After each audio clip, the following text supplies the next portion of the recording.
My sister, Ariel, is sprawled upside down on the couch, pointing with the TV remote. News 4 anchorman Ron Coleman is totally doing it with special correspondent Cora Butcher, she says. I bet they make out like hyenas as soon as Jim Dean starts giving the weather report. Her legs are brown and bony. She's got her sundress hiked up and is in danger of flashing her underwear. Ariel loves the local news in the same practically manic way she loves most things. Like, even though it's just half an hour of all the same cliches and ridiculous haircuts, she has to give it her complete frantic attention, or else it will disappear.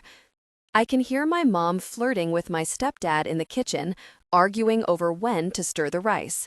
The sound of their voices comes in from far away, hissing and buzzing like the signal is fuzzy, and I just need to adjust the antenna. On TV, the anchors are looking serious, shuffling their papers, and I get up to go get a glass of lemonade. I already know how the news lineup is going to go. The feature will be the mosquito virus that's going around infecting people and birds, followed by the latest color piece about how our baseball team keeps losing. But first, we have to compare the high temperature for today to the high for yesterday. They've been covering the heat wave every night for the past 2 weeks. Instead of the usual graphic of the angry cartoon thermometer, though, the one for the breaking story is a stock photo of yellow crime tape. I stand with my elbows propped on the back of the easy chair to watch. Crime tape means homicide. The anchor, Ron Coleman, is doing the breaking story in that broad, unnatural voice that newscasters have, like they come from no place and every place all at once. And in local coverage, the body of a teenage girl was discovered at the west end of Muncie Nature Park yesterday, leaving many asking the question, is our community safe? Muncie Nature Park is right by our house, but that's not really meaningful or anything. There are 90 acres of it, and it runs straight through the middle of town. It's right by a lot of people's houses. The news story still makes something tighten in my throat. I try to will the feeling away, going through a little inventory of reassurances, telling myself how it isn't even that shocking, really, and the whole thing would be much more mysterious if it had happened someplace else. The west end of Muncie isn't that far from the train tracks, which makes it not that far from a whole bunch of homeless guys. The dead girl's name is Cecily Miles. In her school picture, she looks mouse-haired and kind of dorky, but in this fun, goofy way. She would have given you gum or shared her lunch if you forgot yours. She would have been pretty eventually if she'd had a chance to get her braces off. She was younger than me, but older than Ariel, 13 or 14. Do you think it was just some random crazy person? Ariel asks, with her head hanging off the edge of the couch. Like a wandering psychopath or something? The way she says it is casual, though, completely unfazed. Nothing really scares Ariel. She looks strange with her face flipped upside down and her hair brushing the carpet. Gravity distorts her features, and for a second I almost don't recognize her. I shake my head, leaning on the chair. No way. When they catch him, it'll turn out to be someone she knew, her creepy, estranged uncle, or like a deviant gym teacher or something. I say it casually, as if it's just that obvious. Whatever. I am glitter, I am sunlight. I've been so good at seeming untouchable these past few months, but now I can't help digging my fingers into the upholstery of the chair. There's a dark flutter in my chest, like a bird smashing itself against a window, and I know what's coming next. The sleeves of my t-shirt are handmade. They're these scalloped half-moons of white netting that I sewed one day when my friend Carmen was over and we were messing around with some of the damaged merchandise from my mom's consignment store. They used to be a tutu that someone tore a hole in. The room seems like it's pressing in now. My little white sleeves start to dance and rustle. The air around me is suddenly electric. First comes the slippery, unsteady feeling, like everything is tilting and the floor is going to slide right out from under me.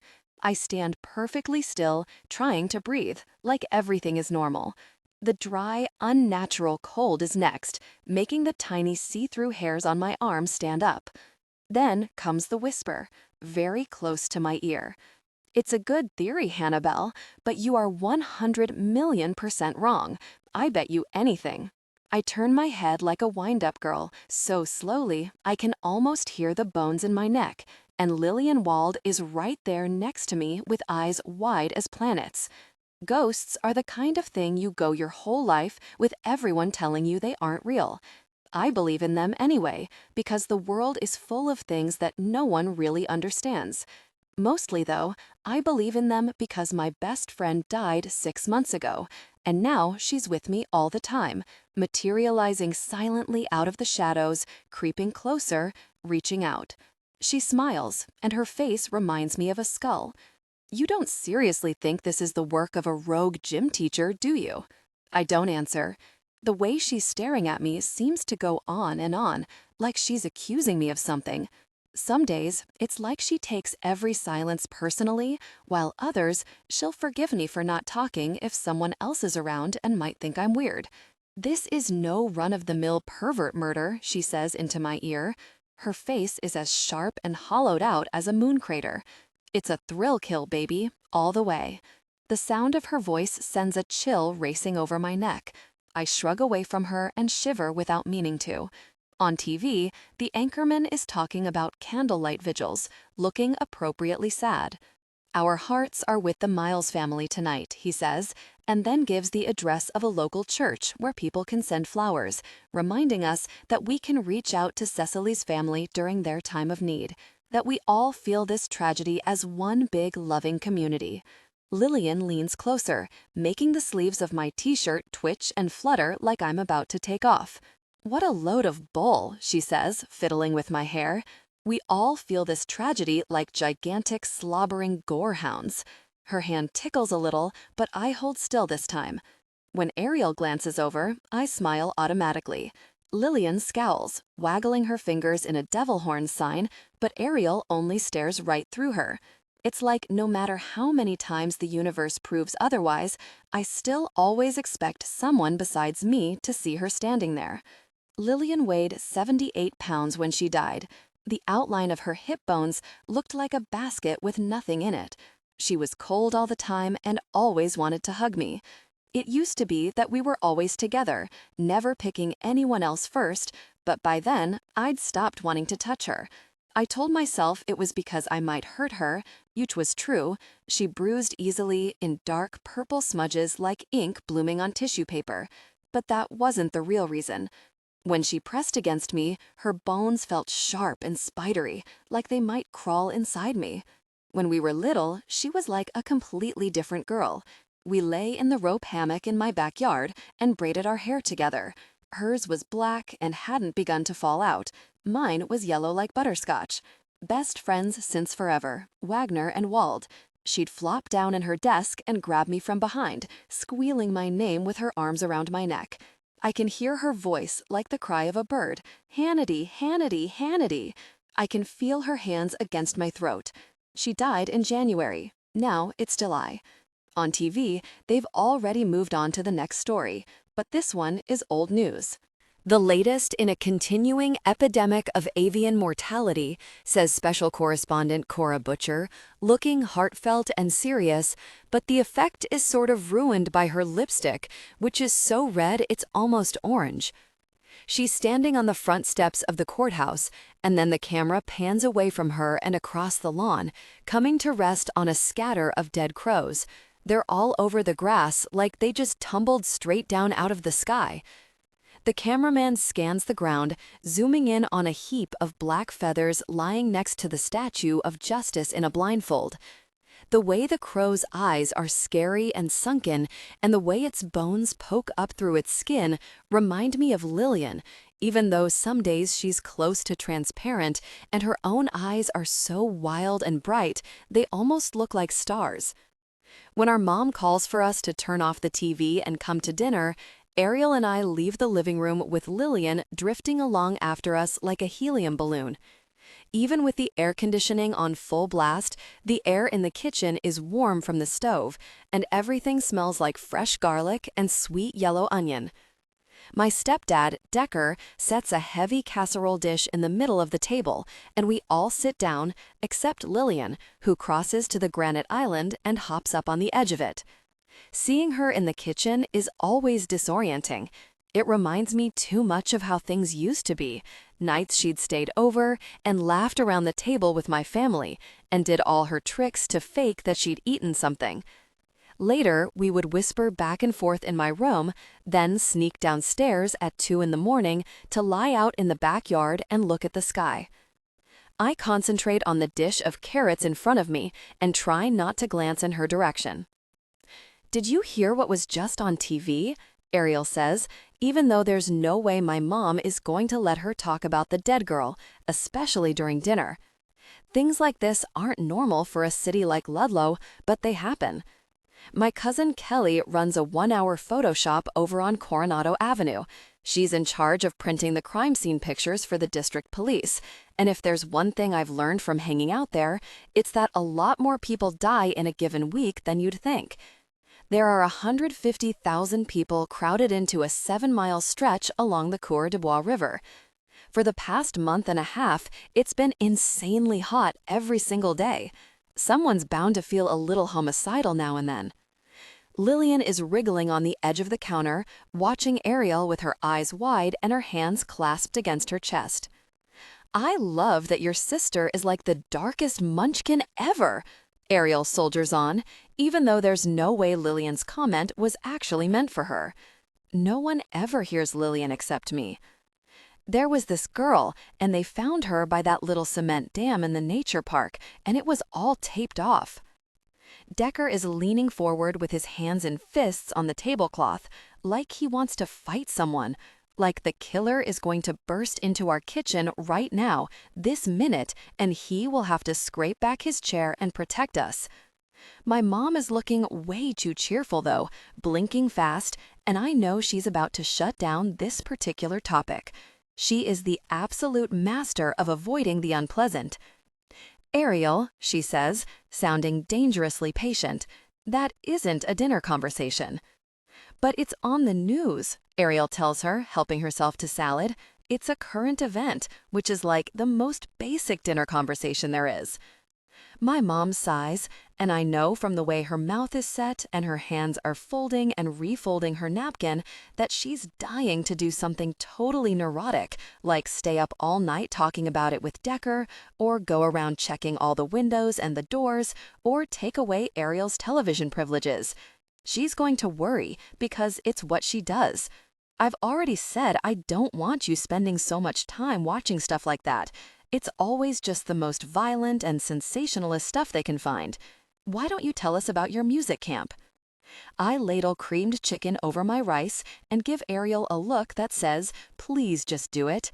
She kicks me cheerfully, then launches into a story about how one of the girls in the brass section got in trouble for leaving her phone on in class, and it went off during the Star Wars medley. But my mom has already stopped paying attention. She's watching me from across the table, picking at the edge of her napkin. "Did you go to the pool today? You look burned." I shake my head and tell her how Angeli Baker had 2-for-1 passes for the activities at City Park, so we walked over and went on the paddle boats. I expect her to say how stupid it is to waste a whole afternoon paddling around the duck pond, and you should be spending more time helping your cousin at the shop, or you need to wear your sunscreen, or Hannah, you need to stop spending every single very day hanging out with Angeli because she is as mean as a mean, vindictive cat. Or maybe that's what I'm thinking. My mom just nods and scrapes up the last bite of chicken. "You should put something on it so it doesn't peel." She gets up to clear the table, then stops, staring at my plate. "Don't you like your dinner?" "It's good," I say, studying the line of negative space between a pair of carrot circles and a small triangle of chicken. The line is uneven, not entirely comfortable, so I move some peas into the gap and balance out the distance. "There are all these things that you do." Sometime around 8th grade, I got in the habit of always leaving a little bit of everything on my plate. Even if I was starving, or at least could have eaten the rest, I'd leave it. Just 2 or 3 bites, nothing very intimidating. Manageable. If there was a piece of ginger beef or a few fries on my plate, sometimes Lillian would finish what was left. If the food came from my plate, it wasn't the same as her just sitting down and eating it. It wasn't going to make her fat. She had this whole list of rules and rituals that, when you got down to it, were nothing but magical thinking. My rituals, on the other hand, were real. They mattered, because if I did them right, then sometimes I could actually help her, and now I can't stop, even though there's no good reason anymore. "Are you kidding me?" my mom says. "Hannah, please just eat it." She's standing over me, hugging her arms across her chest and rubbing at the points of her elbows. Decker and Ariel don't say anything, which for Ariel is basically unheard of. I look down at the scrap of chicken, and because there's no one else around to eat it, I do. After dinner, I go upstairs to deal with my sunburn, to prove to my mother that I'm still the girl she wants me to be, the girl she can count on. My skin feels prickly and tight, and I shut myself in the bathroom. As soon as I take out the hydrocortisone cream and close the cabinet, Lillian's there, standing right behind me in the mirror. Next to hers, my reflection is sweaty and red. She looks like a cadaver. "Hannity," she says, wrapping her arms around my neck. "Do you think maybe that girl wound up like me? Do you think she's out there right now haunting the park or whatever?"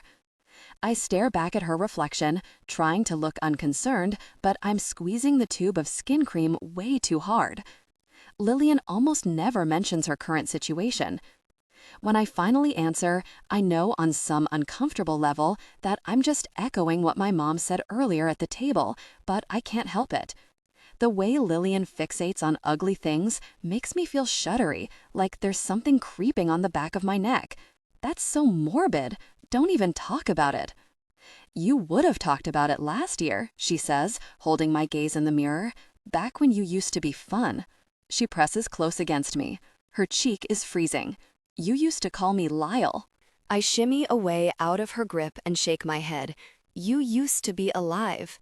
It used to shock me seeing her appear out of thin air, but now it's just normal. When she maneuvers in front of me, her expression is expectant, and I wait for her to remind me of how we were best friends, that I have to talk about Cecily or toxic waste or animal testing or genocide or whatever she wants, because I owe it to her. I wait for her to trot out the list of things she's given me, all the ways she plucked me from invisibility and made me matter. Lillian dragged me along through the land of ironic, upcycled fashion and three-car garages and bouncy, wicked sequined popularity. And when she died, I was the only one who even seemed to miss her. All the rest of them, Angeli and Jessica and Carmen, cried and made fancy cards and swore up and down to never ever forget her. But 2 months later, their lives went right back to normal, and I was the only one stuck with what's left. Lillian from the months before she died, all her worst parts. Now she slouches against the counter, tipping her head back to stare at the ceiling. Maybe it was a ritualistic sacrifice. I take the cap off the Cortade and smear a glob on the bridge of my nose. Or maybe it was a creepy neighbor. Now, could you please just drop it? It's a stupid question, though. Lillian can never drop anything. Not when she was alive, and especially not now that she's dead. Sometimes I think that's the whole reason she still hears. She's weighted down, anchored by all the things she couldn't let go. I have to believe that, because the alternative is that she's here because of me, which is just blatantly not true. I am not the kind of person who gets haunted by anything. Monday. Mondays get such a bad reputation, but I kind of like them. Mondays are when my mom leaves early to do the books at the store, and Decker leaves late for his construction job so he can fix us breakfast. When I get downstairs, he and Ariel are already in the kitchen making pancakes, and Pinky or Taro is sitting at the table drinking something orange out of a plastic big gulp cup from the gas station. It's all over her top lip, making her look deranged. "Buongiorno," she says, waving the cup at me. Pinky has red cowboy boots and a silver BMX bike and 4 brothers. She and Ariel are best friends because they both have what my mother calls big personalities. I sit down next to her and watch as Decker lumbers around the kitchen, getting out flour and buttermilk, with Ariel swinging from his neck. Pinky sets down her cup, reaching to touch one of the sugar-pink roses that are sewn in a tumbling cascade down the front of my halter dress. I spent hours cutting out stacks of tiny silk petals and then stitching them carefully to the bodice and the skirt so they fell in a graceful avalanche, pooling around the hem, just like one they sell at Helene in the mall for $300. When I wore it to school for the first time back in April, Angeli said it looked like a flower shop threw up on me, but I just shrugged. The way she said it was like she wanted me to admit she was right or feel stupid wearing it, but I didn't. The dress had turned out exactly the way I'd pictured it. I'd layered the petals so artfully and so delicately they almost looked real. And whenever Angeli came over to do DIY stuff after school, she usually spent most of the afternoon just trying to figure out how to blind stitch and applique to her shoulder bag without the fabric bunching. I've always been better at those kinds of things, the sewing and the making. Angeli starts a pattern or a project and then gets bored with it. Sometimes she tries to do something easy, like a tube skirt or a t-shirt dress, but in the end she pretty much always winds up buying most of her stuff at Buffalo Exchange or Urban Outfitters, which Lillian used to say was only like 3 or 4 steps off from JCPenney, and that the only reason she put up with such a blatant lack of originality was that we'd known Angeli forever, and that at least it wasn't Sears. The kitchen is warm and full of sunlight, making my dress look even brighter than real life. "You're like a cupcake," Pinky says, and Decker laughs. He switches on the stove and turns to face me, Ariel still dangling from his neck. "So, Miss Confectionery, got anything special on the agenda today?" I smile a sweet cupcake smile and nod, which is kind of a lie and kind of not. I know what I'm doing, being responsible, and where I'm going, Ariel's music camp, my cousin Kelly's photo shop, but I don't really know how to answer the question. Having someplace to go is not the same as an agenda.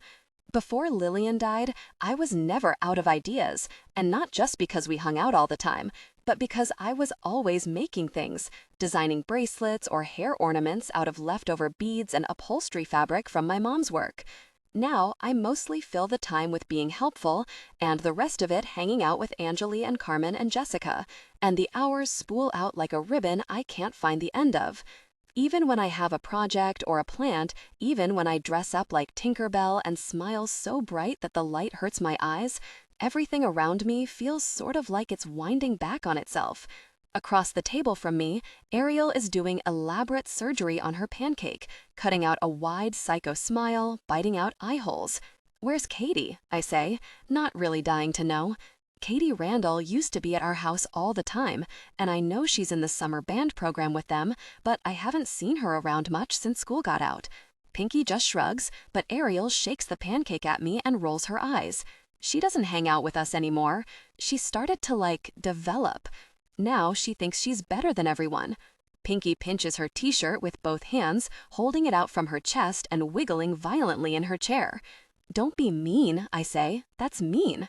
Ariel just shrugs. "Yeah? Well, so's Katie. She said I was a boobless stick and that Pinky was going to turn into a real porker just like her mom." That piece of wisdom is pretty much hilarious. Mrs. Orterel is a roundish woman, but it's not like she's huge or anything, and until about a year ago, Pinky was so head-to-toe bony she was practically non-existent. A porker she is not. "Twiggy and Piggy," Pinky says, then throws her head back, shrieking like a howler monkey. Ariel is holding the pancake to her face, looking at me through the eye holes. And even though she's getting syrup all over her placemat, it makes me laugh. The pancake mask is insanely creepy. Decker tips another pancake out of the skillet and slides it onto my plate. He's younger than my mom and has a full sleeve tattoo and a shaved head. I know I'm supposed to be weird about him because he's my stepdad, but my parents got divorced when Ariel was 3, and Decker is actually kind of awesome. He gives Pinky the last pancake, then turns off the stove, standing with his back to the cabinets and the spatula still in his hand. Then he leans his elbows on the counter and looks down at me. Your mom and I had a talk last night about what was on the news, and we decided it would be a good idea if you'd take the girls to and from school for a while, just to make sure they stay safe, just until this guy's picked up. She doesn't want them walking alone. Pinky and Ariel both make a big thing of sighing, like this is the biggest inconvenience they've ever heard. Since their music camp started, they usually just meet at our house and walk over together. It's been years since Ariel needed a chaperone to go 6 blocks. But this is exactly like my mom to get worked up about something and then make Decker say the ugly, scary parts so she doesn't have to. I nod, waiting for him to say more, but the silence gets longer and he just looks someplace else. Finally, he runs a hand over his scalp and pushes himself away from the counter. "Okay, I'm taking off. Watch your sister," he says, like Ariel is a television. Just before 10 o'clock, I heard Ariel and Pinky out the door so I can walk them over to Harris Johnson High School. As we leave the front porch, it's just the 3 of us. Lillian might follow me around the house most days or hang out with me at work, but she prefers to avoid the sunlight, which can be kind of a challenge in Ludlow. I've seen her outside a couple times, at her funeral, and then once on the porch swing when I was over at Angel's. But it's a lot of work for her, like she has to concentrate really hard just to stay visible. I don't know if that's something that's true for all ghosts, though, or just for her. Even in the last few months before she died, Lillian didn't really like to go outside anymore. I glance back at the house and almost think I see her, watching from the upstairs window of Ariel's room, but I can't be sure. It might just be a smudge on the glass. At the end of our driveway, there's a dead crow lying on the sidewalk. Ariel finds a stick and pokes it. "Don't," I say. "It's not safe." Since the virus got bad, the birds are everywhere. They decompose in little black heaps, bones poking through the feathers as their skin dissolves off them. In the papers, the Centers for Disease Control tallies up blood tests and trips to the emergency room. Sometimes people die, but only old people. Or sometimes little kids, which is sad in the same blue, far-off way that Cecily in the nature park was sad. Ariel's not all that little anymore, but still, there's no point in taking chances. "Gross," says Pinky, hitching her backpack higher on her shoulder. Ariel jabs the bird again, making the sunken body rock stiffly. It was alive yesterday. I saw it, like floundering when I took out the recycling. Its feathers look crumpled, shining with a dirty rainbow, like an oil slick. It smells like chicken dust and dead things. Seriously. I make a half-hearted grab for her arm, but she wriggles away from me. "Stop messing with it." Ariel rolls her eyes and gives the crow one last defiant poke before shoving it off the sidewalk into the gutter and dropping the stick. It's probably fine, but I kick the stick down into the storm grate anyway, so none of the little kids in our neighborhood will pick it up and play with it.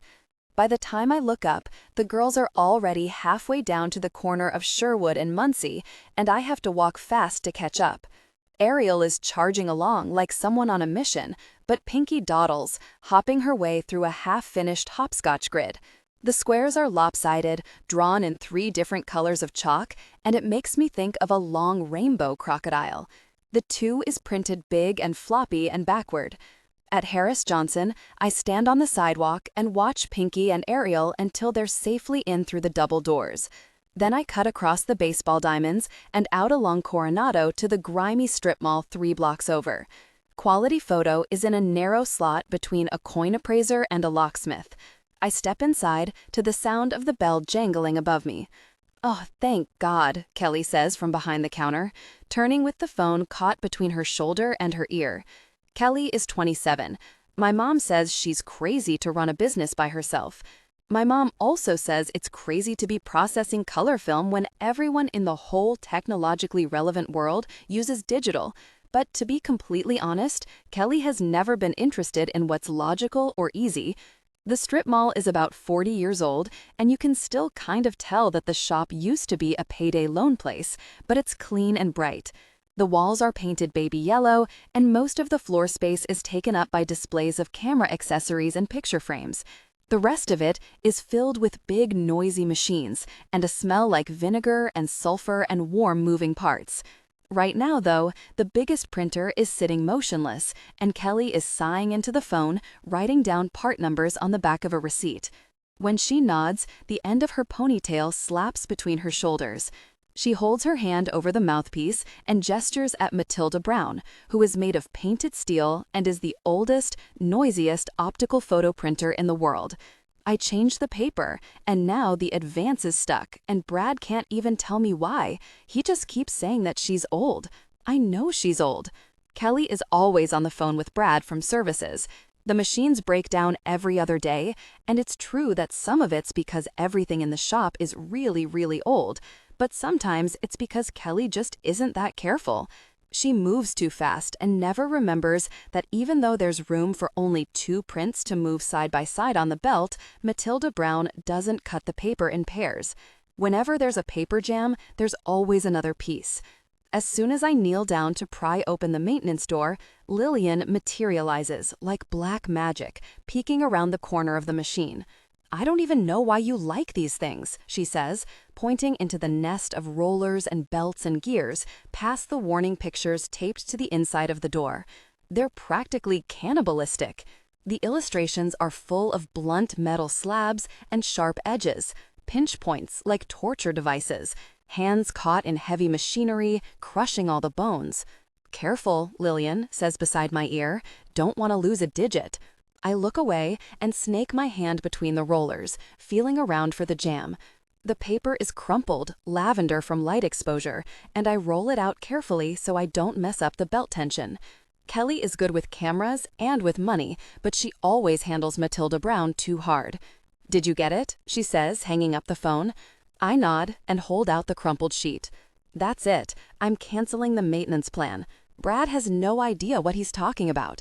Here, come over real quick and let me check the settings on the passport camera." I stand against the marbled backdrop with my hands flat against the wall. Kelly threatens to cancel the maintenance plan at least once a week. Over by the register, Lillian is sitting on top of the price list with her legs folded under her, making faces and trying to get me to laugh. "Chin up," Kelly says from behind the round staring eye of the lens. Her voice is soft. In the real world, she's always going too fast, but with the camera held to her eye, she settles down. "Good," she says from behind the sound of the clicking shutter. "Good." When she's done, she prints the test shots on the little tabletop passport printer. The pictures come out in twin squares, me looking sweaty and sunburned. The contrast on the passport camera is always way too high, and in the picture, my eyes are paler and brighter, silvery like antique coins, fixed somewhere beyond the frame. Fixed on Lillian. I spend the morning dusting shelves and sticking price tags on packets of lens cleaning tissue. I'm only allowed to run the printer when the shop is closed, since Kelly has a hard enough time getting customers to take her seriously as it is. She makes sure all the rush orders are caught up before she takes her lunch break, so the only thing for me to do is help customers and run the register, while Kelly sits on the counter in the back, eating a sandwich and reading Vogue. She finishes just in time to come back out and write up the police order for Officers McGarahan and Bowles. They're beat cops, in charge of things like doing the community outreach program at school and bringing in the crime scene film. Kelly told me once that Metro police departments all have their own processing labs in-house, but that means they have to have the paper and the machines and someone to run them, plus the chemicals are expensive and mostly toxic. Ludlow barely has the money for cruisers and body armor. So the police department uses quality photo because Kelly's fast and does good work, but mostly they use quality photo because the lab technician at Royal Crest said she couldn't do the crime scene photos anymore. After the bad ones, Kelly sometimes gets quiet, but she never cries in the bathroom, which is what the girl at Royal Crest used to do before she said she had to stop taking the account. Bowles hangs back looking at the lens care display, but McGarahan comes up to the counter, carrying the paper shopping bag that holds their film for the day. I take the bag from him and sort the film cassettes, arranging them in neat rows, but I let Kelly figure out the print orders. Everything has to be treated just so nothing gets mixed up. Kelly is grievously disorganized when it comes to things like using the right spray to clean Matilda Braun's monitor or remembering to order more paper towels for the dispenser in the bathroom, but she's very good with numbers.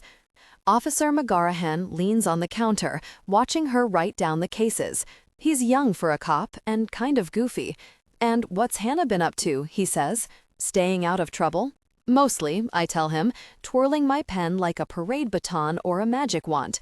Like the ghost of my dead best friend is not lounging next to me, pinching the back of my neck with icy fingers. "Hey," she hisses. "Hey, ask him if he saw Cecily's body. Ask him if it was all horrible."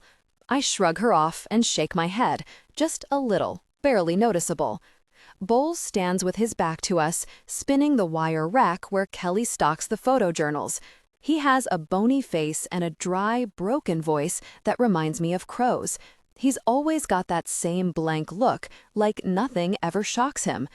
Lillian says he's a freak, so socially inept that he should have been a mortician. I'm pretty sure I could ask him about the murder, though, and he'd answer, or at least not tell me I'm being morbid. McGarahan grins, raising his eyebrows at my cascade of silk roses. "You're a good kid." I duck my head and smile down at the counter. You never know. Maybe I'm just waiting for my wild streak to show up. "You're an old soul," he says, handing me the claim stub for Friday's order, and I can't tell if he's teasing me. Suddenly, I feel the sadness all over me, like being tangled up in a wet sheet, and I have to duck down behind the counter and pretend to look for the finished order, even though it's sitting right there on the bottom shelf. I hate the way it can hit out of nowhere, just because of a word or a phrase, because he said one stupid thing that was probably even supposed to be a joke. Lillian used to call herself an old soul. She was always talking about all the times that people had told her she was wise beyond her years. As far as I could tell, it was just something people said about girls who were serious and smart. "Old souls," Kelly told me one time, shaking her head. "Anybody who calls themselves that is just too young to know how young they really are." Back when she said it, I thought she was being harsh, even though I got what she meant. Kelly doesn't have a lot of patience for loftiness or melodrama. I think now that she's right. I think people who really are old souls, really wise beyond their years, would never need to praise themselves through other people's words. They wouldn't care about being old souls, because they'd be wise enough to know it didn't matter. Lillian was really smart, but she was never wise. I stay crouched on the floor behind the counter, first because it gives me time to scrub my eyes with my hands, and then because as soon as I'm out of sight, McGarahan says something to Kelly in a weird, fake, casual voice that's so tight I stop breathing. "Hey, I figure I should give you a heads up. We'll be bringing in some bad ones tomorrow or Wednesday, probably." Kelly laughs. "You know me," she says, sounding brave like a Hollywood cowboy, like a gunslinger. "You bring it, I print it." Next to me, Lillian crouches with her knees pulled up, and I look the other way so she can't see my eyes. "What are you doing?" she whispers. "What's wrong?" I shake my head and don't look at her, letting my hair fall in front of my face. "I mean it, Kel." McGarahan's voice has dropped, but I can still hear him just fine. It's that kid they found at the end of Muncie Park. Lillian leans closer, popping her eyes wide. "Cecily," she whispers unnecessarily, elbowing me. I nod down at the floor, remembering the school picture version of Cecily with her rubber band braces and her wide, sunny smile. Above us, Kelly slouches against the counter, jiggling her foot, and I sit with my shoulder blades pressed against the built-in shelves, watching the back of her ballet slat slip off her heel and pop on again. McGarahan keeps talking like he's forgotten I'm down here, and I keep being surprised at how, when people aren't looking right at me, I can disappear. "Look, you need to know that the crime scene, it's..." He stops and clears his throat. "I've just never seen anything like it. It's like if someone got killed in the middle of a flea market," says Bowles from farther away, somewhere out on the floor. For a second, I think I can't possibly have heard him right. Flea market? Flea market. No matter how I deconstruct the sentence, it's completely nonsensical. Lillian, however, is suddenly wild, bouncing up and down, clutching at my arm. "We've got to get a look when they come in," she whispers, bony fingers digging into my skin. "We have to see." I shake my head, trying not to look horrified. Even before she died, Lillian was always getting excited about really dark things, so it's not like this is anything new. It's more like, since she died, it's just gotten a whole lot worse. Overhead, I can hear Kelly clicking the top of her clicky-top pen over and over again, and then she stops. "Thanks," she tells McGarahan. "I'll look out for it." After a few seconds, she takes a deep breath and reads off a case number. McGarahan checks it against his list and gives her the quantity. He tells her that one of the orders for today is a DUI with injuries. She asks him if she needs to print extra copies for the district attorney, and I wonder if that's just what happens when you grow up, if you learn how to agree to change the subject without ever saying anything out loud. After the new police order is in and the old one's paid for, McGarahan and Bowles head back out to their squad car to drive around Rossway and keep an eye on the boys at the skate park. I tape the film to the plastic leader cards that carry it through the processor. Then Kelly runs the negatives through the scanner. "Can you come sort for me?" she says, without looking away from the monitor. Her fingers strike the keyboard without stopping, adjusting the color balance faster than some people can type words. Lillian watches the frames go by, leaning over Kelly's shoulder. "Nasty," she says, wrinkling her nose and gesturing for me to come look. The shot is a close-up of a bruised mouth, an empty, bloody gap where two teeth used to be, and I flinch, screwing up my face, but we're both laughing a little. Kelly spins in her chair and shoos me away, but not with any real seriousness. She runs off prints of scowling, tattooed drug dealers and drunk, disorderly frat boys standing against a dirty wall outside one of the college bars. I package the pictures carefully, making sure to touch only the edges while Lillian studies them over my shoulder. She reaches to point things out sometimes, and it takes all my concentration not to bat her hand away, even though the sensible part of me knows there's no possible way she can do something as human as leaving fingerprints. Charm, music camp, gets out at 2 o'clock, and I make sure to be there before the teacher dismisses the class. The day is blindingly hot. By the time I walk the 3 blocks to Harris Johnson, I'm sweating and my dress is sticking limply to my back and my legs like it's starting to wilt. I'm already waiting next to the bike racks by the time the girls get outside. Pinky comes out first with her songbook and her saxophone, looking annoyed. "Where's Ariel?" She had to stay. Mr. Tyler wanted to tell her all about her attitude.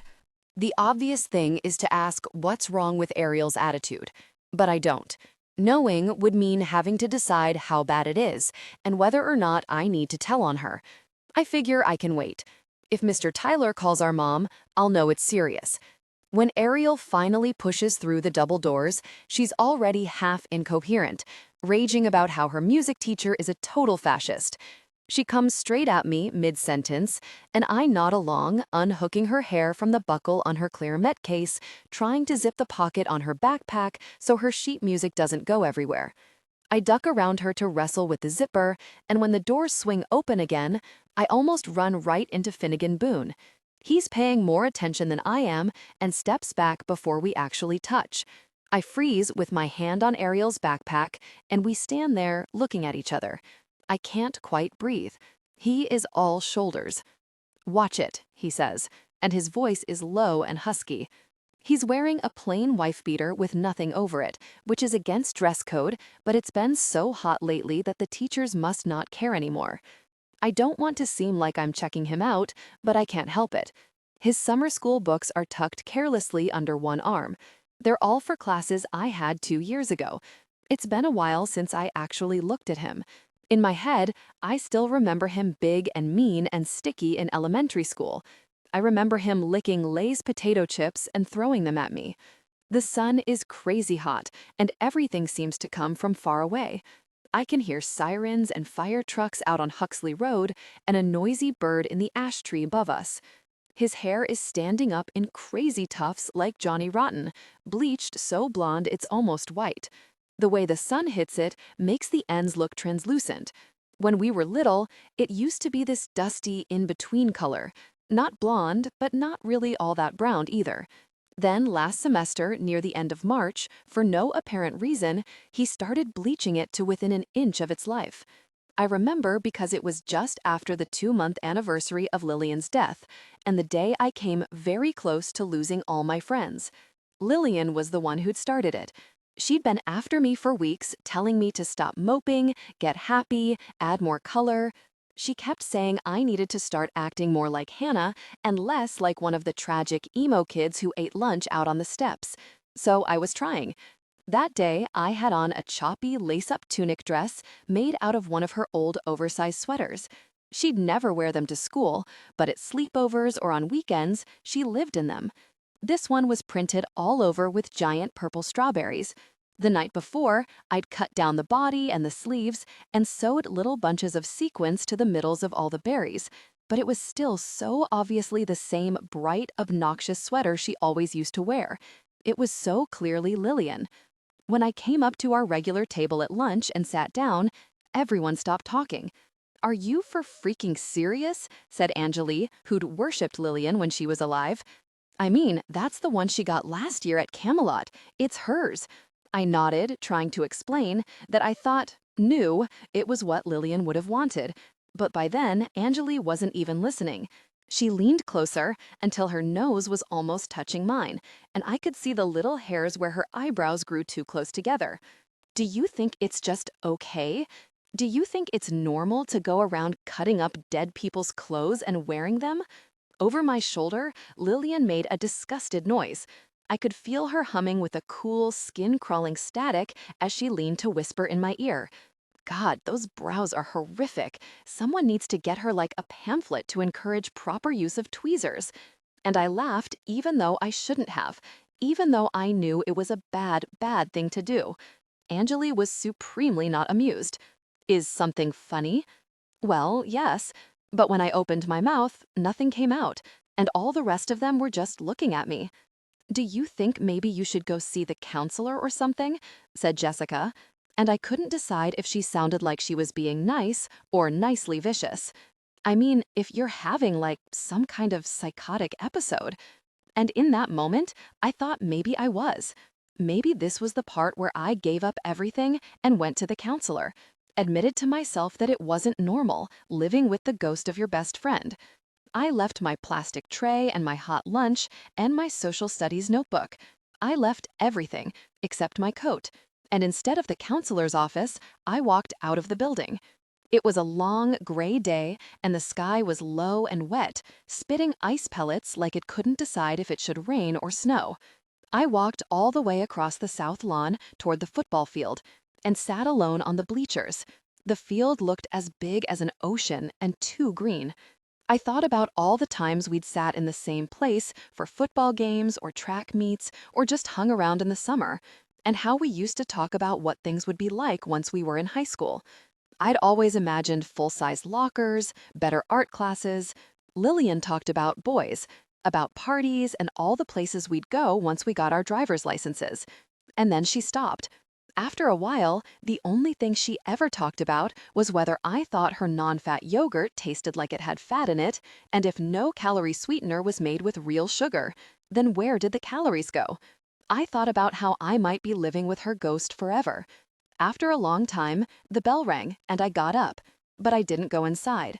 The thought of sitting through earth sciences made me feel like I was flaking apart into little pieces. Instead, I just climbed down the bleachers and started toward home. I walked slowly, crossing the parking lot with the sleet in my hair and soaking through my jacket until I was stopped in the bus lane by Mr. Harmon, the security guard. He was wearing a clear plastic poncho and looking annoyed. "Are you supposed to be wandering around out here?"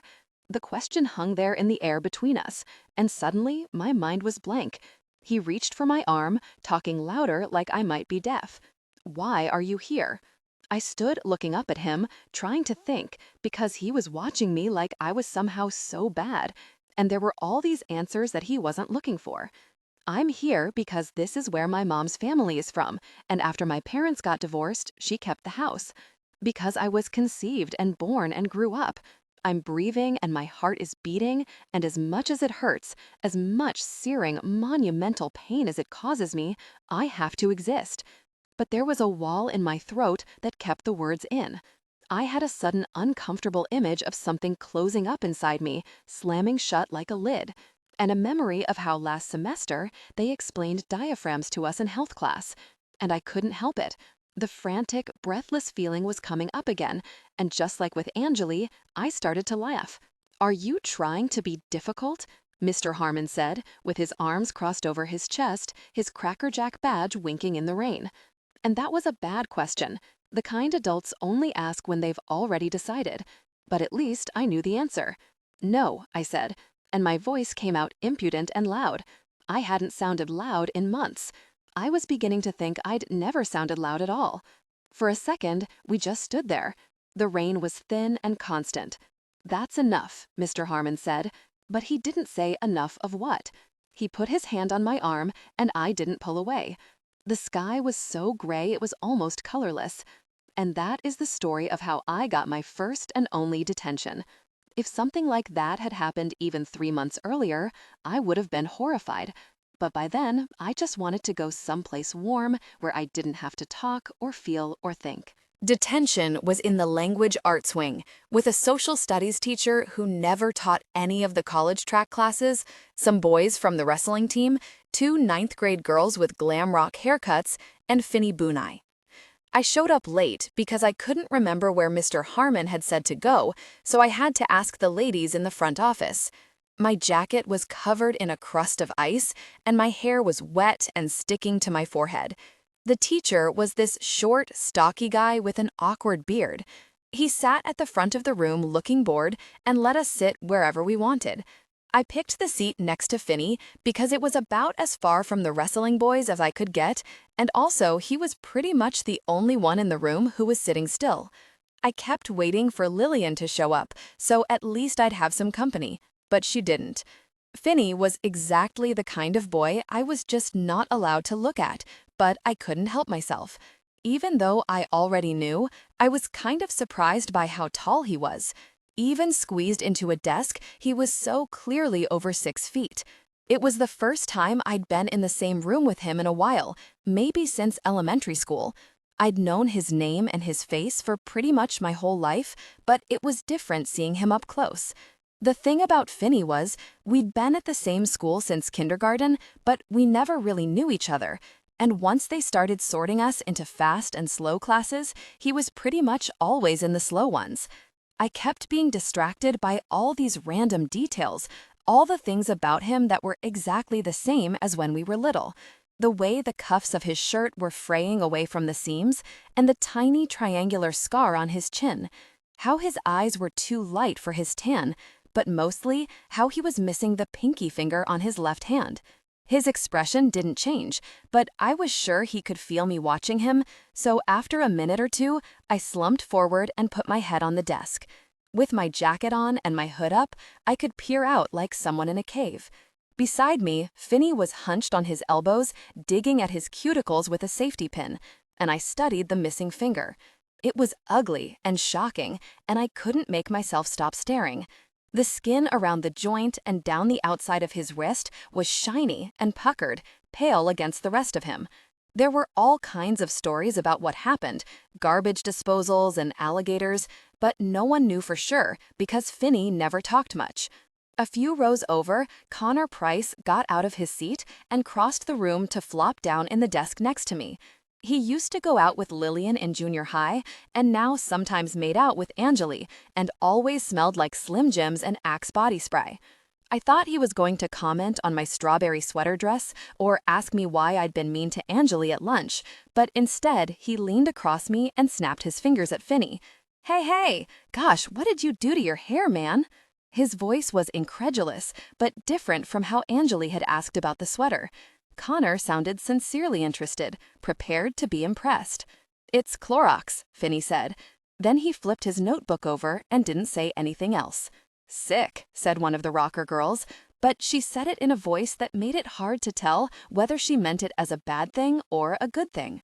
I stayed in my jacket cave, looking out at Finny, noticing how red the skin was around his ears, thinking how there were all kinds of bleaches and dyes that won't burn your scalp, but he'd picked the harshest thing, maybe just to prove that he could.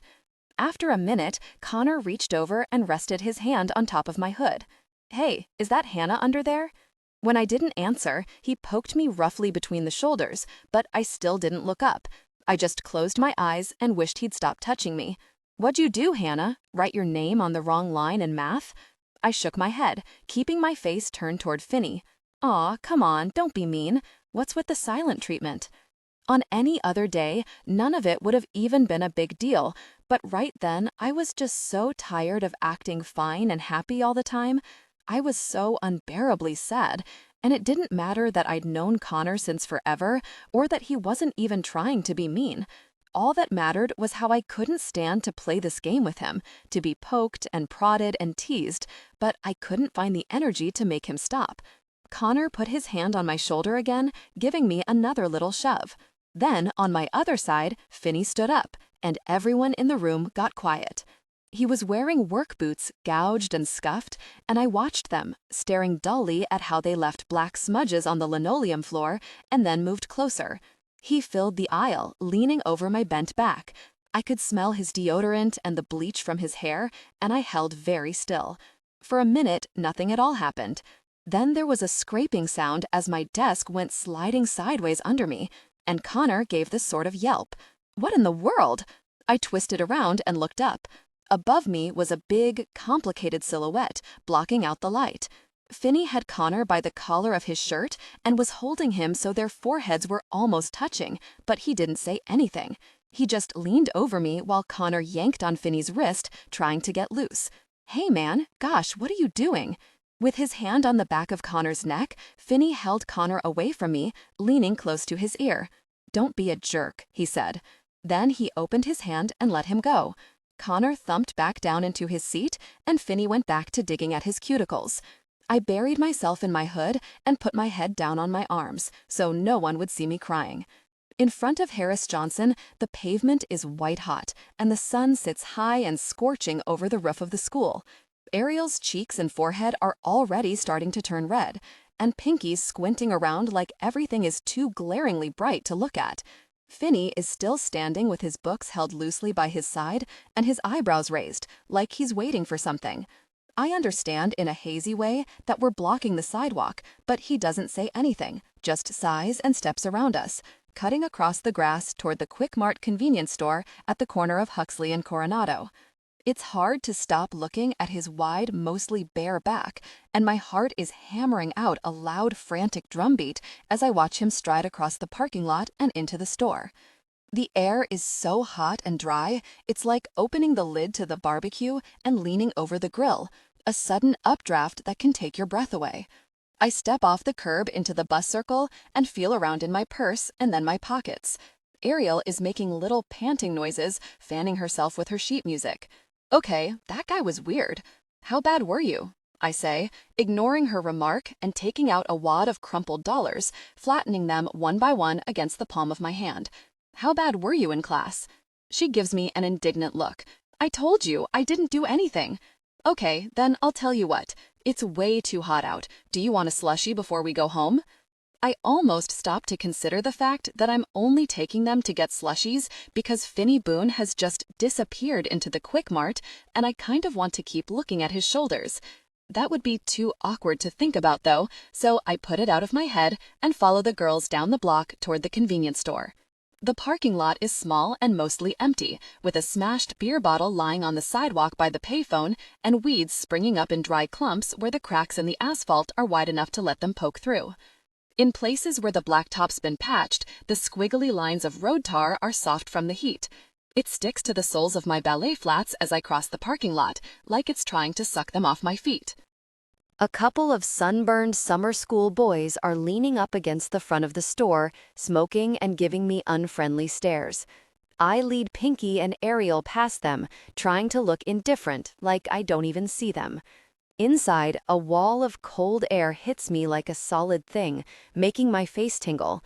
The whole store is jammed full of bumper stickers and magazines and candy, but the walls and the ceiling are bright fluorescent white, and suddenly I'm shivering even though 30 seconds ago all I wanted was to get out of the heat.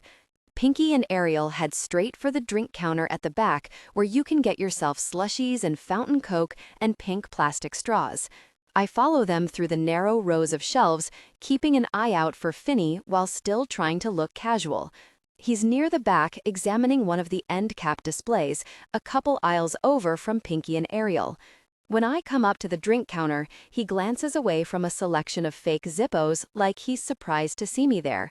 Behind him, a boy with worn-out jeans and a Lakers jersey is leaning down to dig through a cardboard display of Visine bottles and caffeine pills. I can't quite see his profile, but his ears stick out from his head, and he has a terrible unshaved strip along his jaw that looks like it sort of wants to be a goatee. Then he straightens up, turning to mutter something to Finny, and I recognize Nick Andelman. Nick is bad news. Not like Brady Huff, who would grab girls around the waist when they walked by his table in the cafeteria last year and say things like, "Wanna sit on my lap and talk?" Not like that, but just bad enough to make you stay away from him in the halls. Bad in the stealing Visine and Nodas from the Quick Mart way. He belongs in the same general category as Finny Boone, except that he would never try to do something nice for you if you were having a bad day. Over by the slushy machine, Ariel is making a total mess with the blue raspberry blast, slopping it all over the counter. She and Pinky are trying to layer the different flavors, and I know I should go and stop them, but right now I'm too busy appreciating Finny's arms. He leans against the end cap, playing around with a lighter that has a pair of cartoon ravens painted on the side. Then, without breaking eye contact, he palms the lighter like he's daring me to say something. His eyes are too green to look at, so I turn away and drop my gaze to his hands, then wish I'd looked someplace else. The lighter is tucked under his thumb. I can see just a silver stripe of metal peeking out, reflecting the harsh fluorescent lights. The place where his little finger should be is slick and pink, and I can't seem to stop staring. Behind me, Lillian's voice floats down from somewhere near the ceiling. Hannah? He's shoplifting, in case you hadn't noticed." I nod a tiny, disconnected nod and don't look away. The lighter is completely hidden in Finny's hand now. His expression is unreadable. All I'm thinking suddenly is that it was such a bad idea to come in here just because he did. I can't even begin to explain what I expected to happen, but this isn't it. Up at the counter, the store clerk is playing some kind of game on his phone, and the little blips and chimes and explosions are the loudest sounds in the store. There's a sudden chorus of electronic chirps, and Finny raises his eyebrows and then slips the lighter in his pocket, turning so the muscles in his neck and shoulders suddenly look much, much bigger. "Let's get out of here," he says to Nick, sounding bored. He steps away from the shelf of lighters and brushes past me, even though it means taking the long way out. He walks straight out past the cashier, and the bell over the door makes a high, jangling noise behind him. Nick starts to follow him, then sees me standing in the middle of the aisle with my mouth hanging open and my hands clasped against the front of my dress. "What are you looking at?" he says, even though I'm pretty clearly looking at the pocket where he stashed the Nodas and the Visine and whatever else he's walking out of the store with. "Nothing," I say, which we both know is a lie. He grins and shakes his head, then steps closer, trapping me against the drink counter. "Nothing?" he says, like it's the funniest thing he's ever heard, or maybe the stupidest. His voice is deeper than most of the boys in our grade, which wouldn't be so scary if he were 2 inches away, scuffing the toes of his sneakers against my ballet flats. "You can't just take things because they're there," I say, sounding shy and tiny. He doesn't answer, just gives me a mean, toothy smile, and in one quick twitch, he reaches down and yanks my charm bracelet off my wrist. It's from Posy Boutique in the mall and has an Alice in Wonderland theme. Lillian gave it to me for my birthday 2 years ago, and it's the only piece of jewelry I wear almost every day. The chain is heavy and silver-plated, but the clasp isn't the greatest, and as soon as he yanks, I can feel it let go. A metal jump ring hits the floor and bounces away, and I gasp, massaging my wrist without meaning to. From the corner of my eye, I can see Pinky backing farther and farther away, like she wants to hide behind the wire sunglasses rack. Ariel just stands with her eyes very wide, holding her slushy top in both hands, blue raspberry blast melting down over the rim and dripping onto the floor. Nick gives me one scornful look and then starts for the door. The charm bracelet is still in his hand, its broken chain swinging sadly. "Do something," whispers Lillian from the top of the slushy machine. "Don't just stand there." Her voice is like a bell, jolting me awake, and I shout after him. "Hey!" My voice sounds almost brave, but my face is hot and my legs feel weird and trembly. Hey, come back. You can't just take people's stuff. The guy at the register glances up from his phone, looking around the store like he might sort of be thinking about doing something eventually. He starts to get up, but Nick just stalks past him and out into the parking lot. Ariel is still standing with her mouth open and her hands dripping blue syrup. Pinky just peers at me from behind the tower of sunglasses, like she's deciding if it's safe to come out. I stand with my shoulders limp and my back against the counter. There's a raw half circle of little red marks around my wrist where the chain dug in before it snapped. What am I looking at? Nothing. Fashionable. Look who decided to show up, Anjali says when I get to the snow cone stand outside the mall. She and Carmen are standing together in the shade, lounging against the wall by the main entrance. We were all supposed to meet at 3 to look at earrings and maybe see a movie, but because of the impulsive slushy decision, I'm late. And for what? The possibility of standing near Finny Boone? There's a stinging scrape around my left wrist where my Alice in Wonderland bracelet used to be. Anjali steps away from the wall. You're looking pink today. She gives me a long once over, and I can't tell if she's talking about my face or just my dress. At least she doesn't say anything about how it looks like I got puked on by a rose garden.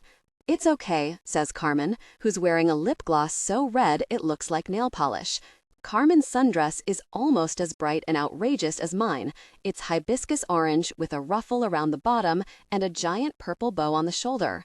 And I wonder if Anjali gave her the same once-over I just got. Lately, Anjali's been acting nastier about a lot of things, and once or twice she's told me flat out that something I'm wearing is way too twee, even though for as long as we've been dressing like this, that's kind of been the whole point. It was Lillian who decided, all the way back in 8th grade, that there was room for only one really enviable group in school, and we were going to be that group. Even before high school, she understood what it took to be popular. Not the sticky sweet sweaters from the Gap kind of popular, where girls like Hillary Chase or Morgan Whitmire get all enthusiastic and involved and then run out and join cheerleading or student council or future business leaders of America, but the real kind. The kind where, when a band gets big or a movie comes out, everyone checks to see how you feel about it before they can decide if they like it. And if you come to class with neon crackle nail polish or colored eyeliner, they all have to dash over to Ulta right away and get it too, but they never forget that you wore it first. That was what Lillian wanted, not the responsibility of running the committees or the clubs, or the boringness of us all buying the same plain cotton tank top in a variety of coordinating colors. Instead, we'd be the girls you could never confuse with anyone else, the girls who invented the colors and started the trends and rolled our eyes at anyone who tried to copy us, because no matter how much effort they put in, they just couldn't pull it off like we could. The girls everyone wanted to be, even if they denied it or pretended so hard that they didn't. The biggest requirement of Lillian's fashion philosophy was to always wear it, whatever it was, like you meant it. Like no one in the world could inhabit that exact outfit but you.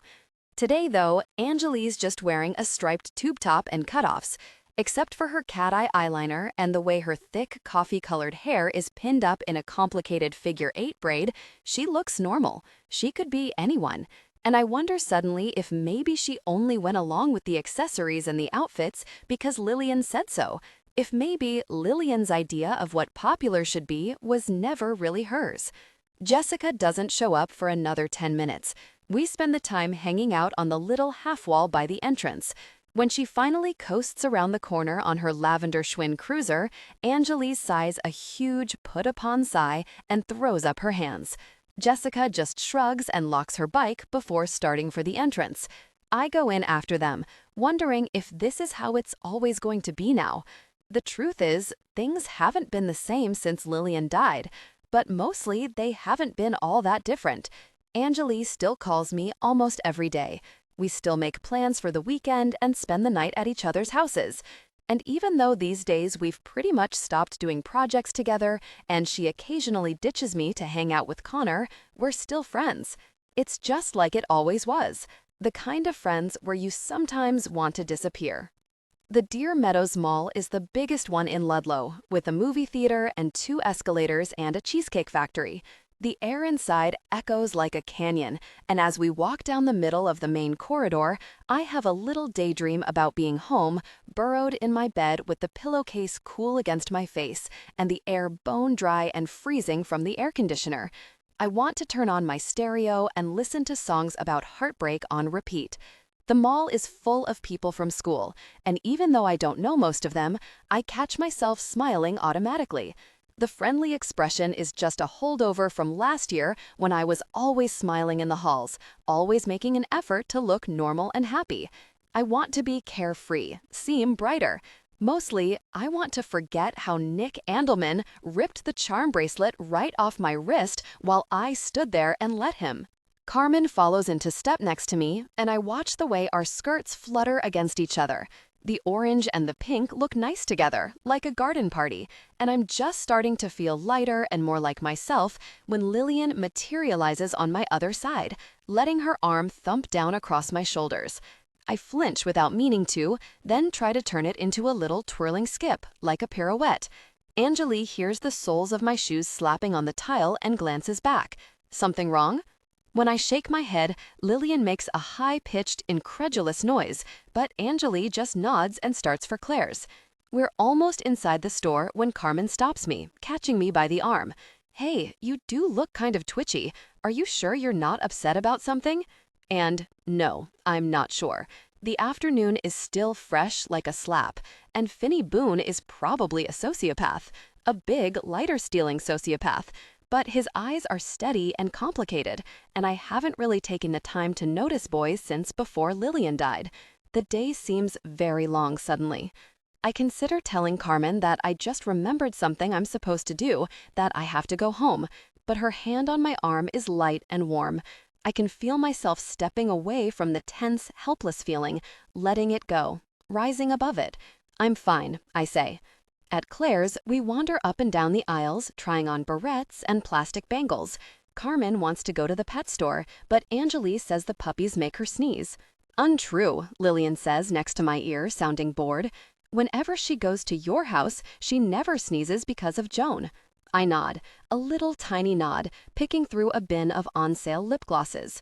Joan is my mom's ancient basset hound, and she spends most of her day following people around, waiting for them to give her food and shedding all over everything. Anjali is not Joan's biggest fan, but she'll usually condescend to pet her as long as she's had a bath. Lillian's right. The thing about the pet shop is just to annoy Carmen. The lip gloss shades are mostly glittery neons, orange and fuchsia and green. I pick 3 of the craziest ones and head for the register. When Anjali comes up to the counter with a handful of enamel jewelry, Jessica inspects her choices, then holds out a bunch of bangle bracelets from the same clearance bin. "Do you want to just give me yours and we can pay for them all together? There's an extra discount if you buy at least 10, and I have 3 more than you." Anjali opens her eyes wide and gives Jessica a mock offended look. "God, Jess, it's not a contest." Not a contest was this thing we started saying. Or Lillian started saying it first, and then it kind of trickled down to the rest of us. It was obviously a joke, making fun of the very idea that we would be so insecure and desperate that we actually had to compete with each other. And it was the perfect catchphrase, because you could say it about anything. Who could sing along to detergent commercials the loudest, or whose hair was wetter after walking in the rain. It took me a while to understand that there was this extra layer to it, this other thing happening underneath, and that maybe the second layer wasn't so harmless or so funny. That when Lillian said not, what she actually meant was always. Anjali gives her handful of chunky plastic jewelry to Jessica and then lounges next to me, leaning on the counter. I think she'll have something to say about the lip glosses, how they're for little kids, or that the colors are perfect for a disco clown hooker. Instead, she reaches over and smacks Jessica on the butt. And, yikes, do something about your pants. You're hanging your unmentionables out all over the place. Jessica grabs her jeans, which are yellow and skinny and splattered with long streaks of rainbow fabric paint. She tries unsuccessfully to yank them up past the top of her thongs, which is peeking a full inch above the waistband and printed with little pink and silver stars. Anjali whistles and fans the air like she just touched something hot. Very. Those jeans are really tight. And we all laugh, even Lillian, who's crouched ominously on top of the nail polish display, watching our little group from over the top of a clearance sign. She's grinning with her head tipped back, even though if anyone had ever said something like that about her, she would have been mortified. Anjali's phone buzzes frantically, and she grabs my arm and pulls, texting one-handed. Come on, let's go over to the fountain. I have to meet Connor. I start after her, but Lillian hangs back, swaying morosely by the false eyelashes. What's the matter with you? Why do you always let her treat you that way? She's being a complete, difficult person. I give her a jerky little shrug. It's true, at least a little, but I'm not sure what to do about it. It's not like Anjali's impatience or her bossiness even really matter all that much. And if we're going to talk about how friends should treat each other, then we'd have to start talking about Lillian. Because the thing is, yeah, Lillian never treated me the way Anjali does. She just treated everyone else that way. When we reach the wishing fountain, Anjali drags Jessica and Carmen into the bathroom to help fix her figure-8 braid. She usually keeps her hair artfully messy, but now it's tangled and frizzing in tiny corkscrews around her face. I know that I'm supposed to follow them, but Lillian's pacing circles around the oversized gumball machine in front of the play area, looking restless and distracted. Instead, I head down the steps to the fountain and sit in the shade of a huge potted rubber tree. The atrium is cool, and after a second, Lillian appears next to me before crawling back into the tangle of tropical plants. She's rustling around in the planter, singing the chorus to fake plastic trees, and I'm sitting on the edge, trying not to nod along to the melody, when Nick Andelman comes slouching across the atrium. The fact that I just saw him and now he's here in the mall isn't that weird, since pretty much everybody from Harris Johnson hangs out at Deer Meadows in the summer, but my heart is suddenly going a million miles a minute, and all I want is to vanish. Oh my God, says Lillian, poking her head out of the bushes and shoving me in the back. That's the jerk who took your bracelet. He's smoking a cigarette, which is outrageous for a number of reasons, but mostly because we're in a shopping mall. As he passes, he drops the butt into the fountain. Lillian is pushing harder now, fingers jabbing into my back. Go, she says. Go over there. Tell him you want your Alice bracelet back. I pull my feet up and scoot all the way back against the planter, shaking my head. Hey! A boy's voice booms through the atrium suddenly, echoing against the skylight. A second later, Connor Price comes cutting across the little tropical area by the fountain, looking messy-haired and tan and sort of perfect. Either he's early to meet Anjali, or she's late. Probably she's late. Nick glances over his shoulder but doesn't stop. His expression is tight, like this interaction is the last thing he wants. He keeps walking, and I bury myself deeper into the shadow of the tree. Connor comes up behind him and catches him by the back of his Lakers jersey. What the hell do you think you're doing? He jerks Nick around to face him. That's massively not cool. You know that, right? Nick shrugs and pulls away. He's bigger than Connor, but has this way of slumping his shoulders or ducking his head that makes him look sulky and thuggish. I have this sudden idea that maybe sometimes the people who are mean to you wind up on the other end of it more than you'd think. It doesn't really make me feel better, though. Connor makes a big thing of checking his watch. You're lucky, he says in a low, cool voice. You're lucky I'm meeting someone, and I don't have time for this. Otherwise, I would mess you up right now. He raises his hand at Nick then, like hell hit her push him, but stops before he actually makes contact. Do we understand each other? He says, sounding like a guy in a movie, and not even a little bit like just a 16-year-old boy on the soccer team. Nick pulls away, then glances across the atrium to where some of the other scowling, delinquent boys from Harris Johnson are standing around the statue of jazz musicians, scratching their names into the finish. I give them a quick look, but Finny isn't with them. Nick jerks his head at Connor, then he turns and slouches away, looking at the floor. Lillian laughs scornfully, peeking out from the rubber plant. I'd like to see that same exact confrontation go down someplace without a closed-circuit camera and 3 security guards. I know she's right, that Connor's just making a big show of being tough. I'm pretty sure he wouldn't be pushing Nick around if they were alone outside, with no one around to break it up if something happened. He comes over to the fountain, glancing around the atrium, probably looking for Angeli. Behind me, Lillian makes a low, dismal noise, and I know it's because of Connor. It's been a long time since they went out, but they were together for a while, from 8th grade till about the middle of freshman year. Then she got sick, or sicker anyway, and it kind of fell apart. After a while, Connor started dating Angeli, and Lillian acted really hard like she didn't care, and Angeli acted really hard like it wasn't the greatest moment in her whole life, because she'd finally beaten Lillian at something. I swing my legs down from the planter and untangle myself from the rubber tree, trying to scoot away from it without getting my hair caught in the leaves. When Connor sees me, he smiles and does a little salute. "Hey, Twinkie," he says, thumping down next to me on the edge of the planter. "You have got to make him stop calling you that," Lillian whispers from right behind me. Her voice sounds bored, like she barely even knows him, but under that, there's an empty note. I'm practically sure that if I glance over my shoulder at her, she'll be watching him with wide, greedy eyes. Connor leans back on his arms. "What were you doing back there in the bushes?" I feel stupid, but I figure I might as well say it. Connor can sometimes be really obnoxious. He's not always a very good boyfriend to Angeli, and for the first few months after Lillian died, he was pretty hard to be around, but most of the time he's okay. "I was hiding from Nick Andelman," I tell him, sounding only a tiny bit less ridiculous than I feel. "That guy, he's a total loser. Why were you hiding from him?" I sort of want to tell Connor everything, explain about the bracelet, but instead I just shrug. When Angeli exits the bathroom, newly brushed and braided, she comes bounding down the steps to the fountain and kisses him on the cheek. She gives me a look and I scoot away from him, even though he's the one who sat down next to me. The two of them decide to go see one of those loud summer action movies they've been advertising constantly, even at the gas station and Taco Bell, but the rest of us opt out. Carmen and I both hate movies about explosions.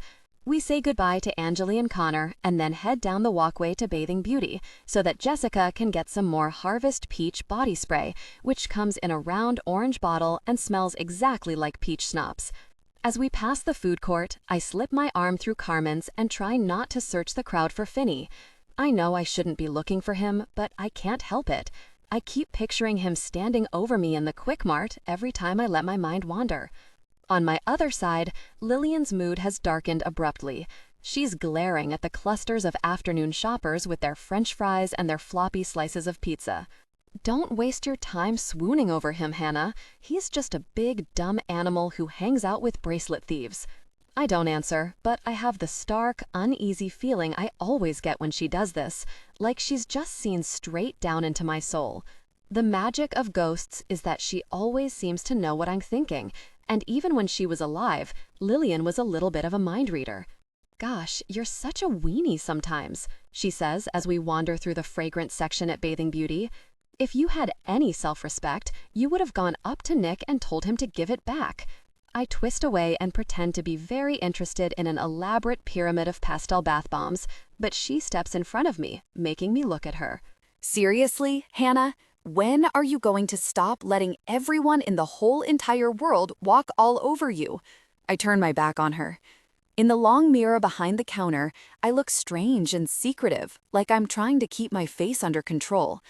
Behind me, Lillian is watching, waiting for some kind of reaction. "Fine," she snaps, but the way she says it makes it clear that this isn't over. It isn't fine. When she swings her fist at the table, it's fast and ferocious. I don't expect her to make contact, but as soon as she brings her arm down, there's a sound like pond ice cracking, and the whole display goes crashing to the floor. Bottles hit the tile in an avalanche, plastic cracks and lids fly off, splattering pink and blue bath products everywhere. I stand with my hands clasped tightly under my chin and cupcake-scented bath gel dripping down the front of my dress. Sometimes Lillian tries to throw or break things, but even when she concentrates, she hardly ever actually moves them. When I turn to face her, she has the strangest look, not shocked, not sorry, but defiant. Jessica comes hurrying over to me, picking her way around broken bottles, doing her best to avoid the spilled gel, which is all over the floor and splashed up the sides of the shelves. Gosh, Hannah, are you okay? I nod, glancing at the woman behind the counter, wondering if I'm going to get in trouble, but the table is in pieces on the floor with its legs splayed out like a flattened bug, and this is clearly not my fault. That's it, Lillian says, shaking her head and turning away. Just keep telling yourself that. The ghost. It's almost 7 by the time I get home. As soon as I let myself in, I'm hit by the smell of garlic and peppers, and my mom calls from the kitchen that dinner will be ready in 20 minutes and can I please set the table? Sure, I yell back from the front hall, just let me change first. The top of my head feels burned, and there's bubble bath all over my dress. Upstairs, Lillian is already waiting in my room, balancing precariously on the footboard of my bed. Outside, the sun is low, the air is starting to look blue. I want to lie on my floor and listen to Imogen Heap or the Sundays, but I smell like a soapy chemical cupcake and I should really go help in the kitchen. Anyway, I know if I turn on the stereo, Lillian will get all excited and remind me that she's the whole reason I even know about whatever band I'm playing. She'll clap her hands and dance around like she owns it because she was always doing that, acting like a song or story or poem was so important, like she was the first person to ever know about it, like it didn't exist before the second she heard it for the first time. She hops down from the footboard and begins to pace, striding back and forth across the room. "You need to get cleaned up," she says in a distracted voice. "You're a mess." The way she moves is frantic and jerky, like a nervous bird, completely exhausting.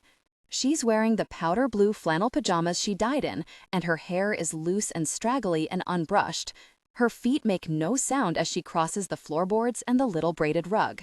Sometimes I catch myself wondering all these strange, perplexing things, like if she ever wishes for a change of clothes, and whether time and distance mean anything to ghosts, if she can even feel the ground under her.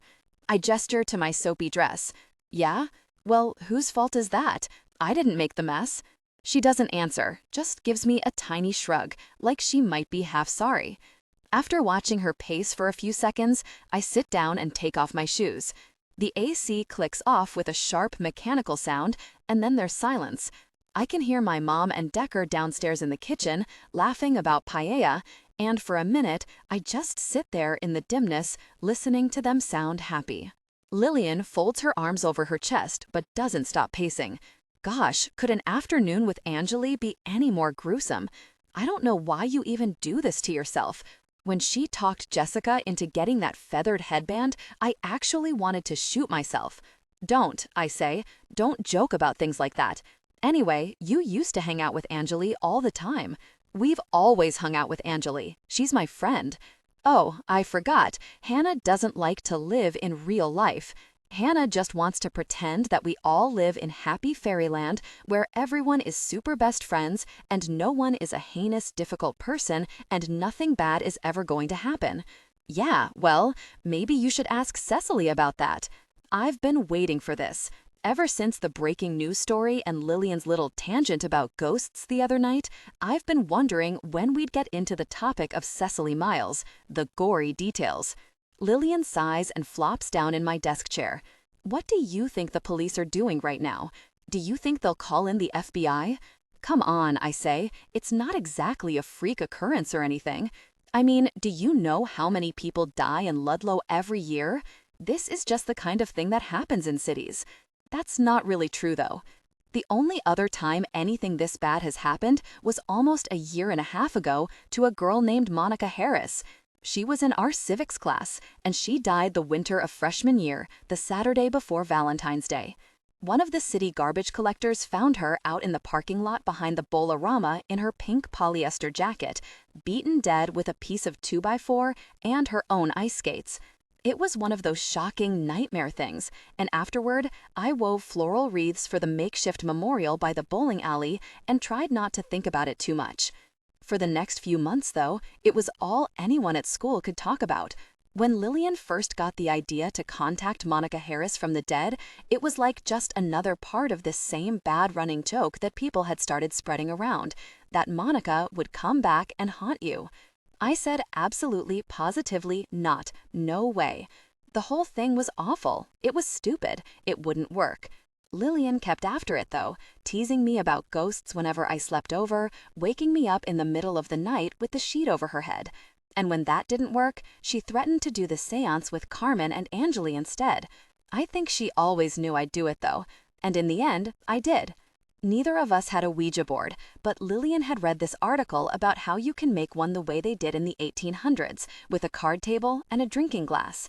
My mom had a whole set of vintage barware from the 70s up on the top shelf in the front closet where she kept extra merchandise for the store. The corners of the box were held together with Scotch tape, and I worried it would be full of spiders or that my mom would be able to tell we'd been messing around with her inventory, but Lillian just picked through the box and found the smallest, fanciest glass and took it up to my room. We did the seance on a Wednesday because Lillian said Wednesday was the best day for contacting the dead. I made a board with a permanent marker and a square of leftover plywood and put a piece of clear shelf paper over it because Lillian said it had to be slippery. Then we sat on my floor with the plywood between us, and she lit her mom's aromatherapy candles in a circle around us, just like the instructions said in an article she found online. "Spirits," she said in a whisper, with the fancy little glass turned upside down in the middle of the board. "We call on you to help us contact Monica Harris. Spirits, are you with us tonight?" She'd barely finished talking when the glass jerked hard and skated along the edge of the board in a long arc. The way it moved so effortlessly made a cold shudder run right down my spine. The shelf paper wasn't that slippery. "Stop," I said. "Stop doing that." Lillian shook her head. "I'm not moving it." Her eyes were big, and she didn't look like she was lying, but by then, she was so good at lying about everything that it made it hard to believe her. She scooted closer, staring at the board. "Am I talking to Monica Harris?" At first, the glass just sat there. Then, in one long, lazy swoop, it drifted to the top corner of the plywood where I'd printed the word yes. "Okay," Lillian whispered, almost like she was gone, and she was saying it to herself. "Okay, Monica, can you tell us how you died?"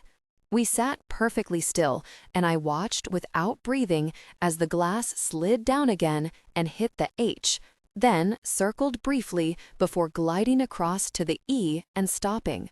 "He?" whispered Lillian, staring hard at the board. "Who's he?"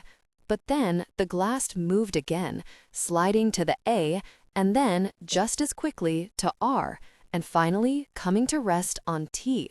"Heart. What does that mean?" I said. My voice sounded thin and tiny. The glass was already moving again, and I took my hands away. I couldn't help it. The feeling of it gliding around under my fingers was just too creepy.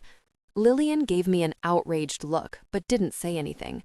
She sat with her hands over the glass, but it didn't really look like she was touching it at all anymore. Maybe a little, but it didn't seem that way.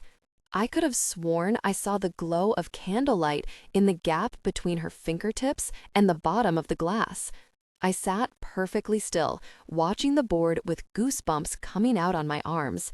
The glass looped across the rows of letters, spelling out P-A-P. Then, without clausing, it circled its way back to H-E-A-R-T. After that, the glass wouldn't spell anything else. We tried for another half hour, but it was no good. It just sat in the middle of the board, motionless, silent. As soon as Lillian went home, I put the cordial glass back in the closet and threw the board in the dumpster behind my house. After a minute, I shut myself in the closet and change into one of my old wrap dresses, then sit down at my dressing table and switch on the lamp. The light makes everything look warm and ghostly, but it never seems to do that to Lillian. She's always more solid at night. I get out my hairbrush and wish for her, the real Lillian, and not the worst, most selfish parts of her. I wish for a warm, true best friend, one who didn't die. She stands behind me, reflected in the mirror. The shape of her shoulders when she cups her elbows is fragile, but real enough, almost like I could reach out my arms and hug her. Only I know that if I do, she'll feel like ice against my skin, too freezing to touch. And even when she was alive, all I'd be holding on to was her bones. Sometimes, girls online or at school called it Anna, like a real actual person, someone you could play Yahtzee with or talk to on the phone. But because Lillian never liked to do what everyone else was doing, she called it Trevor, after this Christian Bale character in a movie about a guy who never sleeps or eats, a guy who looks like the Walking Dead. Even then, I guess she knew what she was up against. I toss my hair back over my shoulders and start brushing. It bothers me, remembering all these random little things, like they're part of a book or a TV movie, or happened to someone else. Like it isn't really real somehow. But I know better. My best friend gave up a life and a future for something else, and the indisputable proof is standing right behind me. I couldn't help it, she says, close to my ear, always so good at knowing exactly what I'm thinking. I didn't have a choice. I yank the brush through my hair, feeling the bristles dig at my scalp. The string of paper lights tacked around the outside of the mirror makes my face look dreamy and all the wrong colors. I hate that she says choice, like it wasn't one. Like it was something that just happened, some natural phenomenon or twist of fate, instead of something she actually did. And maybe when everyone is always competing to have the most ironic thing to say and wear the most unique outfit and be the most special, maybe it starts to feel like you don't have a choice. Because the truth is that if everyone's special all the time, then really no one's special. So maybe all that's left is just to be perfect, because at least that's something you can measure. Or anyway, these are the things that I think about. Because when you hang out with Angeli Baker, it's like even just existing starts to be a contest all the time, every day. And I always thought that because Lillian was the brightest and the wildest, she was somehow exempt. It wasn't Angeli's fault, she says behind me, leaning her elbows on the back of my chair. Don't give her that much credit. I glance at her reflection. Beside her, my own face looks pink-cheeked and kind of startled. It was more like this obsessive little part of me I couldn't shut out, she says. I could hear it all the time, whenever I was alone, reminding me how I was worthless and stupid, that nothing would ever be okay if I couldn't get myself under control, because who wants a person with no self-control? Who wants a fat, stupid pig? I wasn't good enough to have what everybody else did. Her mouth is close to my ear, like she's telling me a secret, but it's ugly and self-satisfied, the kind of secret you throw around like a live grenade any chance you get. And I can feel the anger, the absolute fury, welling up in my chest. Well, you didn't have to listen. Lillian grabs me, fingers digging into my neck. Yes, she says in a deadly voice. Her face is terrible and gaunt. I did. I spin around with the brush in my hand, and I would hit her if I thought it would make a difference, or if I could justify beating at a ghost. The fact that she's here, telling me about some kind of relentless, judgmental voice she couldn't ignore, when she lurks around everywhere and says mean things to me all the time, is just pretty much hilarious. No, you didn't. Get off me. Lillian skips back and clasps her arms over her chest to shield herself, but she's smiling. Aw, you're so cute when you're mad. The way she says it is warm and cozy, like I am not significant enough to be mad. Not significant enough to be anything but this scared little bunny hiding in the rubber tree just because Nick Andelman walked by. Suddenly, I'm on my feet. I said, "Leave me alone." We stand facing each other, and I clench my hands into fists, squeezing the hairbrush. I want to throw it at her. The distance between us seems to hum, and my room is so quiet and still that for a second, I'm not even sure if I'm breathing. Hannah. The voice is low, coming from just outside my window. Hey, is everything okay? I turn around and almost scream. Finny Boone is crouched in the cottonwood outside my window, blurry through the screen. The clearest, most visible part of him is his white undershirt, and the second is his Clorox blonde hair. Everything else is in shadows. I move toward him cautiously, still holding the hairbrush in front of me. Why are you here? He's resting his palm against the screen, studying himself. I have a sudden idea that if he overbalances and falls through the window into my room, Decker will kill him. The shape of his mangled hand is intriguing. The fingers that are left look weirdly delicate. It was clearly a nice hand before whatever happened. You were shouting, he says, and I have the same hot rush of panic I always feel when there's a chance someone's just caught me talking to Lillian. Like I've just made a huge, unforgivable mistake and someone is seeing straight into my head. I move closer, still clutching the hairbrush. Why are you here, though, at my house? He lets out his breath like he's been holding it. I brought your bracelet back. It's on the steps. You should bring it in, though, so no one takes it. Behind me, I can feel Lillian moving closer. The air around me seems to buzz with icy static, and I must look sort of petrified because right away he starts shaking his head, a white blonde glow outside my window. I didn't mean to scare you. You didn't scare me. I mean, I was startled. Just, why are you in my tree? He shrugs, but his face is blurred by the screen and I can't see his expression. I heard you from down in the yard. I just thought you sounded like maybe something was wrong. I concentrate on my voice before I answer, keeping my back very straight and my face calm and innocent and curious. Why would something be wrong? I don't know. Last year, he sounds awkward and starts over. Last year, you started looking sad. The hairbrush feels heavy in my hand, turning into a stone. Behind me, Lillian is standing so close I can almost feel the chill of her in my own blood, like our skins are running together, getting all mixed up. I'm okay. He doesn't say anything, but suddenly I like so much that he climbed up here just to check on me. I reach toward the window, almost meaning to touch his hand. As soon as my fingers brush the screen, though, he jerks away. "See you're around," he says. I listen to him rustle down through the branches until he's gone. Then I cross to the bed and sink down onto the rug, pulling the sheet with me. On the floor, with the sheet over me, I sit with my knees pulled up and my head on my arms.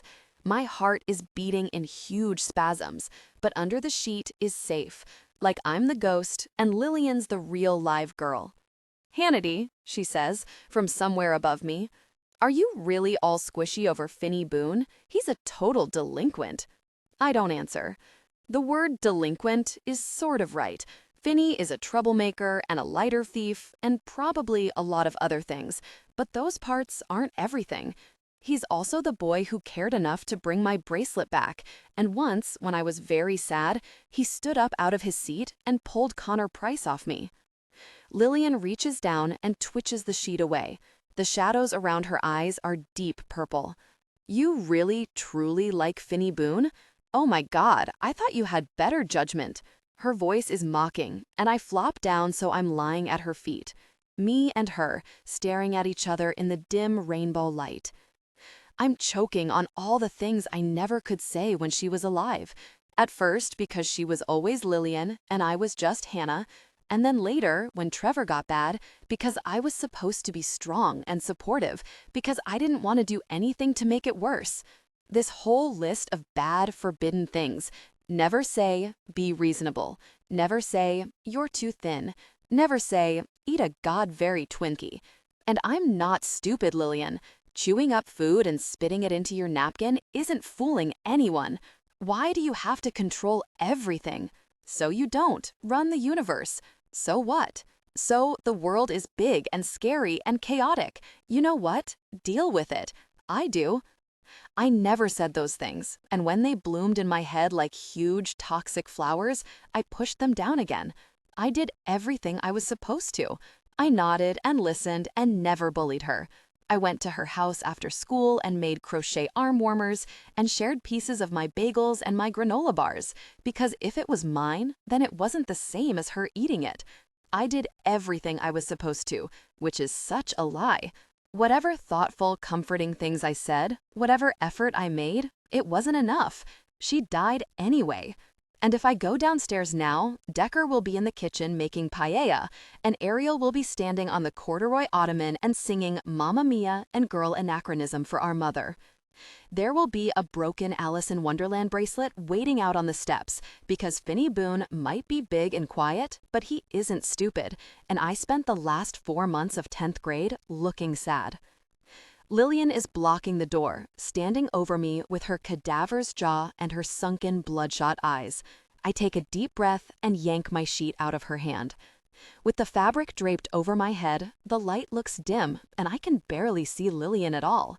I open the door and walk right past her. Paper heart.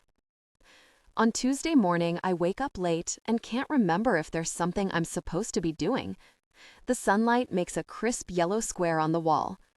I'm lying there with my chin on the edge of the mattress and my pillow wadded up under me when Ariel comes tiptoeing in, holding her hands behind her back. "I have something for you." I roll over but don't raise my head. "What is it?" She turns her palms up to show empty hands and smiles slyly. Then she jumps on me, hugging me around the neck and pressing her face into the top of my shoulder. I laugh because I can't help it. We wrestle together, rolling around until I'm flat on my stomach with the comforter wrapped around my legs and the sheets in a mess on the floor. Ariel is lying flopped across my back. "When you get dressed, you should wear your big boots," she says, playing with my hair. "Is that right?" She nods and flips over so she's staring up at the ceiling, still holding on to my hair. "We need you to look menacing." "Ow, don't pull. What are you talking about, menacing?" She thumps down next to me and pushes her face close to mine. "So, when you walk me and Pinky to school, no one will come and snatch us." I have a drowsy feeling that my mom has put this idea into her head. It's not the kind of thing Ariel would come up with on her own, and she doesn't even look particularly worried about it. But then, Ariel never looks worried about anything. We lie side by side, staring past each other. I think I see Lillian watching from the closet, but when I turn my head, she's gone. Morning is the only time when Lillian is really, truly ghostly, practically non-existent. "You have to get up," Ariel says into the silence. "Pinky's almost here." "That's right, Hannah." The voice that comes drifting out of the closet is a ghost voice, the way Lillian in the morning is always a ghost Lillian. The sun shines through her, making her seem pale and far away. "You just need to figure out how to look menacing." I lie transfixed, staring into the closet like a bird staring helplessly at a snake.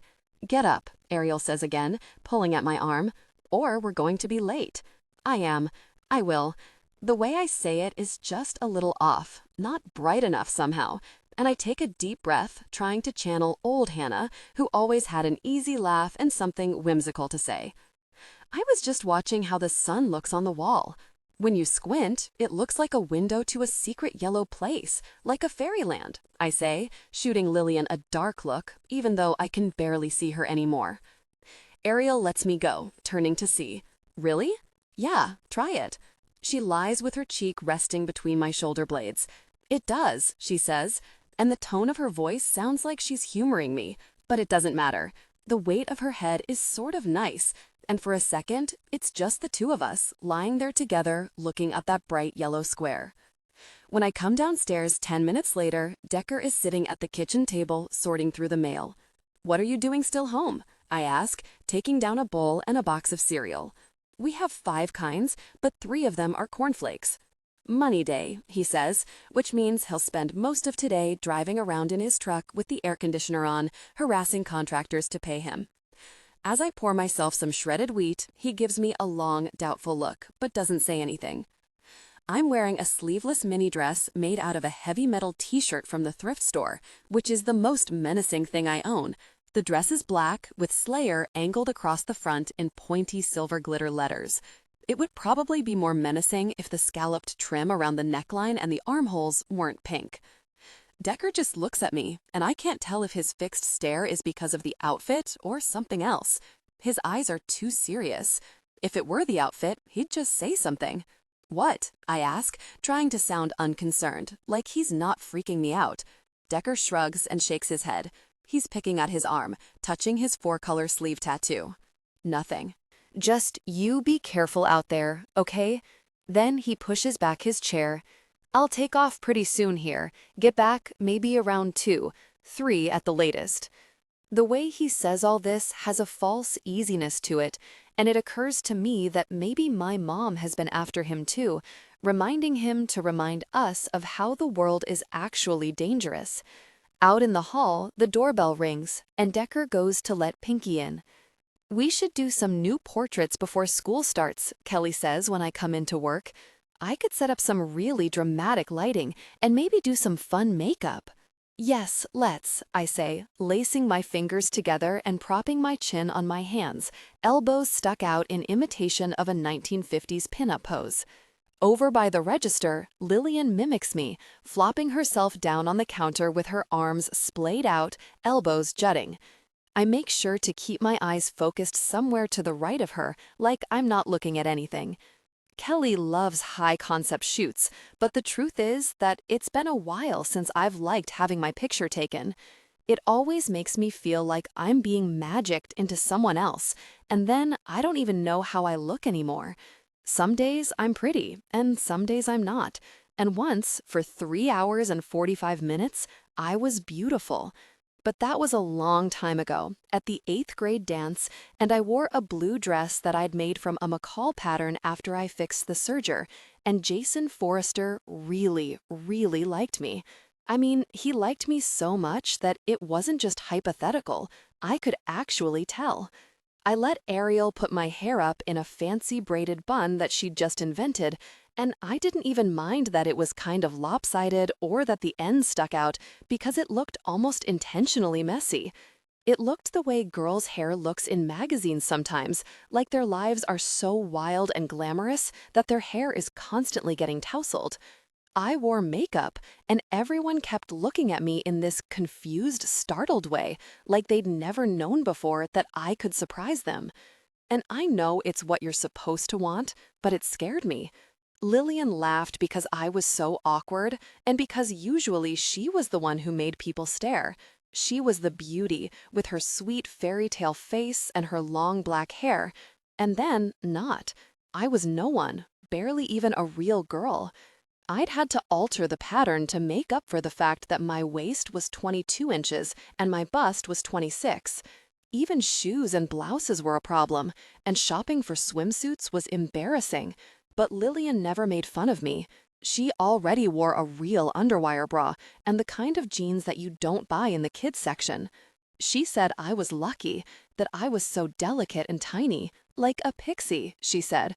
But I knew that 26 inches wasn't something to want. That's not even the size of a real person. The blue dress was the best thing I'd ever made, covered in pleats and flounces with a tulle overskirt. My mom helped me with the flounces because the fabric was fragile and stretchy, which made measuring tricky, but I did everything else myself. Before the dance, we got ready at my house, but we went to Lillian's to meet our dates. I never minded that.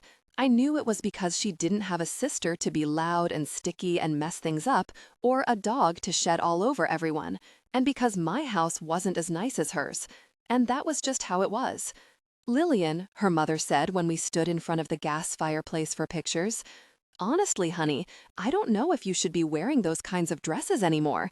You've just got a little too much going on in the chest area to be wearing spaghetti straps. Don't you want to wear your black one?" As if Lillian hadn't just spent 4 hours trying on every single dress she owned, looking for the one that didn't make her look fat. She was smart and stubborn, but her mother was the voice of authority. Mrs. Wald was so well-meaning and so picky, and she was always right. In her room, Lillian sat slumped at her ruffled vanity with the oval mirror in front of her and the black dress spread out on top of her quilt, but she didn't change right away. She just looked at herself. And I sat on the edge of her bed and didn't remind her that Connor and Jason were waiting for us. "You can wear my bow," I said, running my fingers over the black dress. "It will look better with the flower pattern than it does on me." Lillian just stared into the mirror. I didn't know what to say. I wanted to tell her that her mother didn't mean she wasn't okay just the way she was. She had this expression on her face like she'd lost at something, and I thought, how awful to never be allowed to fail. I took the bow out of my hair and saw that she was crying a little. "It's okay," I said. "It wasn't true about the straps. You look nice." She just shook her head and cried harder. "If you don't stop," I said, "you're going to wreck your makeup." And she pinned her hair back from her face with the bow and stopped crying, but it was already too late. All her happiness was gone. Her face looked numb and empty, like all the joy and the excitement had run out of her. We went back upstairs, and Lillian's mom drove us to the school. We went inside and stood in the cafeteria along with everyone else. And maybe Jason Forrester liked me, but he was too nervous and awkward to stand next to me with the music blasting through the speakers and Lillian acting like anyone who came near us needed to be shot. I didn't care. I didn't even really know how to slow dance, even if he had gotten around to asking me. I was waiting for Lillian, watching to see what she would do, always ready to let her show me the way. Connor didn't ask her to dance, though, and neither did anyone else. I thought maybe it was because of how Lillian had basically ignored him in the car the whole way over, and because she looked ready to set fire to anyone who got close. But she thought it was because she was fat. "You can dance with me," I said. She shook her head, avoiding my eyes. "That's stupid. I mean, we're not little kids anymore." Over by the refreshment table, Connor was standing with Jason and Max Sodermeyer, flicking the roasted peanuts from the pretzel mix at all the couples shuffling past. "Lyle," I said, reaching for her, holding out my arms. "Dance with me." I thought she would turn away, but then she reached for me too, collapsing into me like a building coming down. We stood in the corner of the gym with the reflections from the mirror gall trickling over us in silver coins of light. I put my arms around her waist and held on, held tight like we were magical girls in a story or like I had a big sister. She rested her head on my shoulder, and I knew she was crying, but I didn't say anything. The song was one from an old TV show. It was happier and brighter than the moment, but I didn't care that the soundtrack to our evening was bouncy and all wrong. I was just glad to be with her. Even when things weren't okay at all anymore, and she got sad and sick and awful, I was always just so glad to be with her. 8th grade was a long time ago, but it's what I want to remember. I was pretty and skinny. Lillian was beautiful. When Officers Bowles and McGarahan come in at lunchtime, Kelly beats me to the counter to write out the order. "What's up?" she says, reaching for the forms. Her smile looks warm and friendly, but her hands are nervous, skittering across the counter. McGarahan is watching her in a long, meaningful way, like if he stares hard enough, she'll understand without his actually saying anything. "We've got the film for the Miles homicide," says Bowles, who tends to lose patience with things like etiquette and beating around the bush. He gives her 5 rolls of film and 2 sets of special instructions. The whole time, McGarahan keeps up this constant stream of conversation, like if he just keeps talking, everything will be fine. After they leave, Kelly sits down to print the order, and I do my best. I sweep the main aisle and the floor behind the register, all the places that aren't anywhere near the printer. Lillian is just as restless, pacing back and forth between the counter and the door, while Kelly works on the order. She's clicking her way through the second roll when her face changes. I put down the broom and go into the back. In the little office, I sit on the edge of the counter and stare at the workers' compensation poster on the wall, thinking about Cecily. I think of the version of her that I saw on TV, the wide, goofy smile, and the way she will never get her braces off. The counter is cold against the backs of my legs. Lillian sits next to me, hunched over with her hands clasped between her knees. After a minute, she leans into me, resting her shoulder against mine like she used to when I was upset about something. "What are you doing back here?" "Nothing," I say, without looking away from the workers' comp poster. It shows a guy lifting with his back, red arrows of pain shooting out from his spine. "You can't keep acting like this," Lillian says, and for the first time in months, it's like she's actually trying to be nice. Tragedy isn't this evil thing that came from outer space. It's just there, along with everything else. I don't answer. The fact is, she can say that because she's not the one who lost everything. "That's not true," she says softly. "You know that's not true." When Kelly comes into the office, I think that maybe she's come back to get me, but when she sees me sitting on the counter, she looks surprised. She's carrying the police photos in their brown paper bag, and then she does something really strange. For the first time ever, she doesn't just tuck them under the front counter with the rest of the orders. Instead, she locks them in the little floor safe, like they're an ugly creature that might get out. "You could look," Lillian says in my ear, "if you wanted. It won't hurt you. If you look, maybe you'll feel braver." I nod, but I don't feel brave. I feel like we're playing the worst game of truth or dare in the history of the world. Lillian is right there next to me, though. After a second, she reaches for my hand and squeezes it. When Kelly goes back out to help Connor Price's mother choose negatives for enlargements, I slip down from the counter. It's not like the safe combination is a secret or anything. Kelly keeps it on a tiny piece of scratch paper taped under the edge of the desk in case she forgets.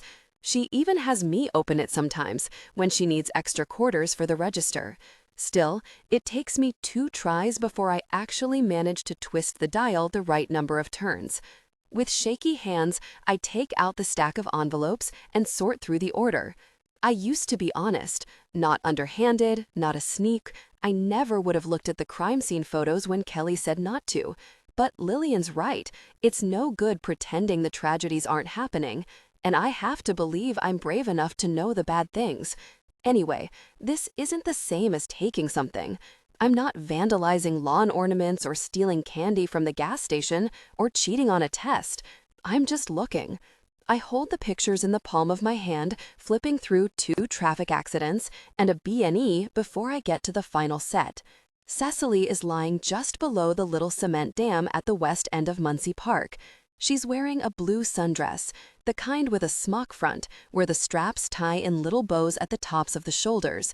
I can tell just by the way the skirt is crumpled that it's probably made of cotton, and it feels wrong to be noticing these things when I should be noticing other things instead.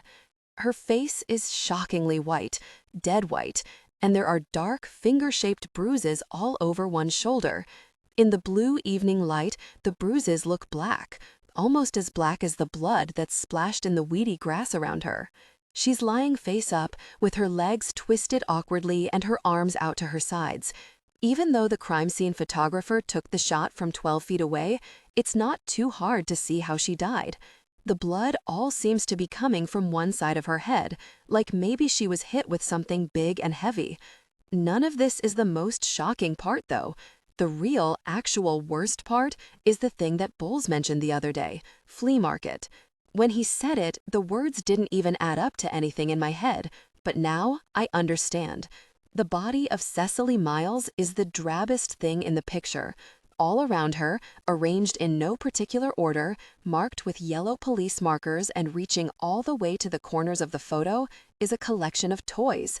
Most of them are tiny and cheap, like party favors. There's a little airplane made of pink plastic, barely 2 inches long, and a sparkly rubber ball, like the kind you get out of a bin at the dollar store, and too many others to count. Threaded through the surrounding bushes and tied in a crazy web above her is a tangle of rainbow craft string. "Oh," says Lillian, in a tight, shaky voice. "Oh, Hannah, look." She's leaning in over my shoulder, pointing with a trembling finger. But I already see it. Lying against the back of Cecily's outstretched hand is a red heart cut from construction paper and glued carefully to the center of a lacy white doily. It's a strange, eerie thing to see lying in the grass, in the middle of summer, in the shadow of a dead body. But that's not what makes the horror come bubbling up from the bottom of my memory. "You remember?" Lillian whispers. The tightness in her voice makes her sound like she's begging. "Remember, Hannah?" I nod so slowly it feels like I'm underwater, thumbing through the rest of the prints until I get to a close-up. The Valentine is big and bright red, but you can tell from the unevenness of the scallops and the crooked way the pattern doesn't line up that the doily is handmade, cut out with scissors or maybe a utility knife. The tile floor is cold under me, and I feel wobbly and full of needles and pins, like maybe I'm going to faint. Together, we crouch on the floor of the office in front of the open safe. "Remember?" Lillian says again, in a desperate, strangled voice. "The spirit board and the message? You did that."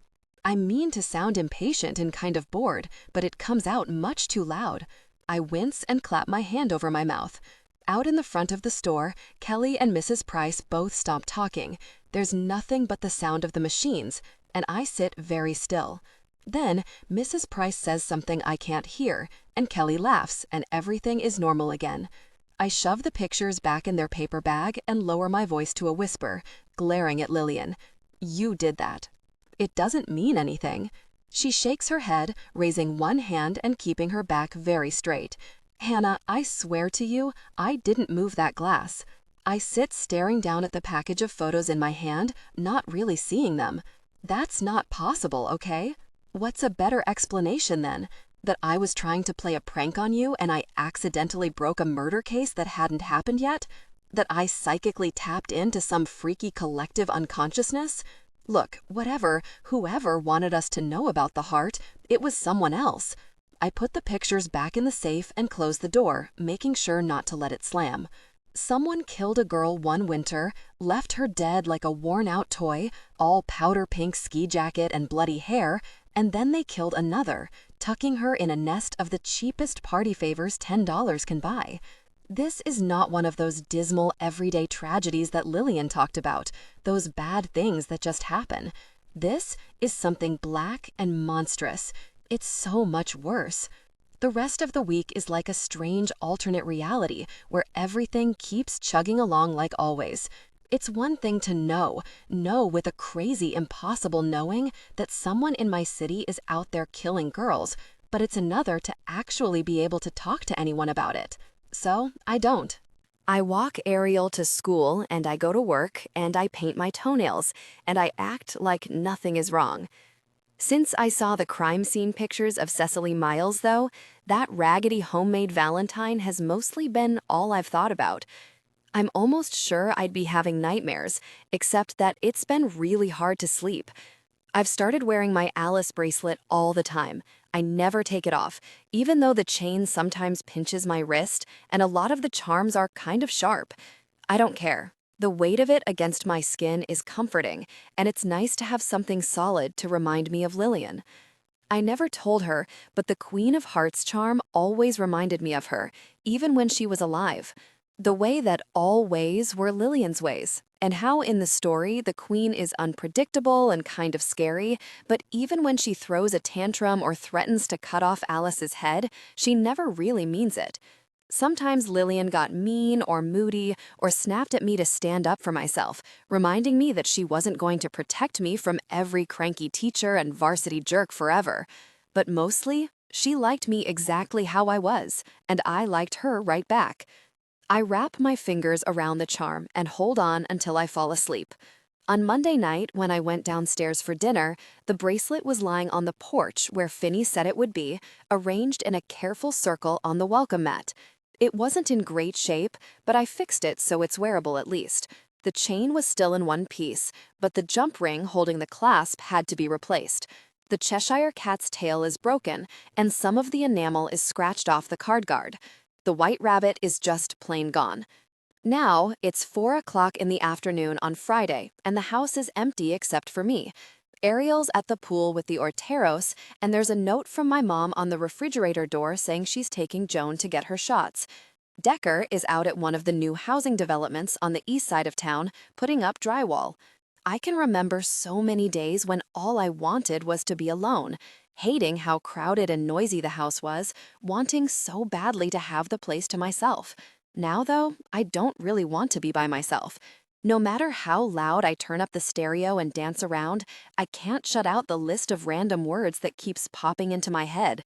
Bone and blood and bludgeon. When I close my eyes, I see Cecily.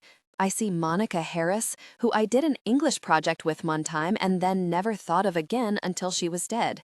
Lillian sitting on my dresser, rocking from side to side in time to the beat of my dance party, while I bounce on my mattress and scream along.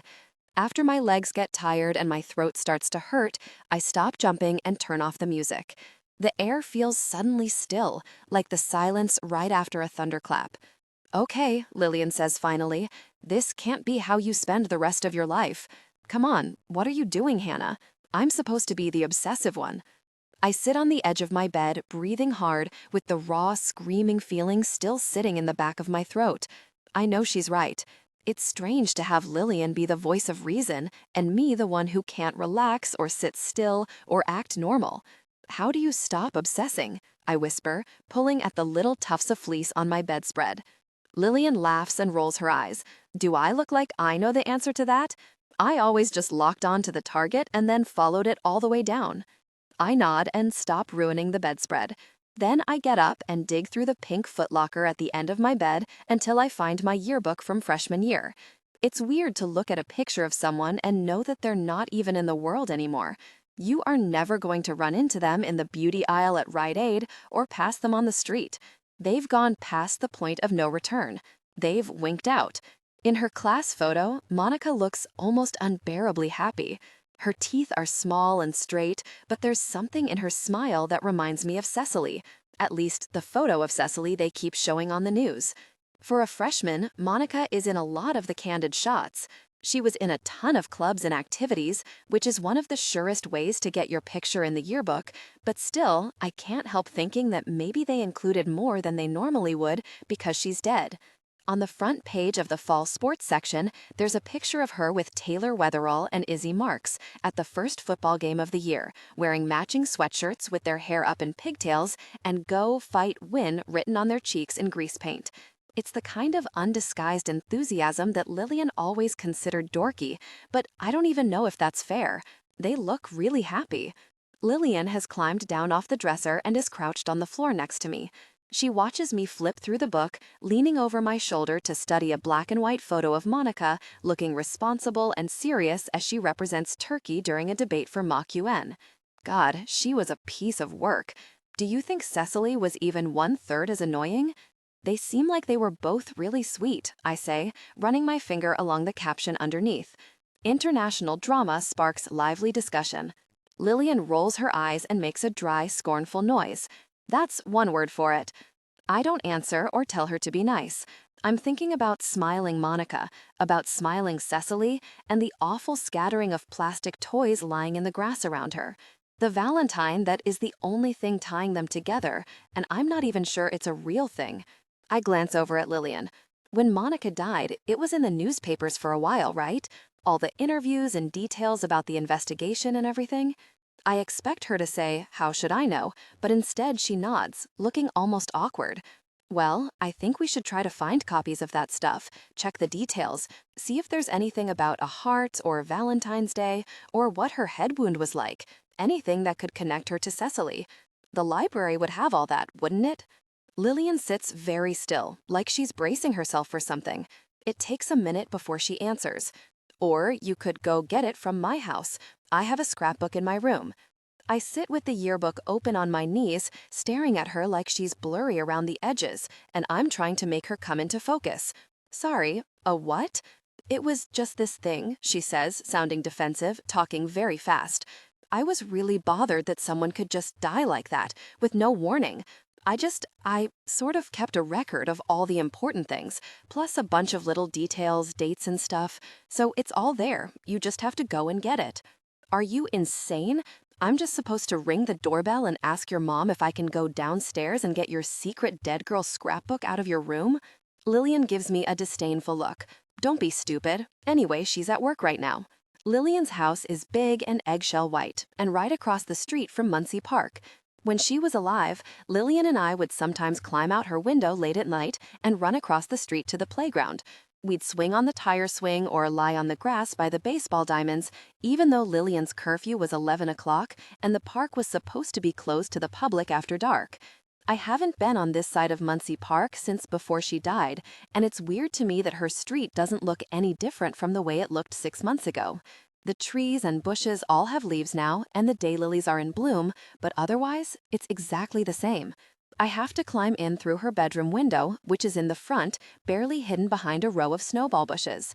I cross the lawn, trying to look inconspicuous and like I belong there. The neighborhood is deserted, though. It's still before 5, so most of the neighbors aren't home yet. Her bedroom is in the basement, which means that in theory, all I have to do is open the window and crawl in. The window is the sliding kind that locks with a metal spring latch, and even though I don't think it's very likely, I'm a little worried that someone will have noticed the lock doesn't exactly do what it's supposed to and gotten it fixed. The thing is, Lillian's mother caught her sneaking out. Lillian's mother caught her sneaking out more than once. The first time, she got all worked up and yelled and threatened to take away her cell phone, but yelling at Lillian has never really had much of an impact. After a while, it got so that any time Mrs. Wald woke up and found Lillian gone, she'd go through the house and make sure everything was locked. So if Lillian wanted back in, she'd have to ring the doorbell. It was supposed to be this tactic of parental control, but Mrs. Wald underestimated exactly how much Lillian hated being told what to do. Lillian's solution was simple. She took apart the window latch with a screwdriver and put it back together so the little metal lever always looked like it was in the locked position, when really, it didn't lock at all. The fact that someone might be able to break into her house didn't even faze her. Ludlow was safe enough to walk around the park in the middle of the night, safe enough to leave her window unlocked so she would always be able to get back in. But now that sense of security is gone, and it makes me wonder if it was ever safe at all. I have to slide through the window on my stomach, which is precariously awkward, and for a second, I'm scared I'm going to fall through and land on my head on the floor. Her bed is still pushed against the wall, though, right under the window. When I drop down onto it, the impact sends a puff of dust billowing up around me, and I have to press my hands over my face and close my eyes to keep from sneezing. Being in Lillian's room is like being in a wax museum or someplace just as eerie. It's so dark that at first my eyes can't focus, and the air seems oddly damp, like I'm standing under a swamp cooler. The bed is still half made, the quilt hanging down over the mattress at an angle, so one corner of it touches the floor. Her Emily Autumn poster is still tacked up on the wall, but her computer and most of her books are gone. The closet is empty, but her basketball trophies from elementary school are still on the little shelf above her desk. When I swing myself off the bed, Lillian is standing in the middle of the room, looking around like we're in the wrong place. "What happened to all my stuff?" she whispers. I cross to the bookshelf, which is mostly bare, except for a few figure skating programs and a framed picture of Lillian with her dad. Things the Salvation Army probably wouldn't want. "Maybe your mom got rid of it," I whisper, picking up a glass paperweight with a tiny seahorse suspended in the center. Almost everything's gone. I'm suddenly so sure that we came here for nothing, and the scrapbook has gone into the donation box or the trash with the rest of her stuff. But Lillian shakes her head and motions me over to her bed. It's a huge oak cabin bed with a carved headboard and built-in drawers underneath. The scrapbook is in the one closest to the wall, shoved all the way in the back. It's a 3-ring photo album with a lumpy handmade paper cover, cream-colored with real rose petals and dried ferns mixed in with the pulp. It would look elegant, like something for a wedding, but Lillian has drawn all over it with a marker, making the dried flowers look spiky and ominous. Inside, the book is filled with articles cut out of the Ludlow Herald and printed from various online news sites. The last item in the book is a 1-page follow-up article from December, 10 months after Monica's body was found. After that, the rest of the pages are blank. I sit on the carpet with the book open in my lap. In the margins, Lillian has added all these little notes and comments, mostly cross-referencing people and places. It's detailed and methodical, but that part doesn't really surprise me. Lillian was always writing things down. After she was sick, it got worse. She started keeping this little purple notebook full of numbers, how many steps she'd walked, pounds she'd lost, calories, carbs, grams of sugar she'd eaten, breaths she'd taken. No, the shocking part of the scrapbook is the absolute gruesomeness of it. "This must have taken forever," I say, touching a bold 5-pointed star that she scrawled next to the clipping of Monica's obituary. "How come you never told me about it?" Lillian laughs, and it's not as harsh or as mean as it could be. "You would have just said I was being creepy and then changed the subject." I nod, because it's probably even true. The book is one of the creepiest things I've ever seen. Suddenly, from upstairs, there's a faint metallic jingling, barely audible, but I freeze listening. It's the sound of a key in the front door. The door opens, then closes again, and the ceiling echoes with the sound of footsteps overhead. "It's cool," Lillian says, leaning over the scrapbook. "Just don't make any noise. It's not like she's going to come down here or anything." I'm pretty sure she's right, but I get up and close the door anyway, before picking up the book and heading for the window. Lillian was a lot taller than me, and I'm not sure how to get myself back into the yard. I'm trying to figure out the best way to climb out when upstairs, another door opens, and I can hear Mrs. Wald talking to someone. And then comes the sound of frantic, scrabbling feet. I recognize it immediately. Our dog, Joan, does the same noisy, ecstatic dance anytime you shake the milk bone box. There's an explosion of barking right outside Lillian's door, the huge, booming kind of barking that only comes from something the size of a pony, and Lillian gasps and makes a grab for me, pushing me toward the window. I turn to stare at her. "Your mom got a dog?" She opens her eyes wide and gives me a hard shove. I didn't know. I scramble for the window, trying to boost myself up through the opening, but it's too high, and I can barely even get my head level with the flower bed. My heart is pounding in my throat, and now I can hear Lillian's mom on the stairs, yelling for the dog to be quiet. The storm of barking doesn't even slow down. "Shut up," she yells, and this time I can tell she's right outside the door. I toss the scrapbook out into the yard and swing one foot on top of the headboard. Then, with my toe braced on one of the carved wooden roses, I shove myself face first into the snowball bushes in front of the house, rolling over and pulling my legs up. Behind me, the barking is suddenly much, much louder, and I lie flat, desperate not to make any noise. I can just see the top of Mrs. Wald's head as she comes into the room, and while she's staring in the direction of the closet, I slide the window shut, then snatch the scrapbook up and run. I pelt across the street into the park without checking for traffic, past the soccer fields and the playground, past the white plywood concession stand. I cut straight across the bike path and into the wooded nature area, where everything is underbrush and tall grass, and the only paths are narrow dirt trails that wind aimlessly along the edge of the river, all the way through town. The rational part of me knows that there's no one behind me, that Mrs. Wald didn't even see me, but I tighten my grip on the scrapbook and keep running, following the paths that lead toward Sherwood Street and home. It's too hot to run for long, though, and I'm so far back in the trees that I can't even see Lillian's neighborhood behind me anymore. After a few more yards, I slow to a walk, heading in the direction of the nearest bridge. As I start down the shallow embankment toward the river, a huge, unearthly bang echoes through the trees, sending storms of birds flapping into the sky above me. I try to catch my balance, but my ballet flats are slick and I slide the rest of the way down on my butt, landing at the bottom in a tangle of honeysuckle bushes. Everything is quiet. The leaves are cool against my face and arms, and under the bushes, the air smells sweet like fresh, wet dirt and sugar. Mosquitoes are everywhere, whining around me in a cloud, but at first I don't even wave them away. I just lie in the shade of the bushes, gasping, trying to catch my breath. The force of the explosion still echoes in my ears, making my head feel numb and fuzzy. I stay very still, listening, but it doesn't come again. I try to remember if I've ever heard a car backfire and if it sounded like that. If thunder ever happens when there are no clouds. When I finally sit up, my hair is sticking to the back of my neck. I brush the dust and twigs off myself but don't crawl out from under the bushes. The honeysuckle flowers are baby yellow with a flush of pink around the edges of the petals. My skirt is a mess, covered in dirt and streaked with grass stains from Lillian's front yard.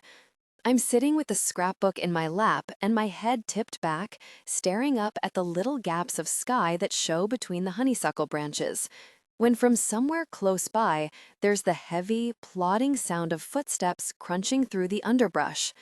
In a panic, I curl over Lillian's scrapbook and close my eyes, like if I concentrate hard enough, I can disappear. All I can think of is how running into the park was insanely, incredibly stupid, that there's a killer loose in the city, maybe even in my neighborhood, and there is no way my red tulip print skirt won't be totally obvious through the leaves. I don't move. I don't breathe. Everything is perfectly quiet. No crickets or grasshoppers, no birds. All I can hear is the river. The silence goes on, and I stay perfectly still, waiting for a squirrel to chatter down at me or a thrush to sing. Then, when the silence gets too long and I can't stand it anymore, I take a deep breath and raise my head. Finny Boone is standing over me. His shoes are muddy, and he's got a package of Black Cat firecrackers sticking out of his front pocket, which at least solves the mystery of the booming explosion. In his good hand, he's holding the stolen Quick Mart lighter. "Are you okay?" he says. I stare up at him with the scrapbook clutched against my chest. It takes me a few tries before I manage the word yes. For a second, he doesn't do anything. Then he nods. He doesn't look at me like I've completely lost my mind. He doesn't ask me what I'm doing in the middle of the park in a honeysuckle bush with a stolen photo album full of morbid newspaper clippings. "Haven't you been watching the news?" he says. "You shouldn't be out here alone." Finny waits with his back to me, staring off in the direction of the river, while I fight my way out of the bush and yank my skirt straight. It's still early, and the sun is just starting to sink down over the tops of the trees. The air is hot, and all around us, the little hollow is full of shadows. There are bridges all along the length of the park, and I start toward the closest one, which will take me across to the other side of the park and to Sherwood Street. "Hey," Finny says as I step around him onto the path, "wait up." "Why?" "I'm coming with you," he says. It's weird walking through the park with him. All I can think of is how much I don't really know him, even though during the school year I see him in the halls almost every day, and he lives on my side of the park, and we've been in the same district since first grade. At the river, Finny steps down the slope above the bridge and I start to follow him, but my shoes are useless, slipping and sliding on the packed dirt. I almost have a repeat of my tumble into the honeysuckle, but he holds out his hand to steady me, and I have to grab it, or else I'll go right into the water.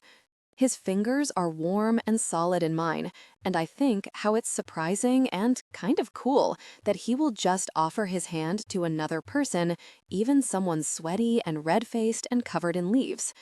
When we get to the edge of the park, I kind of expect him to leave me to walk the rest of the way alone, but he doesn't. He just turns in the direction of my house like it's something we've already agreed on. "You don't have to walk the whole way with me," I say. "I'll be fine. It isn't that far." Finny gives me a bored look and shakes his head. "It's far enough.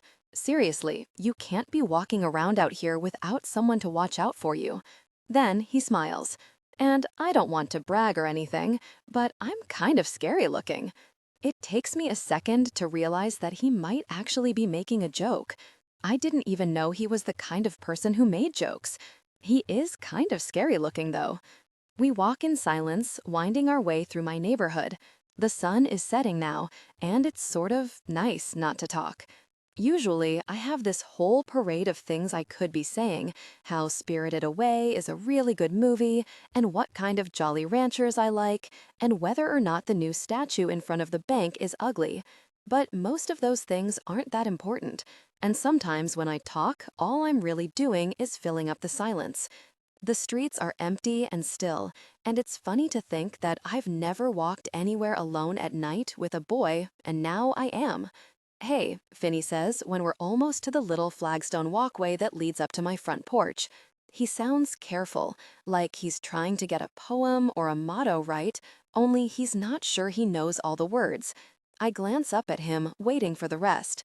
The way he's scuffing his shoes along the pavement seems almost nervous, and I can't help thinking that right now, if he wanted to move closer or reach for my hand again, there's a part of me that would really, really be okay with that. "Do you remember in Mrs. Winslow's class?" His voice is low and flat. It takes me by surprise. "Mrs. Winslow was our teacher in elementary school." "Sure. What about it?" He doesn't answer right away. His hand skims the brittle crest of his hair like he's trying to make it lie flat. "She had that whole thing about birthdays." "Oh, I guess." But she did. She had this special birthday calendar on the wall behind her desk. When your day had a star on it, you got to come up and pick a prize out of a cardboard box in her desk, and your parents could bring cookies or cupcakes, and everyone would sing. The way you could tell who was popular was by whose parents sent them to school with fancy store-bought cupcakes piled high with frosting, and who sent weird homemade ones, wilting in their paper wrappers, or else who got sent with nothing, which happened sometimes too. One person gave me a birthday card. He says in a flat, matter-of-fact way that makes me walk faster and squeeze the scrapbook against my chest. It was just a piece of construction paper folded in half, but I spent a long time on it, making sure all the words were spelled right and the letters were straight. It said "Happy Birthday" in army green marker, with the vowels outlined in orange, and a squished-looking drawing of a truck underneath, because he liked trucks. He stops walking and turns to face me, standing with his feet apart and his shoulders squared, so he's taking up most of the sidewalk. "Why did you do that? You didn't even like me." The way he says it is like he's just telling me the truth, but his voice sounds low and empty suddenly, all wrong. Maybe sad isn't the right word, but he's something. I wish so desperately that the answer was better, that in third grade I was kind and thoughtful or didn't want him to feel left out. But that wasn't why I made him the card. It just hadn't occurred to me that there was any reason I wouldn't. Finny sighs and starts walking again. Never mind. I don't even know why you'd remember. Anyway, it was a long time ago. The way he says it is so similar to the way Lillian always acts, like she has to remind me of the past, as though I will have somehow actually forgotten, that I laugh even though it really isn't funny. Finny gives me a quick defensive look, like I might be laughing at him. What? Nothing. You just sound like my friend, is all. Out of habit, I glance around the empty street for her, but she's nowhere. When I open the front door, Lillian's waiting for me in the hall, perched on top of a cardboard box of hand-embroidered linens from the 50s. I start to go upstairs to change out of my ruined skirt, but she holds up a hand to stop me. "No time," she whispers. "Quick, it's all over the news." In the living room, Ariel is standing in the exact center of the antique rug, staring at the screen. I'm about to come up behind her and tweak her ear when the stiffness of her back catches my attention and I stop. "They found another one," she says, glancing over her shoulder, "just above that big culvert at Muncie, where the water comes in." News anchor Ron Coleman is shuffling his papers around on the desk. When he raises his head, the look he gives the camera is heartfelt and sober. Police are investigating what authorities now suspect is the second in a pair of related murders. The victim was found earlier today and has been identified as 13-year-old Haley Martinson, a student at Lincoln Middle School. The photo they show is of a pretty, brown-eyed girl, now deceased. Ariel and I stand transfixed as they play a brainy video of some elementary school kids singing a math-themed parody song to the tune of a babyish pop song that Ariel and her friends like. All the kids in the video are blurred out, except for one grinning, dark-haired girl in the middle. She's younger than in her school picture, and the circle of focus floats around her in a halo, following as she dances to the beat. Ariel turns slowly on the spot, revolving like a wind-up toy. The way she looks at me is lit up with something almost like excitement. "I did that project," she says in a breathless voice. "Last year. Me and Pinky and Katie did. We did ours on integers." The anchor comes on again, reminding us that the body of Cecily Miles was discovered in Muncie Nature Park just this past Saturday, reminding us that the park is close to 100 square acres and that until the killer is caught, no one should be walking there alone. The segment is followed by special correspondent Cora Butcher interviewing one of the detectives. "Is it true," she says, waving her microphone in his face, "that the way this second crime scene was staged is highly suggestive of evidence found around the body of the first victim?" The detective tells her that this is an open investigation, and he isn't free to comment.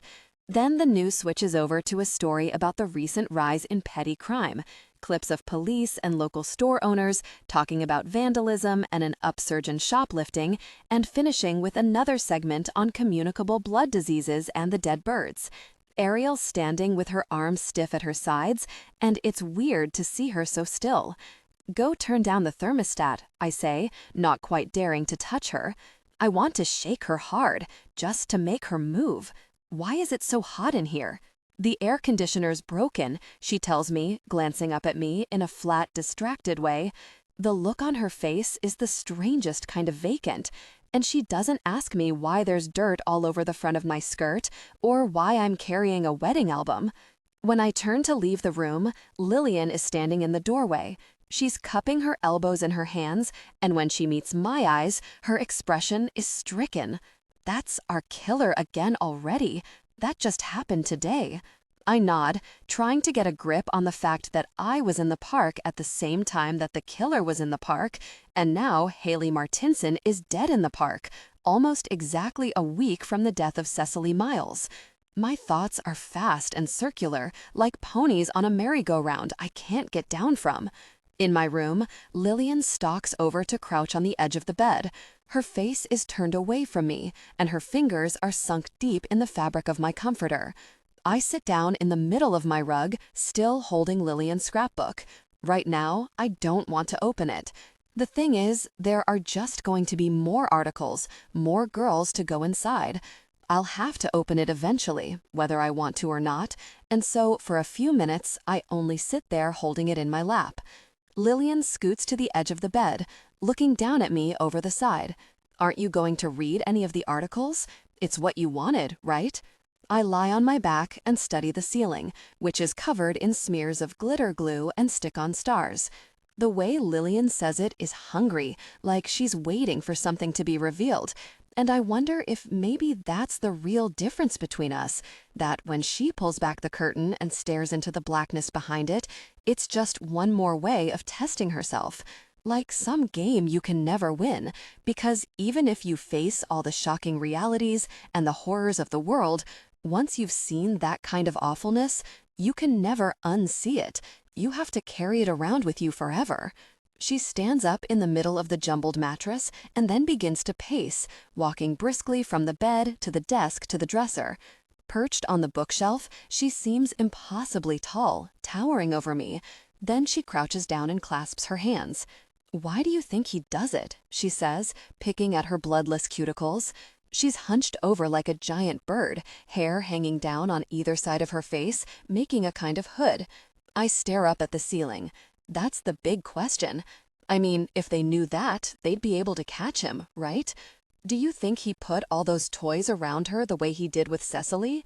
Lillian sits up straight and cups her chin in her hands. The way they wouldn't talk about the crime scene means it probably looks a whole lot like the other one, which means he's got a thing about the ritual, an obsession. He'll need to keep indulging it now. He'll keep going till they catch him. Jesus. I squeeze my eyes shut and cover my face with my hands. What kind of person even does something like this? I mean it rhetorically, but when Lillian answers, she sounds serious and thoughtful. He'd be someone angry, maybe. Someone who wants to feel like he's got power, because maybe the rest of the time he's at the mercy of someone else. "Why do you keep saying he?" I whisper, letting my hands fall. Oh, come on. If a woman kills a lot of people, it's almost always for money or self-preservation. This, though, this is for fun. I shake my head, still staring at the ceiling. Psycho. How do these girls not see that he's psycho? Appealing and dangerous can sometimes look like the same thing, Lillian says. What's that supposed to mean? Lillian sighs and looks away. Nothing. It's just that sometimes it's hard to tell the difference. I mean, look at you. Someone's out there killing girls, and you're running around with Finny Boone, this total reject who steals from the Quick Mart. I mean, don't you think it's kind of reckless? But the idea of Lillian Wald, self-destructor extraordinaire, telling anyone else about reckless behavior is totally laughable.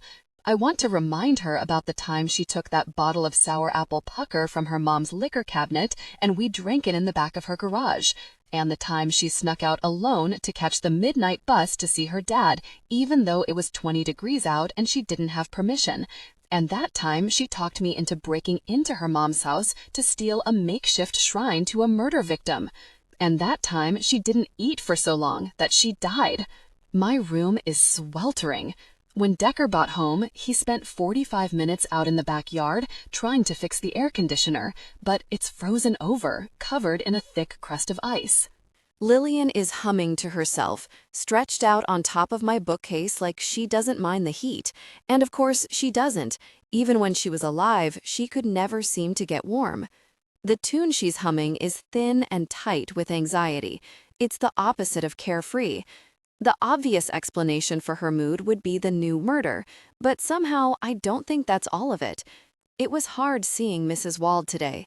After the funeral, I never called her or went to visit, even though I'd been coming over for years, almost every day.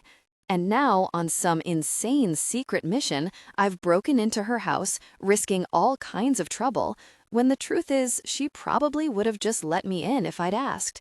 Knowing that makes me feel guilty, but even now, it seems like there was no other way. I don't think I could have faced her. It would have been just like it was after the funeral. She would have hugged me stiffly, invited me in to sit in the living room with her, and I wouldn't have had any idea what to say. When we were little, Lillian even used to get along with her mom. Kind of. They weren't always arguing, at least. Back then, all Lillian wanted was just to make her mom happy. Then she started dieting, got more interested in track than school or clothes or boys, and after a while, being sick was the only thing that mattered at all. "Why did you get so weird about food?" I say, moving my head against the pillow. I wasn't being weird. I was just... Then she stops. Even though I can't see her face from down here, I know she's pressing her lips together. It was a place to put the awful stuff, a box for everything about myself that I didn't like. I have a box like that, but it's a real one, covered in cutout pictures of lips and mouths, all printed on slick magazine paper, all gaping wide open and full of teeth. I put disappointing quizzes and bad history reports in it. I put the 16th birthday card I made for Lillian in the box, and the evaluation the guidance counselor gave me to take home to my mom. "Why?" I say, so quietly that it comes out sounding like a tiny, tired sigh. Nobody wants to be mediocre.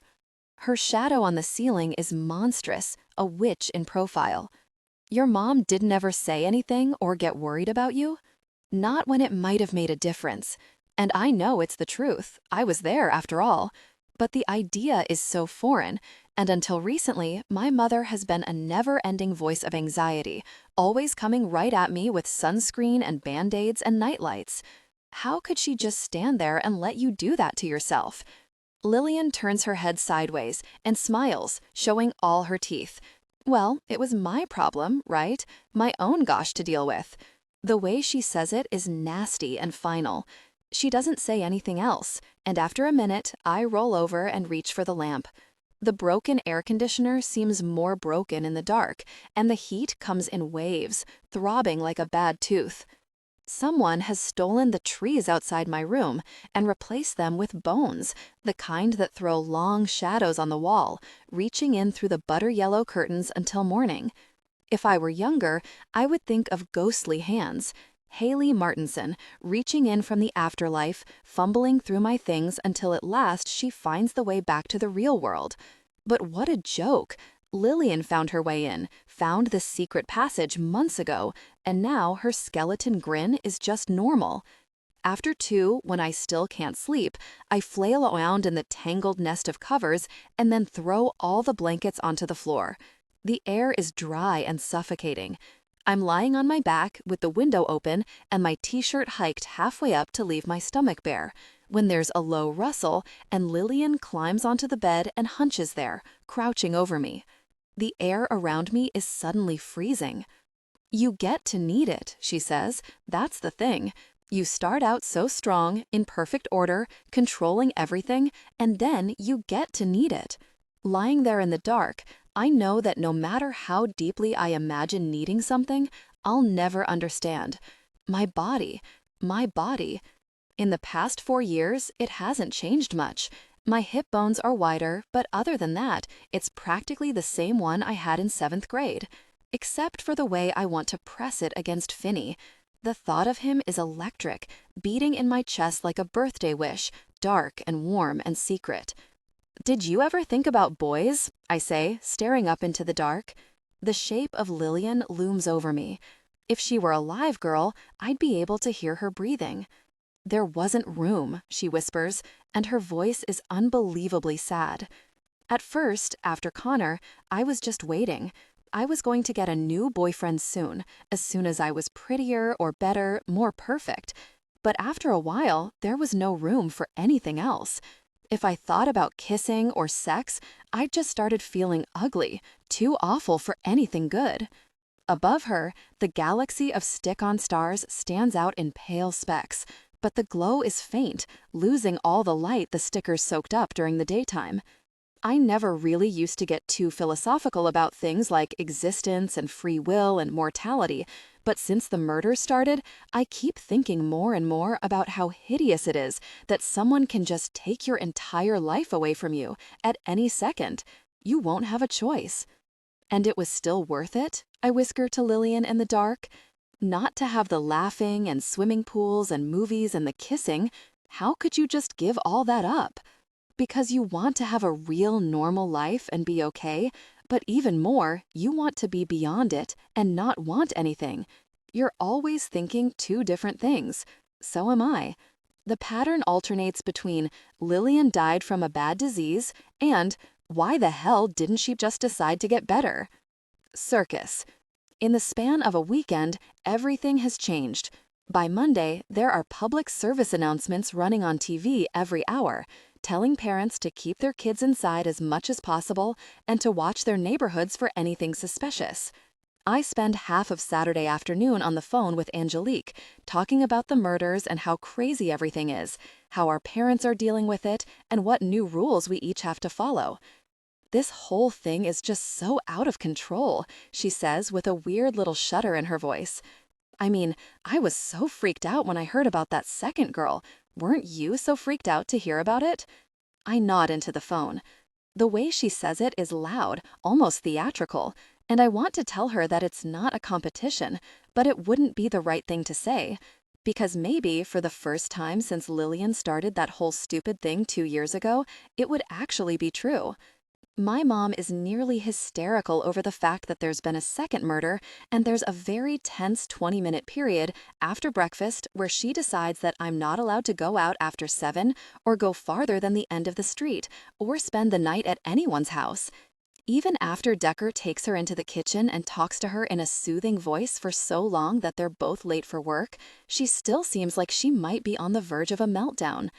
I have to make a million promises not to get in anyone's car or go anywhere secluded or talk to strangers, just so she'll let me walk the 3 blocks from Harris Johnson to Quality Photo without making Jessica or Angelique come with me. When I get to the shop, Kelly is sitting at the counter with her calculator out, glaring down at the price schedule. She doesn't even glance up until I'm right in front of her, and when she finally does, she squeaks and drops her pen. Sorry, I say, propping my elbows on top of the register. I didn't mean to startle you. Trust me, she says, raising an eyebrow. Nothing startling about you, except for maybe that dress. I'm wearing a yellow sundress with a little white petticoat underneath. The dress is vintage, worn soft at the hem, and the petticoat flares out just enough to give the whole silhouette a slightly 50s look. I tilt my head and drop a curtsy, holding out the hem of my skirt. Admittedly, the fabric is very bright. Kelly sets down the calculator, then spins on the stool, looking into my face. Hannah, I want you and Ariel to be really safe, okay? She says it like someone's squeezing her throat, but she's determined to get the words out anyway. Kelly has never been a sentimentalist. Yeah, I know. My mom already gave me a whole speech. Still, you should listen to her. Kelly clears her throat and mumbles the next part down at the counter without looking at me. I worry about you guys. We're fine, I say, sounding bright and airy. The back of my dress pinches me when I breathe in, the zipper teeth digging into my skin. And even as I say it, I'm thinking that we're not. We're not fine. Nothing is fine. I'm thinking, this isn't how Ludlow is supposed to be, that the whole awfulness of this is not safe or right or fair, just ugly. When Bolus and McGarahan come in with their bag of film, Bolus dumps the whole thing out and begins to pick through it, separating out 3 rolls and setting them aside. We need these ones ready this afternoon as soon as you can get them. It's our dead girl number 2. McGarahan gives him a warning look and shakes his head. He glances at me, but carefully, like he's trying to do it without me seeing. I don't bother to tell him that I already know. It was all over the news all weekend. Everyone already knows. My God! Kelly shakes her head and takes a little step back, like by leaning away from the bag of film, she can avoid the ghostly touch of a dead girl. I can't get over this, it's just crazy. McGarahan nods, looking anxious, younger than he usually does. He leans closer, speaking in a low voice just under his breath, but I can hear every word. We won't know anything for a few more days. We're still waiting on forensics, but everything's pretty consistent. We're almost definitely looking at a serial killer. Behind the counter, Lillian jabs me, and I don't flinch. I twist my hair around one finger to make a limp curl. I try to keep my expression mildly curious, but it keeps feeling horrified instead. McGarahan turns to me.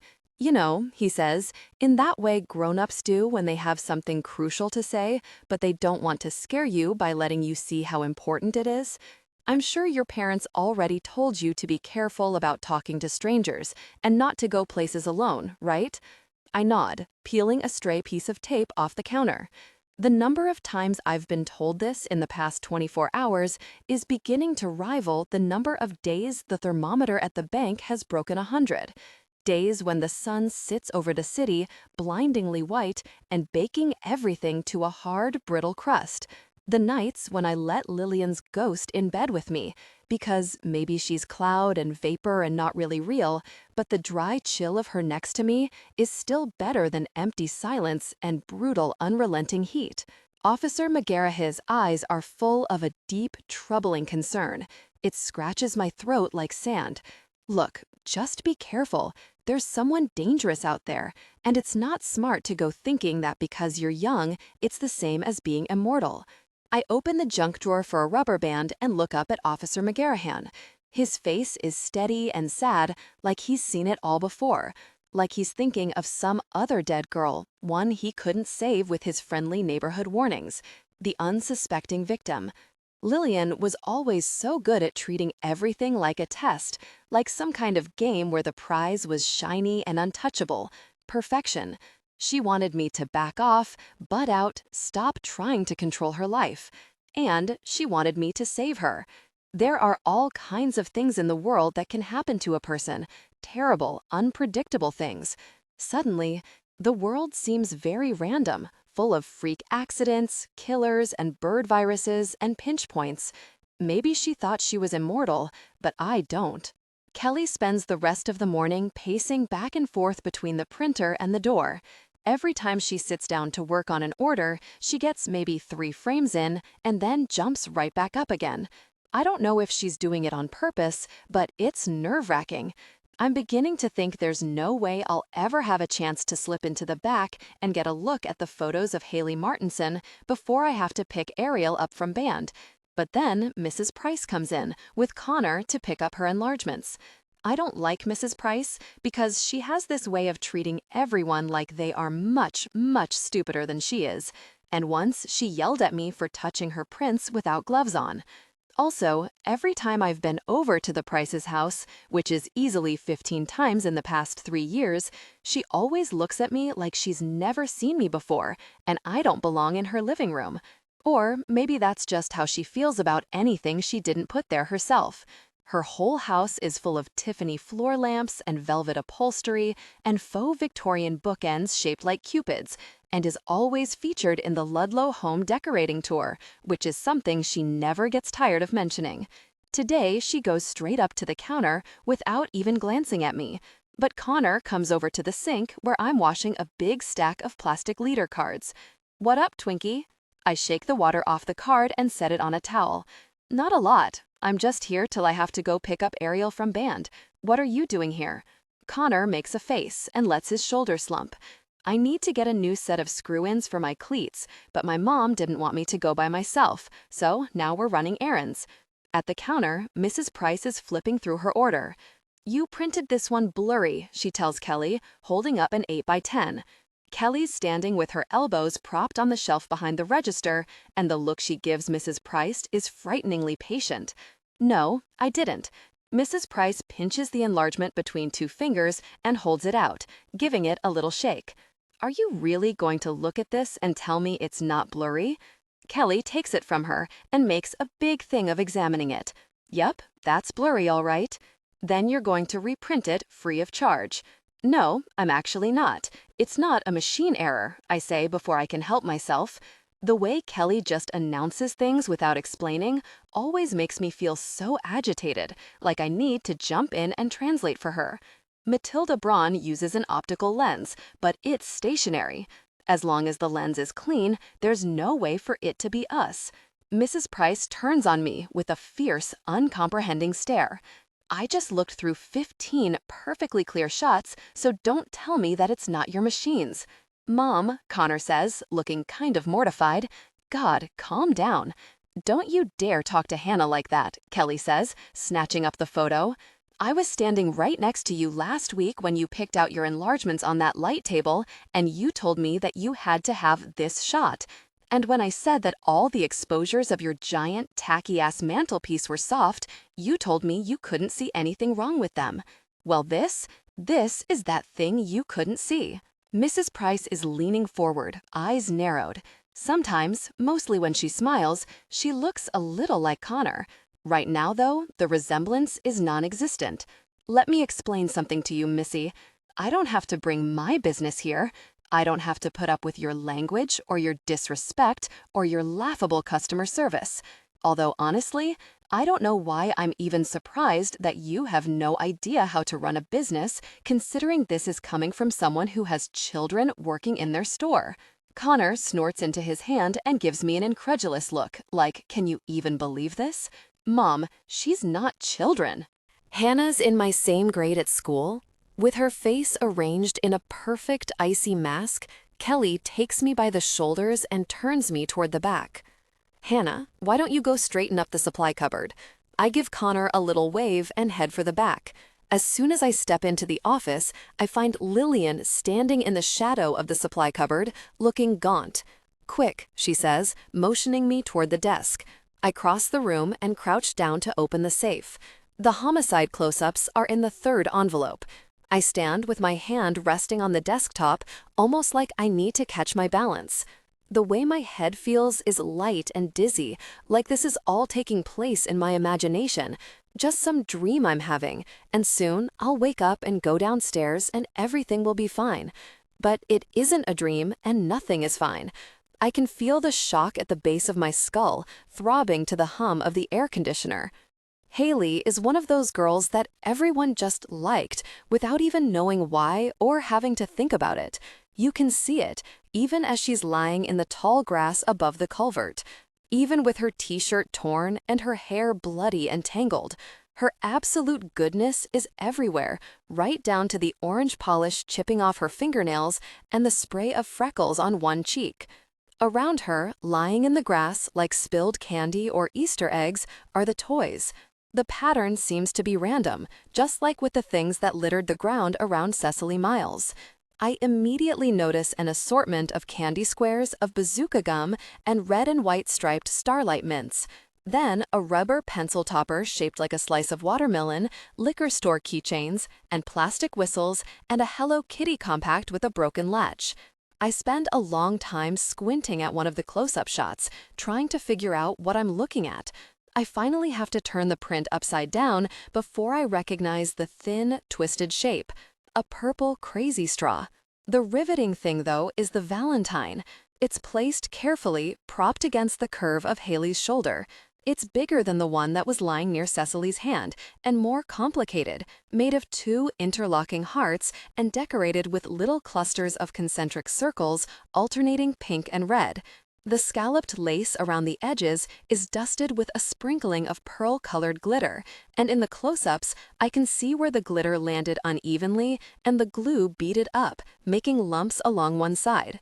I stand with my back against the counter, flipping through the entire set, then going back to the beginning, looking over all the evidence a second time. Every time I get another look at Haley's face, I have a painful, electrified feeling in my chest. I keep thinking Lillian will at least say something, but she just stands against the supply cabinet with her hands cupped over her bony shoulders and her teeth working at her bottom lip. I don't know what to do or what I should be looking for. I can make out 28 different police markers in the grass right around the body, and there are another 5 or so scattered farther in the weeds denoting objects, but I can't tell what they are. "This is trash," I whisper, glancing at Lillian. "It's like party favors from 3rd grade and the world's crappiest candy. I mean, what is this?" Lillian doesn't answer. She's chewing distractedly on her pajama cuff, watching my finger as it hovers over the photo, following the trail of police markers. I squint down at the photo and shake my head. There's a thought squirming in the back of my mind, but it's tangled up with all these other thoughts, and I can't quite make it come into focus. Lillian's still chewing her cuff, but she isn't looking at the photos anymore. She glances up and starts to speak, but just then there's a scuffling noise from the doorway, and she opens her eyes wide and points frantically behind me. I whip around, expecting Kelly, and almost gasp out loud with relief. Connor is leaning around the doorway to the office, peering at me curiously. Quickly, I jam the photos back into their envelope, then shove the whole stack of orders inside the safe and close it. Connor gives me a look of mild surprise. "Wow, what were those?"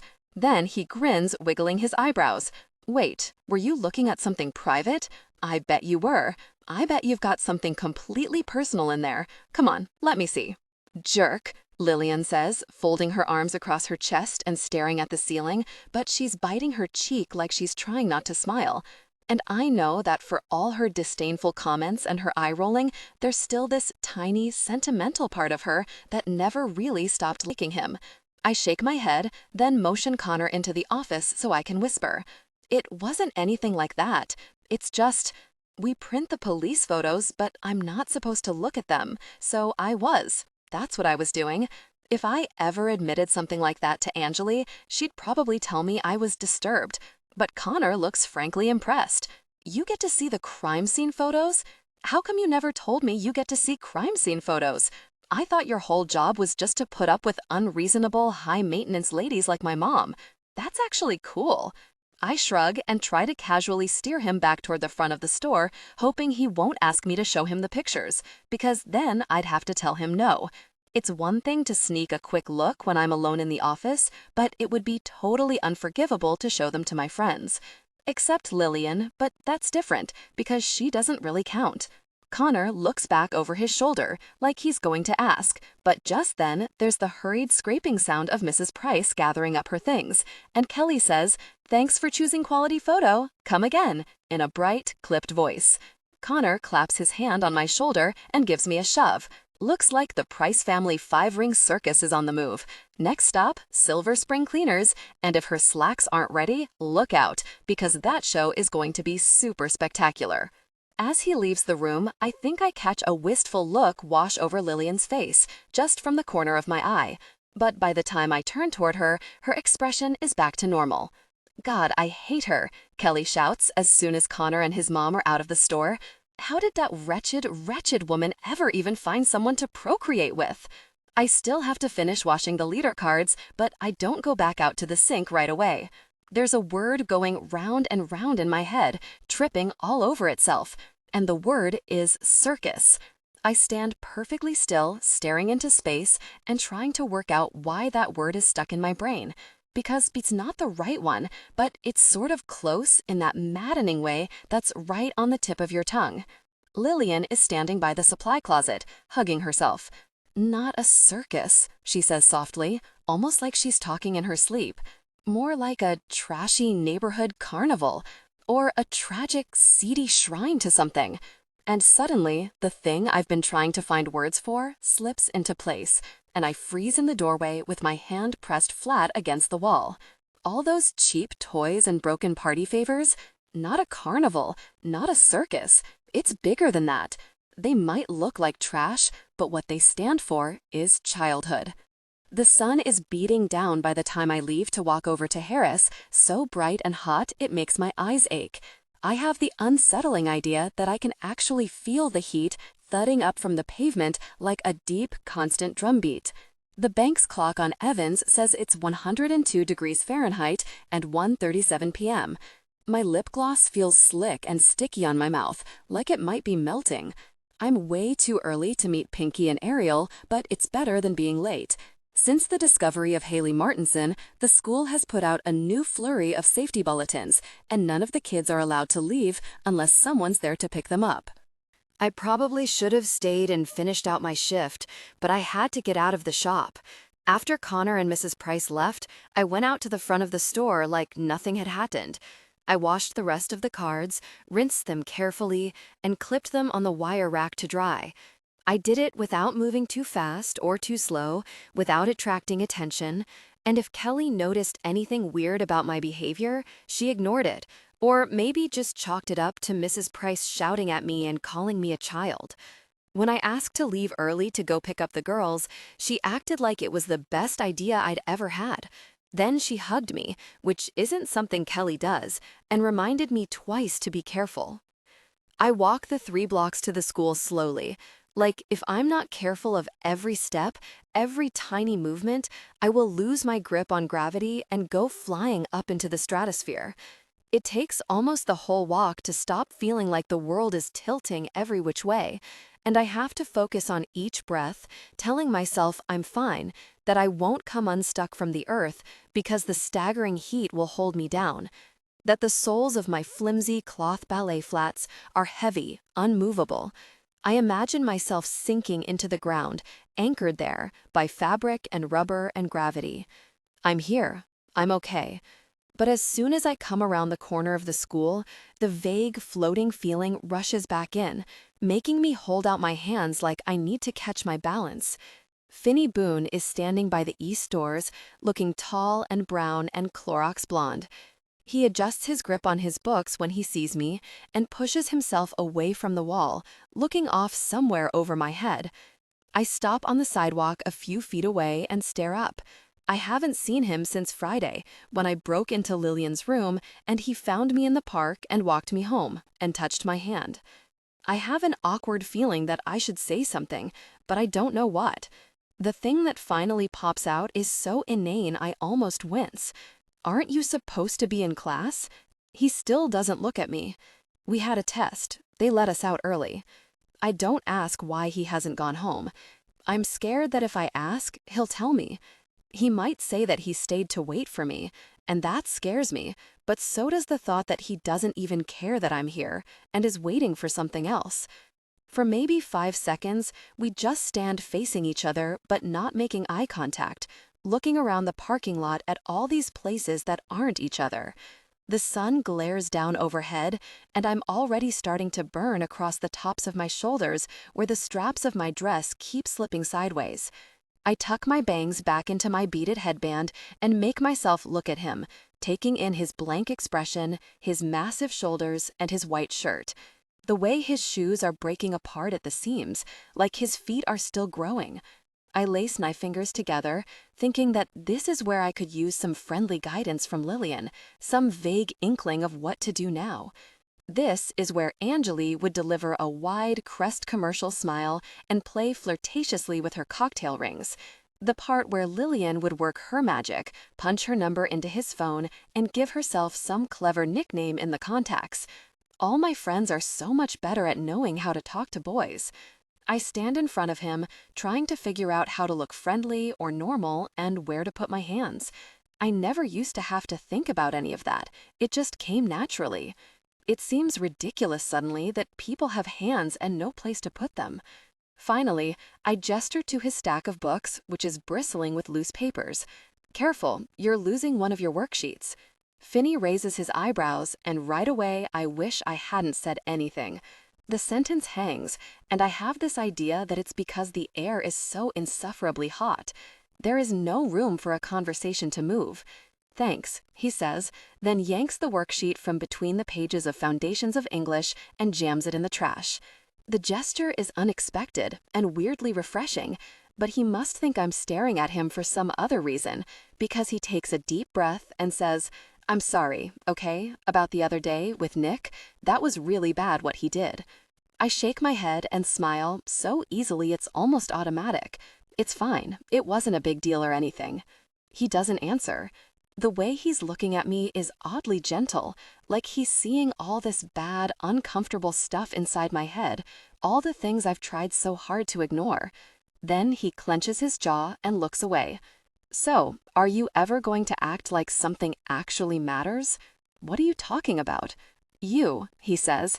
"You're always acting so smiley and happy, even when you shouldn't. You're like the pretend plastic doll of you.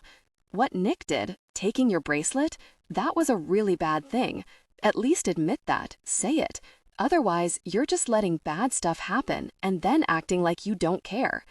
I stare up at him, this big, scorched brown boy squinting down at me, telling me that I should stop smiling just to smile, or start keeping a list of all the things that suck about the world. That if I don't, I'm some huge, unrelenting fake. I want to make him see, but I don't know how to say any of the things that matter. That I have to be this way. That before, it was just the easiest way to deal with home and school and everything. And now, it's the only way to live with being haunted constantly by the deadest dead girl, one who was dead months before she actually died. And yes, things might be black and messy on the inside. And yes, this town might actually be dangerous. And I'm holding a scrapbook full of all the gory details. But when I put on my lacy dresses and give the world a little shrug, at least I know exactly how I look. Bright, small, sparkly. I look perfect. When I don't say anything, Finny throws up his hands and shakes his head. Whatever. Act happy if you want, but know that it's not going to make the really bad stuff better. I just look at him. Then I turn my back on him and start toward the parking lot. I head for the shade under the cottonwood trees, where it's green and cool, far from him and anything that might hurt me. I step off the curb without looking, dazzled by the heat and the blinding midday sun. Some idiot has left his bike sticking out of the rack, and I hit the back wheel with the toe of my shoe and go straight over, landing on the sidewalk on my hands and knees. The pain bursts into focus, sharp and real, so intense it almost knocks the breath out of me. I don't stand up right away, just stay there on my hands and knees, feeling the impact shudder up my arms. I picture it like silver stars raining down around me like fireworks. Then a shadow falls over me. When Finny bends and scoops me up, I go rigid, but don't pull away. He sets me on my feet with surprising care, holding me steady. "Easy," he says from behind me, and I stumble back a little so that my ponytail skims his chest. "Looks like you cut yourself pretty good." When I look down, my knee is a torn-up mess. As I watch, blood springs up and drops. It looks like the surface of water for pasta just starting to boil. "Are you okay?" Finny says in a low voice. His hand is big and warm on my waist, not holding on, but just resting there, like I might tip over.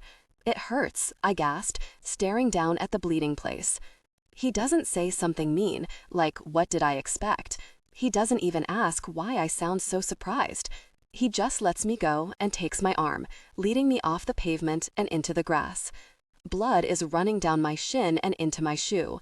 I keep waiting for him to say something, because that's what normal people do. But he just stands over me, studying my face. "Here," he says, but he doesn't say where, just takes me by the arm and tugs me gently toward the bike rack. It's half empty and cluttered with old Schwinn's and beat-up BMXs. The metal rods that hold the bikes are bent and rusted, but the outside part, the frame, is made of poured concrete, with straight sides and a flat top where some of the potheads like to sit and wait for their friends after school. Without a word, he takes me by the waist and sets me up on the cement bike rack like I'm some package or box that needs to be put somewhere, like it's nothing. For a second, I just sit there with my feet dangling, looking at him. I can tell my mouth is moving, opening and shutting in little gasps, but no sound comes out. He bends over my knee, brushing the raw center of the scrape with his fingertips, and at first I think he's wiping up the blood, but that doesn't prepare me for the sharp electric pain. "What are you doing?" I whisper, trying not to wince. He doesn't answer right away, just tosses a few chips of something small and lumpy onto the sidewalk, and I see that he's picking out all the little pieces of gravel and broken soda bottle. "You need to clean this out," he says, wiping his fingers on his jeans. I nod slowly, staring at the little white scar on his chin. Peroxide, I tell myself, like I'm memorizing a word in another language. Peroxide. When I get home, I'm going to use peroxide. And then we're looking at each other, and it's a look that goes on, stretching across space and time, across galaxies. Finny doesn't speak or look away. He smiles, and the shape of his expression is uneven, like his eyes are smiling more than his mouth is. And then, for no reason, he touches my cheek. The feeling is shocking, and it occurs to me that no one has ever done that, touched my cheek like it's unavoidable, like his hand belonged there. His palm feels rough, and I reach up and run my fingers over the back of his wrist. It's strangely comfortable to touch the place where his finger used to be. It feels right, not like a hand is supposed to feel, but like how Finny's hand feels. He tenses when my fingers brush the mangled place, holding very still, but he lets me keep touching it. His eyes are fixed on mine, and the look on his face is very complicated, like he's saying a lot of things at once. His mouth is open a little, and his hair looks translucent and brittle in the sun. "Are you waiting for someone to come and get you?" I whisper. I sound small and thirsty. He doesn't answer. Instead, he bends his head and kisses me, just once, then lets me go. When Connor would kiss Angeli in the halls last spring, he did it like he was trying to suck the chocolate off the outside of a Klondike bar. It could last hours. This is more like seeing a star fall, thrilling and soundless, and then over.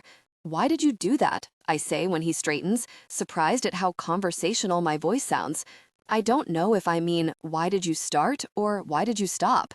Finny's mouth is open a little, and I wonder if we're about to get into the reasons for things, or if this is one of those awkward moments that we never talk about and spend the rest of high school pretending didn't happen. Instead, he leans down and kisses me again. It's slower this time, and he moves like he's learning me, the way I did with his hand. His tongue brushes the curve of my bottom lip, grazing the hollow underneath, and something leaps and fidgets in my chest. It's like a bright silver shock running through my whole body, and I want him to never stop. But the other thing is that I think I need him to stop right now because my eyes are dry and hot, and if he doesn't stop, I might start crying. When I pull away, it's with a huge shuddering relief. I turn toward the treetops and the sun, staring up at the glossy canopy of leaves so Finny can't see the tears in my eyes. When did June turn into July? When did I become one of those girls who makes out with delinquents? He rests his hand under my chin and turns me very gently back to face him. His touch is so light that it's barely a touch at all. It would be so easy to pull away. When I finally look up into his face, he raises his eyebrows but doesn't say anything. "I'm sorry," I tell him, but I have no idea why I'm apologizing. "For what?" I'm sorry." He shrugs. He looks like kissing me without warning was totally natural, totally planned. "What happened to your hand?" I say, and my voice sounds wobbly, like I'm trying not to cry. He glances out into the street and shrugs. "Dog." "What kind of dog?" "A real gosh house bastard of a dog." I laugh, which is probably about the least acceptable response for the situation. Connor Price said it was an alligator. Finny grins and shakes his head. Connor's kind of a tool, though. And I laugh again, sounding nervous and breathless. "Yeah, I know." Then I decide that's not really fair. Well, he used to be anyway. He's kind of better now. I wonder if Finny's going to argue, but he just nods. People do that sometimes. Change. He smiles, and his mouth looks rueful and heart-fluttering at the same time. The thought crosses my mind that this whole day cannot possibly be happening. Behind us, the doors fly open, and Ariel comes storming out in a flurry of chatter and noise, dragging Pinky behind her. As soon as she sees us together at the bike rack, though, she stops. Finny is standing very close, so close he's almost between my knees, and as soon as Ariel starts toward us, he takes a step back. "What happened to you?" she says, eyeing Finny like she suspects him of scraping the skin off himself. "Why are you bleeding?" "I tripped." It's funny, but I feel less stupid now that I'm sitting up on the bike rack with the soft, dry sound of cottonwoods rustling over me, and I can still kind of taste Finny's gum. Ariel looks up at him, narrowing her eyes. Okay, but what's he doing here? Nothing, I say, slipping down from the bike rack and moving past him to sweep her hair back into the headband again. He helped me clean up my knee, and now he's just leaving. Finny glances at me, looking mildly surprised, but I am not about to tell my 12-year-old sister that the gigantic delinquent we saw stealing impulse items from the Quick Mart the other day totally just kissed me, and that I kissed him back. Ariel moves closer, clutching the clarinet case against her chest. Did you? She says. Help, I mean? Finny nods, looking unsure of himself, and for the first time, kind of awkward. I think that Ariel will ask the most obvious question, how? But instead, she wrinkles her nose and scowls up at him. Why is there blood on your hand? I answer for him, fast and bright. There was some glass in my cut, and he took it out. Ariel looks up at him, cradling her clarinet. She stares hard, and I brace myself to hear all her thoughts on whether or not I should be allowing him to put his unsterilized fingers all over my abrasion. But she just watches him, eyes moving over his features, taking in the shape of his jaw, the bleached hair, the way his ends are almost white, but the roots are coming in dark. She opens her mouth, and then she does something very strange. She closes it again. Now that Ariel has proven there's no danger, Pinky comes picking her way across the grass and hugs me around the waist. I'm not coming over today, she says against my shirt. Why not? She turns and points to where Mrs. Orcaro's station wagon has just pulled up and is waiting by the curb. Okay, that's fine. Pinky gives me a one-armed goodbye squeeze, refusing to look at Finny. Then she lets me go and starts off toward her mom's car. I expect Ariel to wave and then demand to go home, but instead she wobbles back and forth like she's being pulled in a million different directions. What? I say. What are you standing there for? I'm going with Pinky, she says, looking unsettlingly like our mom. Her voice is serious, and she's still eyeing Finny as if he can't be trusting or I can't be trusted with him. Like, are you going to be okay by yourself, Hannah? You should probably come too, she says after a long pause, and I realize her concern has nothing to do with Finny after all. What's on her mind right now is my mom's decree that we're not supposed to walk home alone. Come where? Mrs. Ortero's taking us to the pool. The public pool is basically the most disgusting place in all of Ludlow. It's always packed, the cement lounging area is 1,000,000,000 degrees, and instead of water, the pool's mostly just full of screaming kids and soggy Band-Aids and pee. I haven't been there since 8th grade, when Lillian and Angeli and I all made a pledge to never, ever set foot in it again, under penalty of death. I don't have my suit, I say, then stop and look at her. Neither do you. But Ariel just shrugs. I'll wear one of Pinky's. The way the two of them can just trade everything is so unfamiliar, and swimsuits are not the kind of thing I ever shared with Lillian, even when we were little. Maybe we were only 4 months apart, but even in elementary school, we were never close to the same size. Okay, then you just go and have fun, I tell her. I'll see you at home. Ariel shakes her head. We're not supposed to split up, she says. You promised, Mom. Ariel, I just walked all the way over here from the shop by myself. It's fine. Ariel nods, but doesn't look convinced. She keeps sneaking glances at Finny. I'll be okay, I say, giving her a look that's supposed to be reassuring. I promise. He's not going to hurt me. The best thing about Ariel being 12 is that I can almost always get my way, because she still believes whatever I tell her, even the things I'm not so sure about. She gives me one last doubtful look.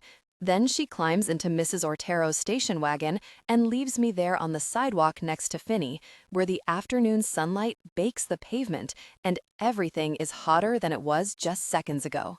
At Finny's, for a long time, Finny and I just stand there. It's one of those excruciating silences where you can't focus on anything else. The ones that feel so fatal and weigh so much you think you'll go deaf from the pressure. Then Finny scrapes his textbooks off the top of the bike rack and turns to face me. I wish I still talked, because then I'd have something to say. I know I need to break the silence, but something is wedged in my throat. And anyway, it's too embarrassing to say what I'm actually thinking, which is that no one's been this nice to me in a while. I have a sinking feeling that this is it. He's going to go and leave me standing here like an idiot, with blood drying on my shin and soaking into the edge of my shoe. You really need to clean that up, he says, glancing at my knee, before it scabs over. I nod and look down at the red, stinging mess, but don't actually move. The sun is so hot that my skin feels like it's humming. Any minute, he's going to ask me why I told my sister he wasn't dangerous, why I'm still standing here with him in the crushing heat, with the tops of my collarbones turning pink and sweat running down between my shoulders, and I don't even know what I'd say. Any question he asks is going to be impossible to answer. "Come over," he says suddenly, and he says it in a voice I can't quite figure out, like he's offering a compromise or telling me a secret. It's only a couple blocks. Immediately, there's this storm of noise in my head telling me that's a bad idea. I can hear all these different voices, Kelly, Decker, and my mom, Officer McGarahan, responsible, grown-up people who know better, saying that I can't. There's a killer hunting girls, and how well do you even really know Finny? Even if the last week hadn't happened and the whole summer were different, I could never go over to his actual house. It would be too weird, too awkward. But under all that loud, unhelpful noise is this other voice, the one that understands the big things. It reminds me that I've known Finny almost my whole life, that if he were one of the boys from my housing development, I wouldn't think twice. And when Lillian was alive, we were always going over to Connor's or Tyler Campbell's or Austin Dean's, even though we didn't really know them that much better. And I never even really liked any of them all that much. Finny hitches up his books and starts for the intersection, then glances back over his shoulder like he's waiting. I feel my pulse get faster, and thank God that he doesn't expect me to say anything. Finny lives over on Wabash Street, where the driveways are weedy and narrow, and rows of houses are just starting to fade into rows of warehouses. As we turn off the sidewalk and start toward the front porch, the screen door bangs open, and we're met by a little woman with a round, cheerful face and dark, curly hair. She's carrying a wooden stepladder and a huge, drooping spider plant in a hanging basket. Finny hurries up the steps and takes the stepladder from her, then situates the plant on a little metal hook at the edge of the porch roof. She hugs him, standing on tiptoe with her arms around him, and when he smiles, it's a different smile from any of his other ones. When Finny slides past her into the house, I hesitate. I know how I must look, sticky and hot, with a bright yellow dress that's drooping from the heat, and a gash on my knee. She doesn't seem bothered, though, just smiles and holds out her hand. "I'm Jolene," she says, Finn's aunt. I climb up onto the porch to shake hands. Hers is small and warm, and when she gestures me inside, I follow her. The front hall is narrow, with paper yellow walls and dusty wood floors. At this end of Wabash Street, all the houses were built 100 years ago, and all the floor plans are small and dark and cramped. There are drifts of bright plastic blocks scattered down the hall toward the back of the house, like breadcrumbs in a fairy tale. I'm just starting to relax, glad to be inside and out of the sun, when I see Lillian standing very still in the shadow of the coat rack, grinning at me like there's no place she'd rather be than lurking around the front hall in other people's houses. Jolene sees me looking in the direction of the scattered toys and sighs. "Sorry about the mess. We used to make an effort to keep the clutter under control, but I've just accepted that it's useless." The way she says it is easy but disconnected. It's the tone of someone who is used to having entire conversations all by herself. I pick up one of the blocks, pointedly ignoring Lillian. "Do you have a baby?" Jolene shakes her head, then stops shaking and nods instead. "Sometimes," she says. There's a weird sadness in her voice, but she smiles anyway and keeps talking like nothing's wrong. I knew it would be a commitment, but I couldn't just sit back and watch anymore, and there were so many kids with no place to go. She glances at Finny, who's standing just inside the door to the kitchen. I said, what the hell, you know? If these other people can do foster care, then so can I. It seemed ridiculous to do social work and still not be around when they needed it the most. I guess it seemed hypocritical. Behind her, Finny is watching my face, like he's waiting for a reaction. I try to figure out what he's thinking, but he looks how he always does, unreadable. Jolene turns and smiles at him. Finn, can you run out to the garage and put those picnic chairs on the back porch? He nods and ducks past us, leaving me there with his bright, fast-moving aunt and the lurking ghost of my best friend. Jolene buzzes into the kitchen, which is low-ceilinged but well-lit, with big windows and white lacy curtains. It seems completely unbelievable that Finny is in this room every day.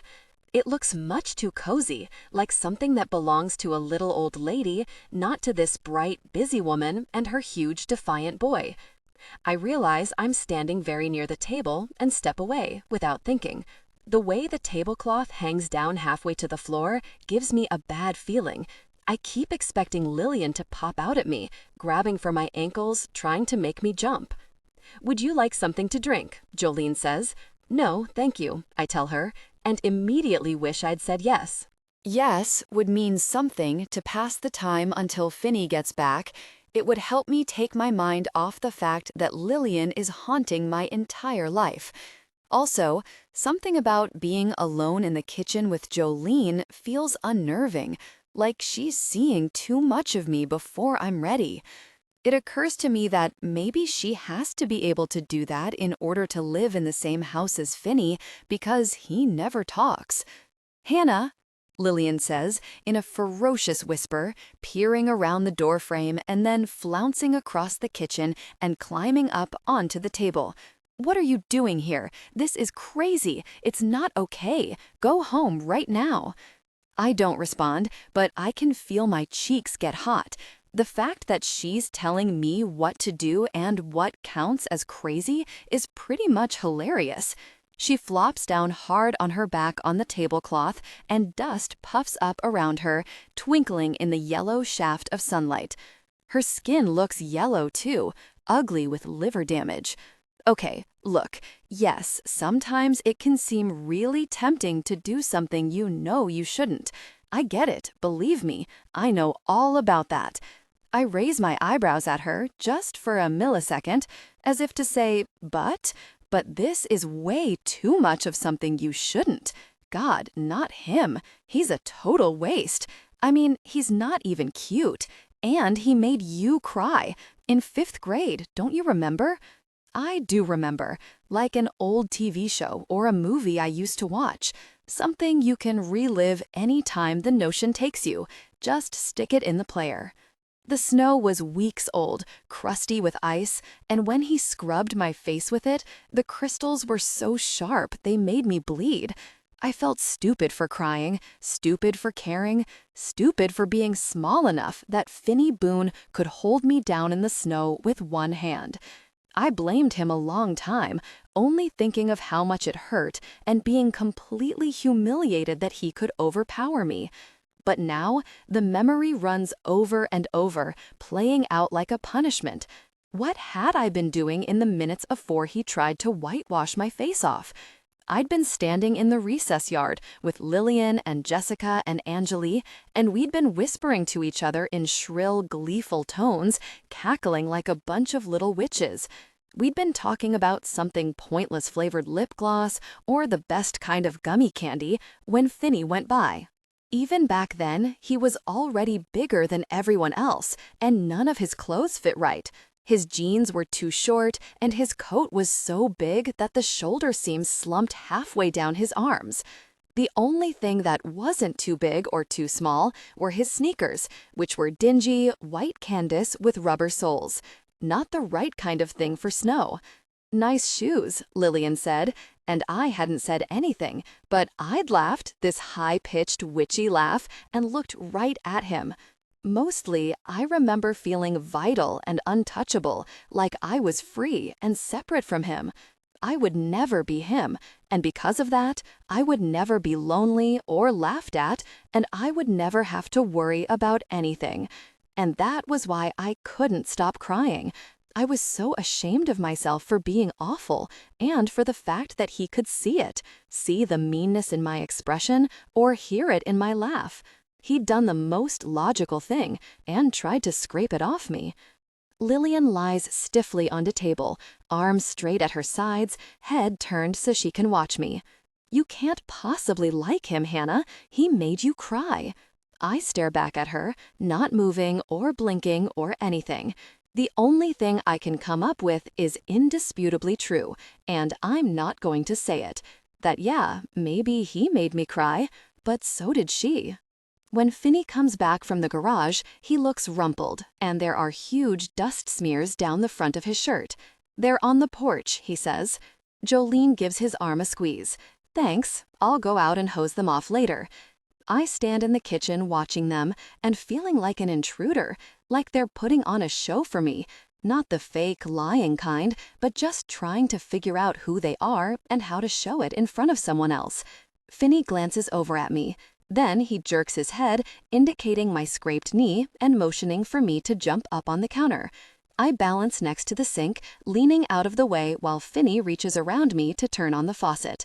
He holds a paper towel under the water and then uses it to mop up my bloody knee. He works his way around the edges, dabbing gently with just the corner. His other hand is resting against my shin, and I'm concentrating on the feeling of it, the way his fingers reach around almost to the back of my calf, when something moves in the corner of my vision, reflected in the glass cabinets. Right away, I just assume it's Lillian and don't think anything about it. But it can't be her, because Lillian's still lying on the table, and the shape in the glass is small and wispy and has much lighter hair.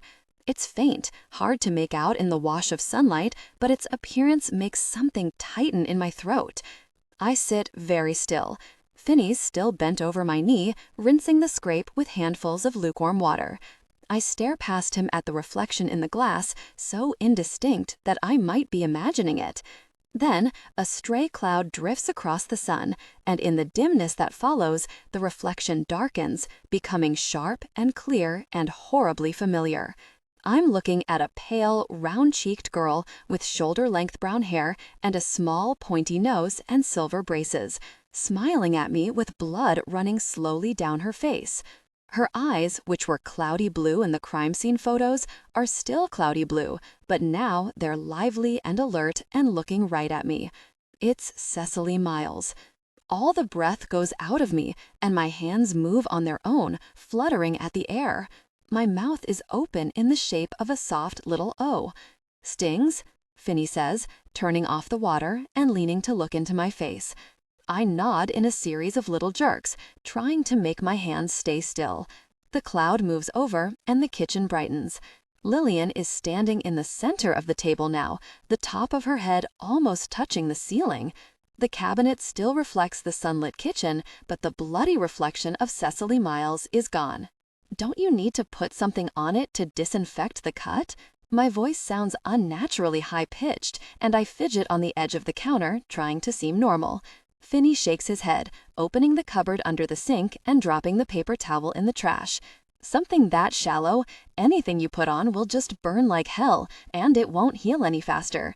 Jolene comes back in just then, carrying what looks like a box of old clothes.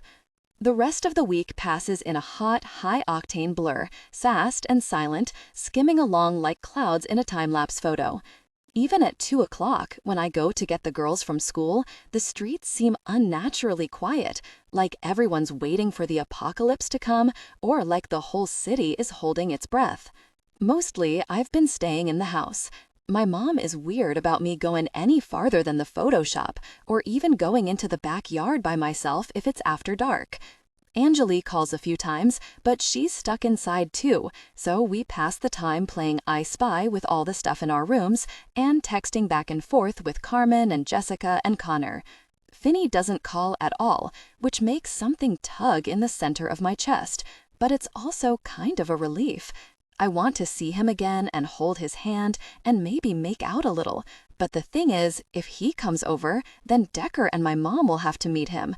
And maybe Decker has tattoos all over his arms and shaves his head with a Bic razor. And maybe when I was little, my mom had 5 tiny silver studs in each ear and wore a motorcycle jacket, but now she wears blouses from Stein Mart and drives a Prius. And maybe I just don't think they're going to be overly excited about a boy who shoplifts from the gas station and is in all the slow classes at school.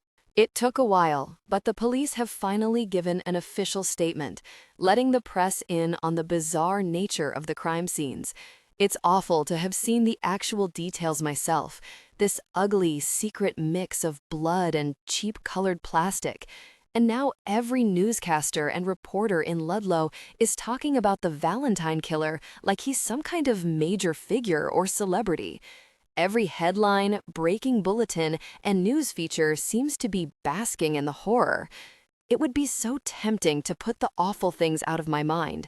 Tempting to ignore the way the cop cars crawl the streets and the way the TV never, ever stops talking about the fact that 2 girls are dead.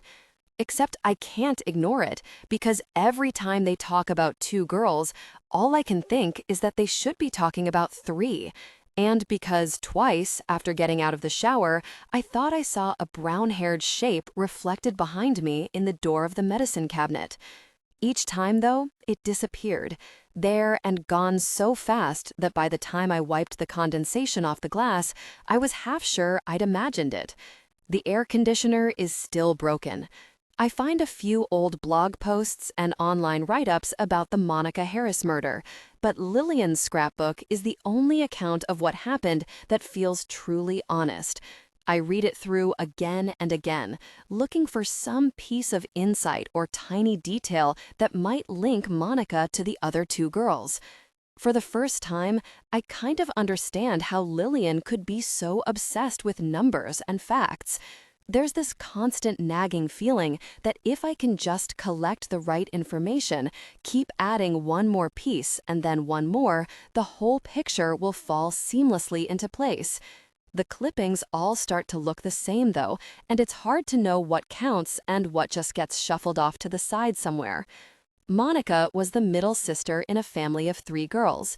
Cecily had an older brother who's majoring in business at UCLA, and Haley was an only child. They had different friends, different hobbies. They didn't go to the same church or live in the same neighborhood or play on the same sports teams. They went swimming and had birthday parties. They all liked little kids and animals and sleepovers with their friends, but who doesn't? We don't get the paper at my house, but sometimes people drop them in the recycling bin behind the photo shop, and so every day I pick through the jumble of bottles and cans looking for a stray copy of the Ludlow Herald. On Thursday, when I was coming back inside with a crumpled local section, Kelly finally said something. "Hannah, if you really want one, I will buy you a paper. You don't have to dig in the trash." But it sort of seems better this way. Like when I fish a paper out of the bin and search through it, looking for clues, this is how it's supposed to be. Like this whole grisly mess is just some kind of complicated story told in glimpses and in found objects, and if I follow the clues the way I'm supposed to, I just might find the pieces that matter. I've missed most of the early newspaper coverage of Cecily Miles, but it's not hard to find the text-only versions in the library database.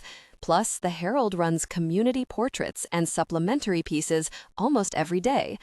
I collect as many as I can, along with the features and interviews and letters to the editor. I make a 2-page profile of Haley Martinson, complete with her age and description and her interests and the nice things people have said about her. I draw exclamation points around all the adjectives and cut out a photo that I got online from one of the dismally pastel memorial sites that keep popping up. It's a different one from the birthday photo they keep showing on the news. In it, she's got her arms around the neck of a bronze statue of a horse and is pressing her cheek to the middle curve of its muzzle. She's wearing a lavender dress and smiling in a wide, impish way that reminds me so much of Ariel that it makes something flutter in my throat every time I look at it. It's Friday afternoon, and my room is so hot I think I might pass out. I keep opening the windows and then, when that doesn't help at all, getting up and closing them again. Lillian is lying on her stomach across my bed, watching as I kneel over the scrapbook, pasting in an article from yesterday's paper about neighborhood safety. Ariel and Pinky are downstairs somewhere, freezing lemonade for ice pops, or playing cards, or standing in front of the refrigerator with the door wide open. The newspaper is limp from the heat and from how much I've handled it. I reposition the clipping, pasting it down with the glue stick.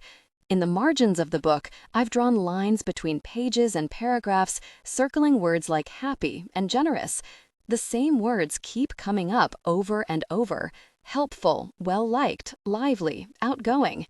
"You look confused," Lillian remarks, watching as I run my finger over the corners of the clipping, pressing it flat.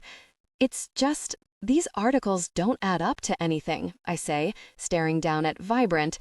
"It's just that it's 110 degrees in my room and my brain feels scrambled." Lillian nods very slowly, and in that moment, everything about her seems to get thinner, more transparent, like she's thinking so hard that it takes away from her appearing solid in my bedroom. "Here's the thing," she says finally. "None of what we know really adds up. This is someone who clearly has no problem with homicide, right? In fact, it would be pretty safe to say he's a fan. But then he's also someone who goes out of his way to collect plastic piñata stuffers and make doilies. Doesn't that seem a little weird to you?" "Well, but he's crazy though. I mean, he pretty much has to be, and it doesn't always make sense what a crazy person does." "Maybe," Lillian says, slowly, like she's tasting it. "But we can't go confusing psychopathic with unhinged. This is someone who is totally in control of his actions. I have the sneaking suspicion that while she's not exactly wrong, she's not quite right either. I keep thinking that there has to be some other place between sane and crazy, some mysterious territory that rests in the middle." Lillian crosses the room and settles herself on top of my dresser, where she hunches forward so that her shoulder blades jut through her pajama shirt and cups her chin in her hand. "Okay, so things we know. We know he doesn't hoard his victims, or else these girls would have been missing for days or even weeks before they were found. No, this guy kills them quickly, within a few hours. He bludgeons them and arranges the bodies in the grass. Private, but not hidden. He wants to show them off." I nod, and in that moment, I can almost see it. The killer, kneeling over Cecily or Haley, turning her arms and legs, straightening her clothes, sprinkling the body with toy airplanes. "The toys and candy," I say, staring down into Hailey's smiling face, remembering the little flash of insight that came to me in the shop the other day, that these are the remnants of childhood. It's how he defines these girls. Lillian scowls down at the floor, squinting hard, like she's trying to see further. Maybe we're going about this from the wrong angle. Maybe we need to start thinking more about what it means to die while you're still a kid. And then we're quiet. Me looking at her looking at the floor. Her eyes are unfocused, like she's looking off somewhere into the distance, and I don't know what she's thinking. I'm thinking that my best friend killed herself so slow it was almost like a magic trick, and other people let her do it. That there's got to be a point somewhere in this. There's guilt or blame, and it's all over our hands, even mine, or maybe especially. I wonder why she never seems to blame me, when sometimes I think I blame her so much because it's easier than blaming myself. Lillian is still watching the floor, with her hands braced on the edge of the dresser and her elbows locked, when the doorbell rings. She gives me a long, resigned look, drumming her heels against the front of my sock drawer. Don't get that. You know who it is. But her voice is strange, like there's something somewhere inside her that wants to smile. It reminds me of the way she looked at Connor in the shop the other day, like someone wishing on a star or a dandelion clock or a stray eyelash, wishing for happiness, for someone to love her. The bell rings again, chiming through the house. Lillian's mouth is working, like she's trying to figure out the right expression for the moment. It doesn't come, but her eyes are soft, and she shrugs, as if to say, "This is it, the thing you want, it's within reach." I don't wait for her to tell me again. Downstairs, Ariel and Pinky are standing in the front hall, 10 feet back from the front door. I come up behind them and they both jump. "Why didn't you answer it?" Ariel stares back at me over her shoulder, looking scandalized. "Because there is a murderer out there and Decker's not home." She's right, of course she's right, but we're standing in our own front hall, with the door between us and the rest of the world, and the sun shining high and glaring outside. It seems safe enough. Who's there? I say, just to be sure, calling it over the top of Ariel's head. Me, answers a low, steady voice that I immediately recognize as Finny's. And maybe I had no reason to doubt Lillian, who, since she became a ghost anyway, only really says things that are true. But I'm still relieved. I go to step around Ariel, but she lunges at me and grabs at my arm. Hannah, don't. It might be a stranger. I shake my head and turn the deadbolt. It's not a stranger. When I open the door, he's waiting on the porch, leaning against the porch railing with his hands in his pockets. Hi, I say, and even to myself, I sound kind of breathless. There's a long, expectant pause, but I don't invite him in. I'm suddenly way too aware of how my house is nothing like his. He doesn't say hi back. Instead, he pushes himself away from the railing and comes up close, hooking his pointer finger with mine. Can you come out for a while? I look up at him, amazed at how he can always act like he belongs anywhere. Like showing up on someone's porch when there's a killer on the loose is just the most normal thing. I hook my own finger in return and squeeze. I don't know, I'm not really supposed to. Finny gives me a small, conspiratorial smile and raises his eyebrows. Do you always do what you're supposed to? The way he says it is like it's supposed to be a joke, but I've been breaking the rules more than he knows. My room is starting to feel like a hellish baking cage, and my head is stuffed full of all these different words that describe kind, friendly girls. And I feel a rush of desperation, like if I don't get out of the house, I'll go crazy. Keep me safe, I say, giving him a sly, sideways glance, smiling in a way that I know makes me look ironic and innocent at the same time. He steps closer, staring down at me in the shade of the porch. Always. Ariel is standing with her back against the newel post at the bottom of the stairs, biting her bottom lip. I know I should stay, that I shouldn't leave her and Pinky home alone, that my mom would say I'm not supposed to go out by myself. But I'm not by myself, and maybe Finny's big and rough and unpredictable, but he's also the boy who walked me home after he found me out in the woods alone. He's the one who helped me up off the sidewalk, kissed me in the bus circle, and cleaned the blood off my knee. Do you like jumping? He says, sounding perfectly reasonable, like this is not a weird question. Yes, I say, after a beat, even though I can't actually say I know what he's talking about. I don't know about jumping, but I really like being with him. Come on, he says, reaching for my hand. I know a place. The rope. We cross Ashby Road along a narrow blacktop bike path that runs under the train tracks. Beneath the bridge is littered with empty cans and cigarette butts, and the sides are spray painted in a whole mess of bright, dirty colors. It's already after 4, and the sun is high and pale, scraping its way slowly across the sky toward the west. The day is still unbearably hot, but the shadows are starting to get longer. Even before we're close enough to see it, I can hear the Coureur de Bois River. It runs directly through town, and most of it's bordered by parks and bike paths. People ride up and down the paths or kayak in the deep parts. There's a shallow, sandy spot by the Muncie playground where little kids splash around and catch crawdads and minnows in plastic buckets. Most of the river is public space, but the stretch of bank above the dam and just below it is fenced off with a spiral of barbed wire along the top. Halfway down a little hill and overgrown with bindweed is a narrow gate that almost blends in with the rest of the chain link.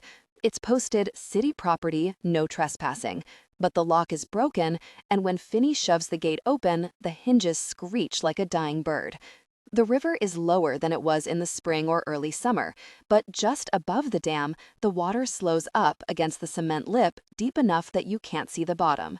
Finny leads the way along a narrow dirt path worn hard and flat in the grass. The shrill, grinding cry of the grasshoppers in the weeds makes me think of rusty harmonicas, of silver pinwheels spinning. We follow the path until we come to a huge cottonwood tree. Finny stops under it, smiling like he's just presented me with something glorious. What are we doing here? He looks up, pointing to a thick rope knotted around one of the upper branches, and all I can think is how amazing it is that someone actually climbed up there to tie it. Finny turns and gazes out toward the river. The rope dangles limply, draped over one of the lower branches to keep it out of the water, but I can see that if one of us were to unhook it, it would swing directly over the river. Won't we get wet? He shrugs. Well, yeah, but do you actually mind? I shake my head a little too frantically, trying to figure out if, under his easy manner, there's any indication that he expects me to strip down, that I'm supposed to take off my t-shirt dress and swing off the rope in just my bra and underwear. But Finny doesn't seem to be using the excuse of swimming in the river as a ploy to get me undressed. He grabs the rope in both hands, pulling himself up onto a low, heavy branch. And now I understand that wet clothes are just a normal part of the activity. With the end of the rope twisted around one wrist, he climbs higher. It's nice watching him climb. I like the way his arms move, the muscles tensing and pulling as he hauls himself up into the branches. He plummets from the tree, arcing out over the river. He waits until the very top of his swing before letting go, and then it's just the white-haired shape of him falling through air in a wild dive toward the water. When he hits, the splash is tremendous and frothy white. The rope tail is so long that it dangles in the water, trailing back and forth in the current. He stays down a long time, and the seconds stretch out, heart-stopping as I stand on the bank, waiting for him to break the surface. When he finally comes up for air, it's in a huge, exuberant burst, water spraying away from his spread arms. Finny splashes in the current, catching hold of the rope and then wading up onto the bank with it, water pouring off his shoulders and running down his arms. He shakes his head in a huge spray, like a dog, sending icy drops spattering against my face and my bare arms. The chill of it feels good in the dry, boiling heat. He hands me the rope, helping me wind the end around my wrist. It's rough against my skin and makes me think of being tied up somewhere, even though there's no evidence that any of the girls were restrained. Before I can help myself, I think of choking, but Finny doesn't seem to see it on my face. He smiles at me and gives me a little shove toward the tree. When I climb up to the jumping place, the air feels cooler as I make my way out over the river. The rope is thick and rough in my hands, fibers sticking into my palms. I stand balanced on the curve of the branch, looking down into the water. The bark is worn smooth from so many feet stepping in the exact same places. "Do it," Finny says below me. "What are you waiting for?" I glance down at him standing on the bank, dripping wet and grinning up at me with his jeans hanging soaked and heavy on his hips. I want more than anything to let go of the rope, to climb back down and kiss him right now, with the wet fabric of his shirt sticking to his back and the sunlight streaming through the trees. But he's watching me, waiting to see what I'll do, if I'm going to chicken out or if I'm brave enough to jump. I tug the rope once, just to feel the sturdiness of the knot, and then I grip it in both hands and step off into space. At first, there's nothing but the clear, empty sensation of falling. I'm plunging away from the horror and the blinding sun, the scrapbook full of dead girls, the claustrophobic cocoon of my room, and the heat. Then the rope jerks taut in my hands, and I'm carried up, sailing over the river like a dandelion seed. "Let go," Finny shouts from the bank. He's laughing up at me, waving his arms for me to do it. Suddenly, letting go seems like a wonderful idea, a terrible idea, and when I do, the feeling is like nothing I've ever felt. I'm rising, up, and then, for one breathless second, I am perfectly still. For that glittering moment, I stay suspended in space, caught in the wash of hot, dry air and sunlight, before gravity takes me and I plummet. The water is freezing. I hit the surface, and the current sucks me straight down to the bottom of the river. It's pure runoff, and even the heat of 100-degree days hasn't done much to warm it up. There's a rush of gritty sand under my fingers, and my skin feels brittle, like it might crack into pieces. There's a pressure in my chest, huge and aching, and I kick my legs once and strike for the surface.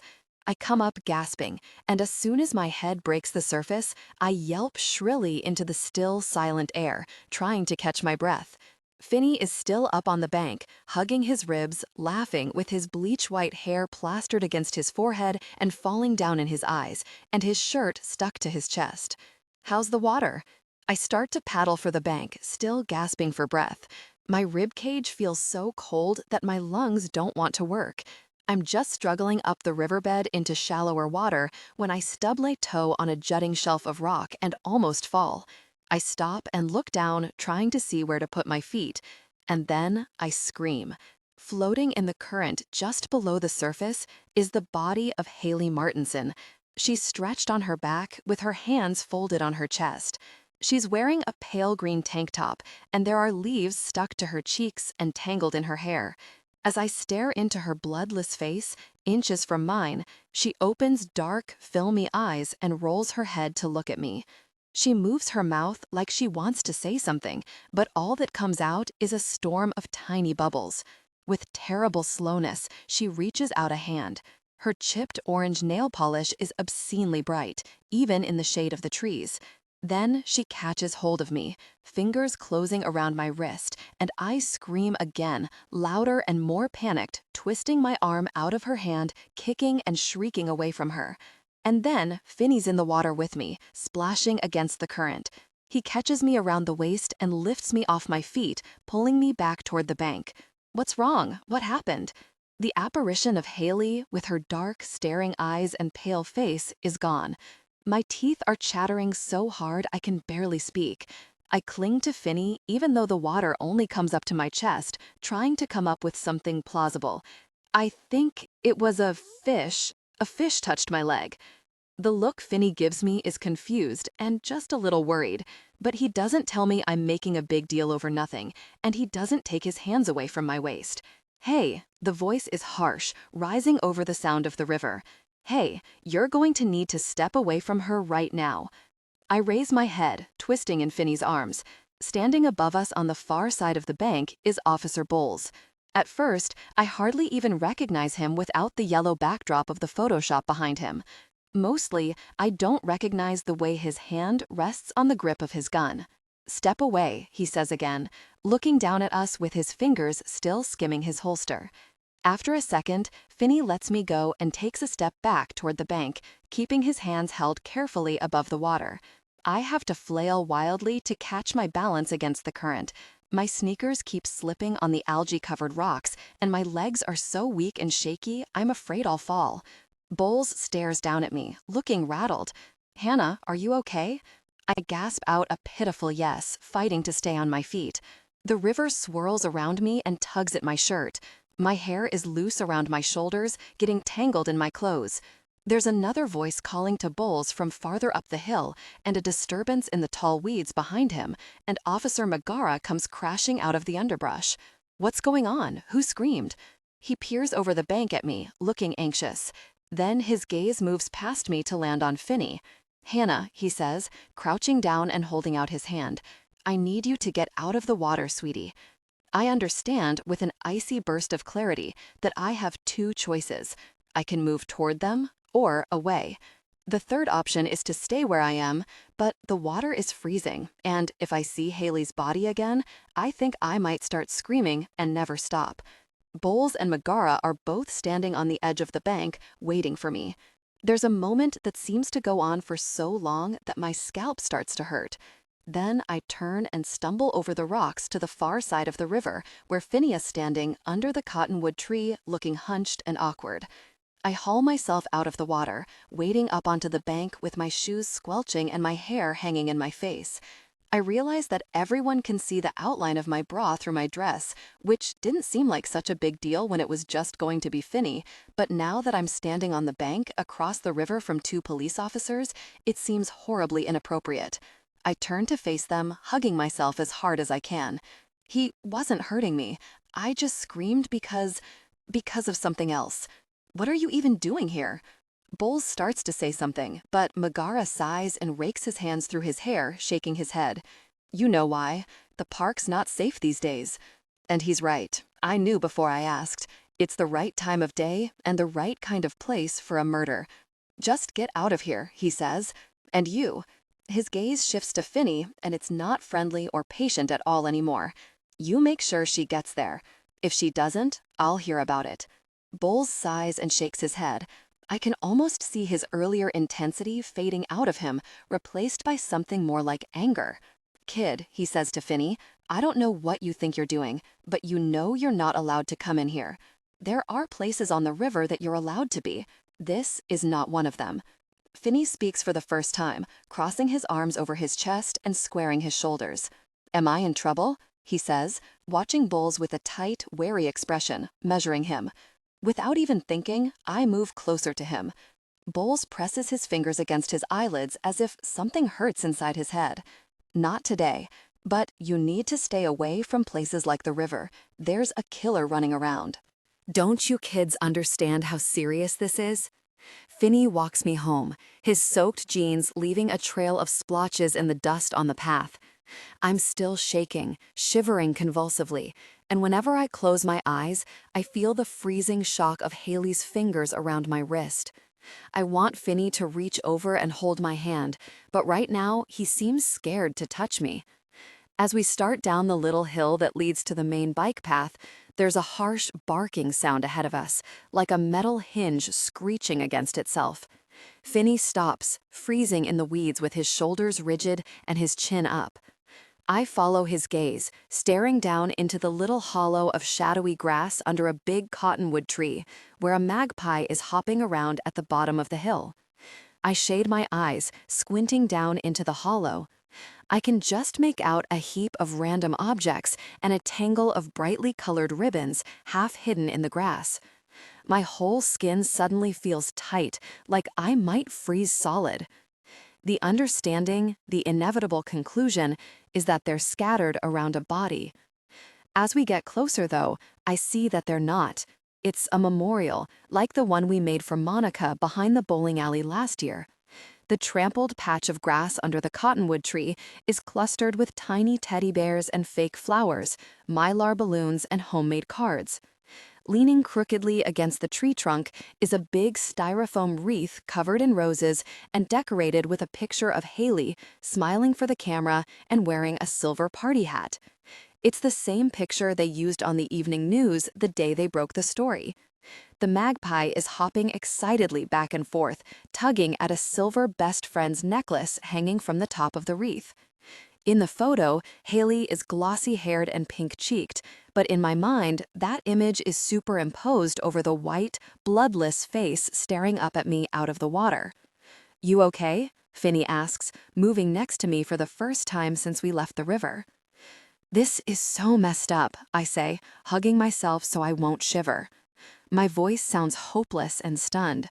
I wonder if I'm about to start crying. Finny makes a low, wordless sound. He shoves the wreath gently with his foot, and the bird flies away. Then he takes me gently by the shoulder and turns me away from the little shrine. His hand is a little unsteady, like he might be shaking. "They didn't have to talk to you like that," I say, touching a silk tiger lily with the toe of my shoe. "They didn't have to act like you were a criminal." "Whatever," he says, staring down at the flattened grass. "It's not like they've ever talked to me any other way." Then he lets his head drop forward and his shoulders slump, giving me a strange, rueful smile. He looks exhausted. If you want to know the truth, I think maybe the only reason I'm not sitting in the back of a cop car right now is because you came over to me instead of them. They'd really have arrested you just for being there? If it mattered so much, wouldn't somebody just come take down the rope swing? Or at least fix the gate? Finny shakes his head. "Not about that. About me, being there with you, the two of us. It's weird. They've been everywhere all week. I mean, every day now. They're picking up guys for stupid gosh, like jaywalking or messing around in the fountain. Asking all these questions, like asking Nick if he's ever owned a baseball bat, or Alex Vega if he likes to walk through that little field by the culvert, which is totally crazy, because everybody walks through the field by the culvert." I nod and realize that I'm squeezing my own wrist for no good reason. Even Lillian and I used to walk over there after school with Angeli sometimes to pick irises and talk about boys. Or, when we were younger, we'd play in the narrow strip of meadow below the culvert.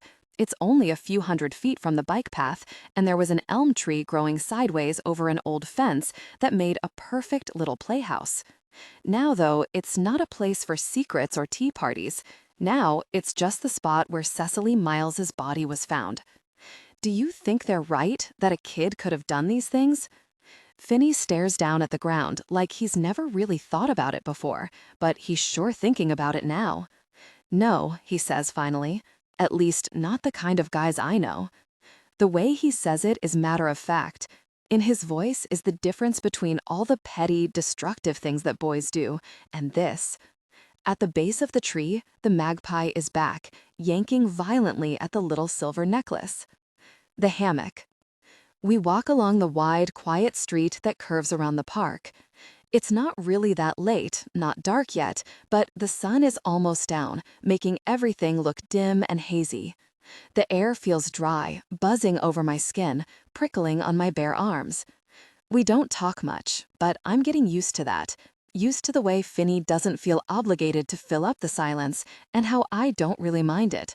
It's nice being around someone without always having to think about who you're supposed to be and what you're supposed to do and think and say. It's nice to just concentrate on being the person you are, whoever you are.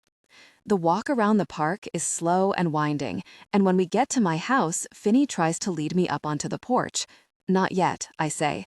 The lights are all on, looking warm and welcoming, and if I go inside, all I'll have to look forward to is Lillian and dark, disquieting questions with no answers, and maybe a lecture from my mom about going out without asking permission first.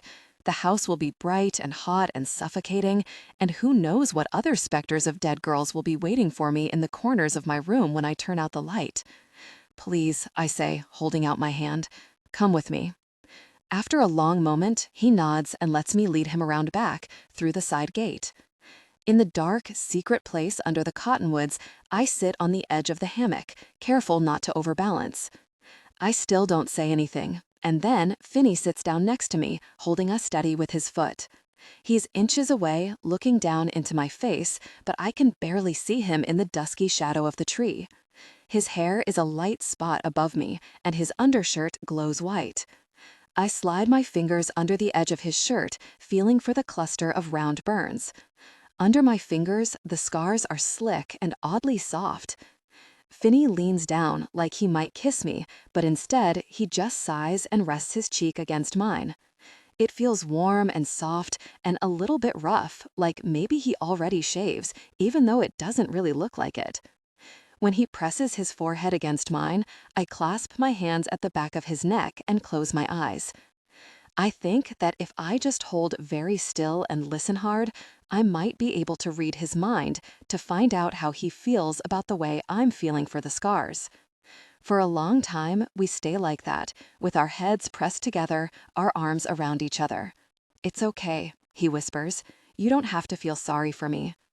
I nod and stick my nose in the little depression at the base of his throat. His shirt is still damp and murky smelling from the river, but his skin smells like summer dust and sweat and the green smell of trees. The scent of it is breathable and warm. When I reach for his bad hand, all his muscles go rigid. "It's not okay," I whisper. And I don't just mean his cigarette burns or his hand, but all the catastrophes and the tragedies and the bad, brutal things that happen all the time, and everything that makes Finny so quiet. Every awful thing that's ever happened in the world. He just slips his arms around me and holds on, taking me around the waist and pulling me into his lap. The hammock rocks under us, and we are very close against each other. When he finally speaks, whispering into the dark, the words are gentle, like he's comforting me. "It's something, that's all." I want to know why the world is like this, but I don't think that even in his most nuanced silences, he'd be able to tell me. When he kisses me, the shaky, hopeless feeling that's been hanging over me for months seems distant and smaller. "Does it hurt?" I say, cupping my palm around the base of his remaining fingers. He shakes his head and leans back in the hammock, pulling me with him so I'm lying on top of him and our faces are very close. Finny's chest against mine is broad and hard and solid, but comforting too. "Why don't you want to go in your house?" he whispers, his breath warm against the edge of my ear. I shake my head, not knowing how to tell him or what I want to say. It's just stuffy and hot, and I'm so sick of being stuck in my room. It's hard not to think about Lillian in there. Saying it out loud is stranger than I thought it would be, and all at once, for no good reason, I'm engulfed by the reality of the whole afternoon, the body in the water, the sad little shrine under the tree. My voice sounds hoarse, and my eyes are suddenly swimming. Even in the dark, I know Finny can tell I'm not faking, that I'm bright or shiny anymore, but he doesn't say anything. He puts his arm around me, pulling me against him. His shirt feels soft and worn out against my cheek, and his arms are warm around my shoulders. I lean into him, breathing against his neck, and he doesn't move or turn away. "You knew, right?" I whisper, "about how she died, how long it took?" Finny sighs. Then he presses his mouth to my temple, fast and light, like I might not want him to, but he has to do it before he loses the moment. "Yeah, I knew, but I didn't have the whole story or anything. I didn't know. I mean, you never told me." "I should have. I should have talked to someone who would listen. Someone besides her, I mean. Sometimes you can't." He kisses my temple again, only this time he leaves his mouth there. "Hannah," he whispers. Just that. Nothing else. And suddenly, I understand why he keeps touching my cheek. It's never occurred to me that maybe the raw, stinging place wasn't what he wanted after all. That scrubbing my face in the snow was just about the scrubbing and not about the consequences. "It didn't leave a mark," I say, remembering how the spot was red and raw for weeks. "The snow, it scraped my face, but I healed just fine." Finny only holds on tighter. I wonder if it bothers him that even though I'm telling the truth, I'm still lying. "It did leave a mark, just not the kind that shows." "I was so mean to you when we were little," I say, pressing my forehead against his shoulder. "I wish I wasn't, though." "You weren't the only one. It doesn't make a difference. I should have been nice." "I pushed you down," he says, like he's offering me a trade, some kind of forgiveness. "I think I might have deserved it." "You didn't," he says. "I thought you did, but you didn't. No one does." I nod and know that this is the thing I want so badly to hear, when I'm supposed to want something else. I'm supposed to want a rescuer or a hero, someone who can give me reassurances and answers and charm my parents. I'm supposed to want someone who can fix me, but I don't. Kissing him is like the wildest, most thrilling thing that has ever happened to me. It's like diving into the deep end over and over. He touches the curve of my lip with his tongue just once, so softly, and I think the whole world is ending, the sudden warmth of his mouth jolting through me like a shock. I hold on like I'm falling off the top of a tall cliff, or I'm lost at sea, like he's the only solid thing in the whole tilting world. "Oh my God!" Ariel's voice is like a fire alarm, and we break apart in a startled lurch that sends the hammock rocking wildly underneath us. She's leaning over us, looking spooky in the dark. "Oh my God, Hannah, if you don't get up and come inside right now, I'm telling Mom." Finny pushes himself up out of the hammock and stands over her. "Hey, just settle down." "Don't tell me to settle down," Ariel shrieks. "What do you think you're doing with my sister?" There are a lot of things Finny could tell her, but he says none of them. Instead, he starts to laugh. Ariel huffs and stamps her foot in the long grass. "Don't laugh at me, this isn't funny." Without any warning, Finny reaches her. He lifts her easily under one arm and carries her, kicking and wriggling, to the back steps, where he sets her down. "You need to stand there and be quiet," he says. "I'm going to go home now, but first I'm going to kiss your sister. And you're going to not make a scene about it." Telling Ariel what she's going to do is never a good idea, but Finny must know some secret trick for dealing with 12-year-olds, because it works. She stands with her arms dangling limp at her sides, staring at me and looking small and ghostly on the steps. Finny doesn't hesitate or look back to see if she's listening to him. He just crosses the lawn to me like he never expected anything else from her. He kisses me once, sure and unhurried, then pulls me up out of the hammock and walks me to the back steps, where Ariel is shifting from foot to foot, looking mutinous. "Night, Hannah," he says, starting toward the gate. He passes Ariel, who watches him silently from the steps. "Night, you holy terror." She doesn't say anything. When he's gone, she darts down the steps toward me and hits me hard on the shoulder with her closed fist. "Ow," I say. "Hannah, he's so bad." "Huh, so are you." That makes her laugh like a giddy little loon, knocking into me and banging her forehead against my shoulder. In the mudroom, she keeps on giggling and pulling at me, only now her voice has dropped to a whisper, which is a whisper in name only.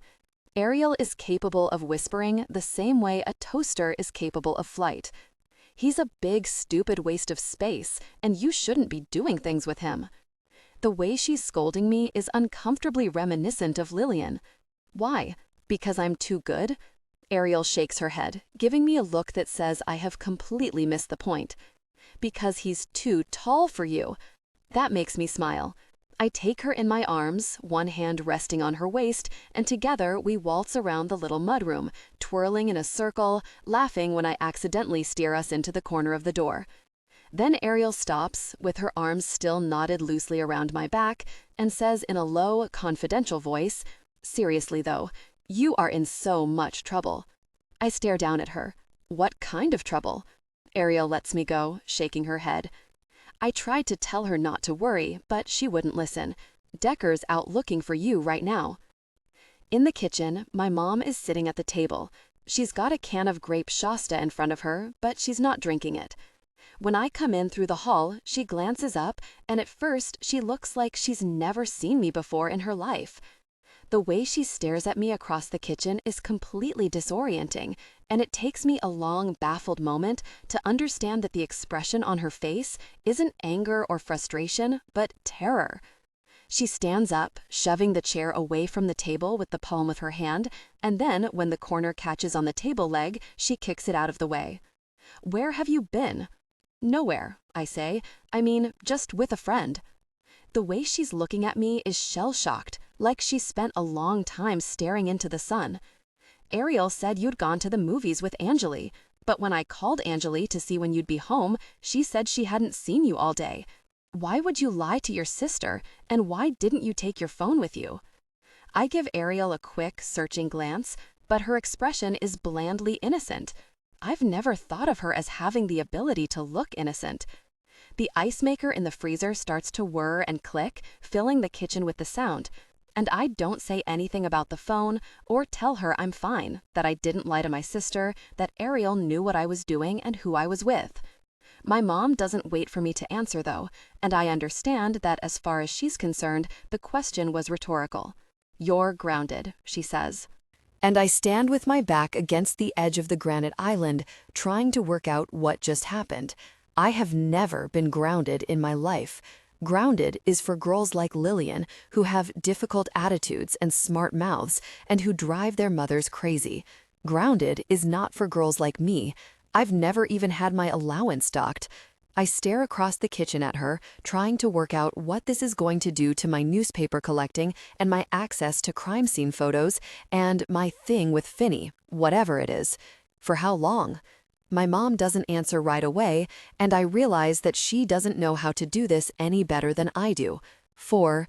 She stops, shaking her head, then puts her palms flat on the table and draws herself up, looking breathless but unbending. "Until further notice, until I say that you're not grounded." The next week is probably the longest of my life. I'm allowed to go to work because I'm Kelly's only summer help, and my mom believes that it's important for me to honor my commitments, but I have to come right home afterward, and Decker has to take time off. Mrs. Ortero, or one of Pinky's brothers, has to go over to Harris Johnson every day to get Pinky and Ariel. I focus on collecting papers, magazines, anything I can find that might have something to do with the murders. My ears feel funny. They buzz and crackle, ringing constantly like a faraway alarm, or like the wind is always blowing. I can't tell if it's something I'm imagining or just a natural consequence of the heat, of being shut in. My skin feels too tight for my insides, and I can't help thinking that maybe these past few weeks are just what a nervous breakdown looks like. You throw out all your better judgment and your inhibitions and leap headlong into recklessness with the biggest, roughest boy in school and disappoint your mother. You start spending every stupid minute on your floor cutting up newspapers and old advertising circulars until none of the pieces even make sense anymore. Even though it's almost 4 in the afternoon, I'm in my shorty pajamas with my rag rug rolled back and my papers spread out in front of me, thinking about Finny and how the last time we saw each other was like the best, most perfect thing that had ever happened in my life, and now it's been so long that it's not like anything. He hasn't called, which is disappointing, even though I don't know what I expected. He doesn't seem like the kind of boy who really calls people. I don't even know what this is, or what he thinks it is. Maybe it's nothing. For a little while on Tuesday, I considered calling Anjali to confess to her about my weird, ongoing thing with Finny, or to ask if when boys ignore you, it ever means they really, really like you. But even before I hit speed dial, I knew it would be a bad idea. There's just no way a conversation like that would end with anything good. Anyway, lately, she hasn't exactly tried to get a hold of me either. She usually calls in the afternoons when she knows I'll be home from the photo shop. But ever since our conversation about Haley Martinson and about how much it sucks being stuck at home, we haven't really talked. And Lillian is no help. On Thursday, when I finally try to tell her how Finny kissed me in the backyard, she just stares down at me from the edge of my desk and says, "Yeah, because that's not the worst idea you've ever had. If this were some other summer, last year maybe, we could at least talk about it. I could whisper to her in the dark, under the sheets with a flashlight between us, or lying side by side in the hammock. I could tell her everything. Except I couldn't really, because even before all this, before she got sick, she would never tolerate the idea of me going around with someone like him. It's weird to realize that I have something Lillian doesn't now, because she was always the confident one. She used to know so much more about boys and dating and sex than I did. She knew so much more about everything. But then Trevor happened, and now the boys who brought her lilac twigs or mix CDs have all moved on, gone, before she was even actually dead. Because none of them wanted to date a girl whose bones showed through her skin like it was made out of paper. Time's kept going, and I've finally done something she hasn't. Lillian only sighs and shakes her head, flopping down into my desk chair. "I can't believe you actually want to be with him. With him? Don't you worry about how you'll look to everyone else? Don't you ever think about what people will say?" "Like what?" She shrugs listlessly. "Oh, I don't know. Maybe like, look at Hannah. She's totally lowering herself. She's wasting her whole summer hanging around with some loser." I understand that she's finally getting right down to the heart of something real, and it sort of surprises me that it's taken her this long to say it out loud. "Are you sure you don't really mean that you worried people might be saying, 'Look at Lillian'? That you worried so much about what everyone thought?" "It was all that mattered," she says softly. "All I really cared about. Isn't that funny?" I kneel over my stack of newspapers with the scissors clenched in my hand. I don't want to talk about this. Lillian sighs and rolls over, so she's lying on her back with her head hanging limply over the side of the desk. "It didn't happen all at once," she says. I look at the bones in her face, remembering how she shrank so slowly that the difference wasn't daily or obvious. It only really showed up in pictures. No kidding. I mean, I didn't think, today I'm going to starve myself until I die. I just thought, maybe I'll try to lose a couple pounds, maybe a size smaller. Just one size, that's not so much. What happens then? What do you mean? If you can go down a size, what happens then? Why is it important? Because if I could just drop a size, then I'd be happy. Yeah, I say, and I wish my voice were kinder. That worked out well for you. Hannity, I'm not trying to make excuses. It wasn't rational. I'm just saying what I thought when I was in it. In it. Like a holiday play or a swimming pool, when what she really means is she dove straight down the rabbit hole after it. I shake my head, staring down at the stack of cut-up newspapers in front of me. What you thought was that people were paying attention to you. It just comes out, spilling off my tongue before I can stop it. Too vicious, too mean. I know that, but it's too late to take it back, and the voices in my head won't stop. They're shouting it now, chanting along, singing it like a jump rope rhyme. pay attention, pay attention. It's maybe the meanest thing I've ever said to her. At first, I think I might as well have slapped her, but then she tugs her hair and nods. Yeah, sometimes. Maybe it was for attention sometimes. On days when I felt like I was invisible, or when my mom was on some rampage about how I should join drama or choir and kept telling me if I just got a little smaller, I'd be really pretty. It was this hobby I had, but after that, it was a monstrous, ugly thing.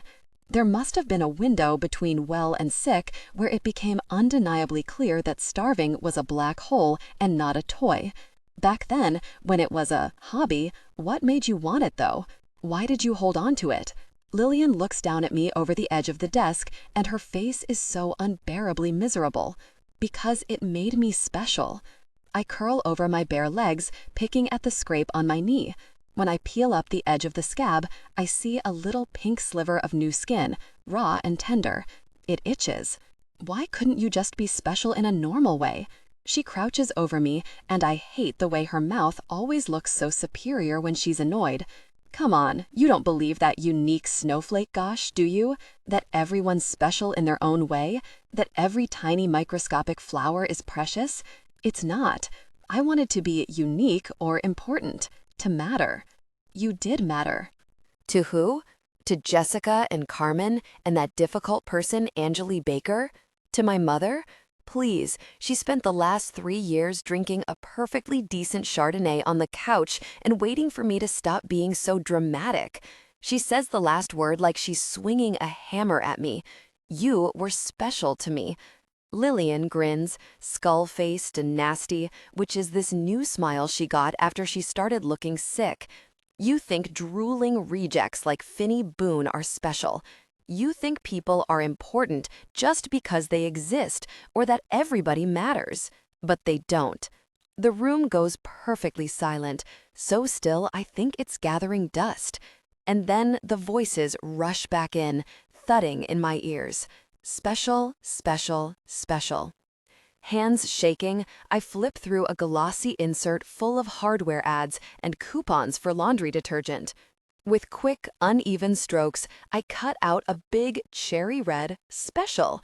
It's printed in a bold, chunky font surrounded by lightning bolts and stars. I swipe the back of it with the glue stick and stick it to my floor. The flood of whispers stops, goes still and slow, and trickles away. The word sits there next to the end of my bed, bright and ragged on the varnished wood. Lillian laughs a dry little laugh and rolls her eyes. Nice. Your mom is going to love that, gunking up her hardwood with adhesive. It's water-soluble, I say automatically, staring at what I've done. All that matters is, for the first time this afternoon, the voices have tapered off, faded out. The silence lasts for only a few seconds, though. Then the noise is all around me, the chorus of whispers buzzing and hissing, crashing in my ears like waves. And this time, I can almost make out the clearest word, repeated again and again. It sounds like memorial. I hunch forward and sort through the stack of clippings, shuffling around for a photo of the memorial for Cecily Miles on the corner of Muncie and Vine, near the meadow and the culvert.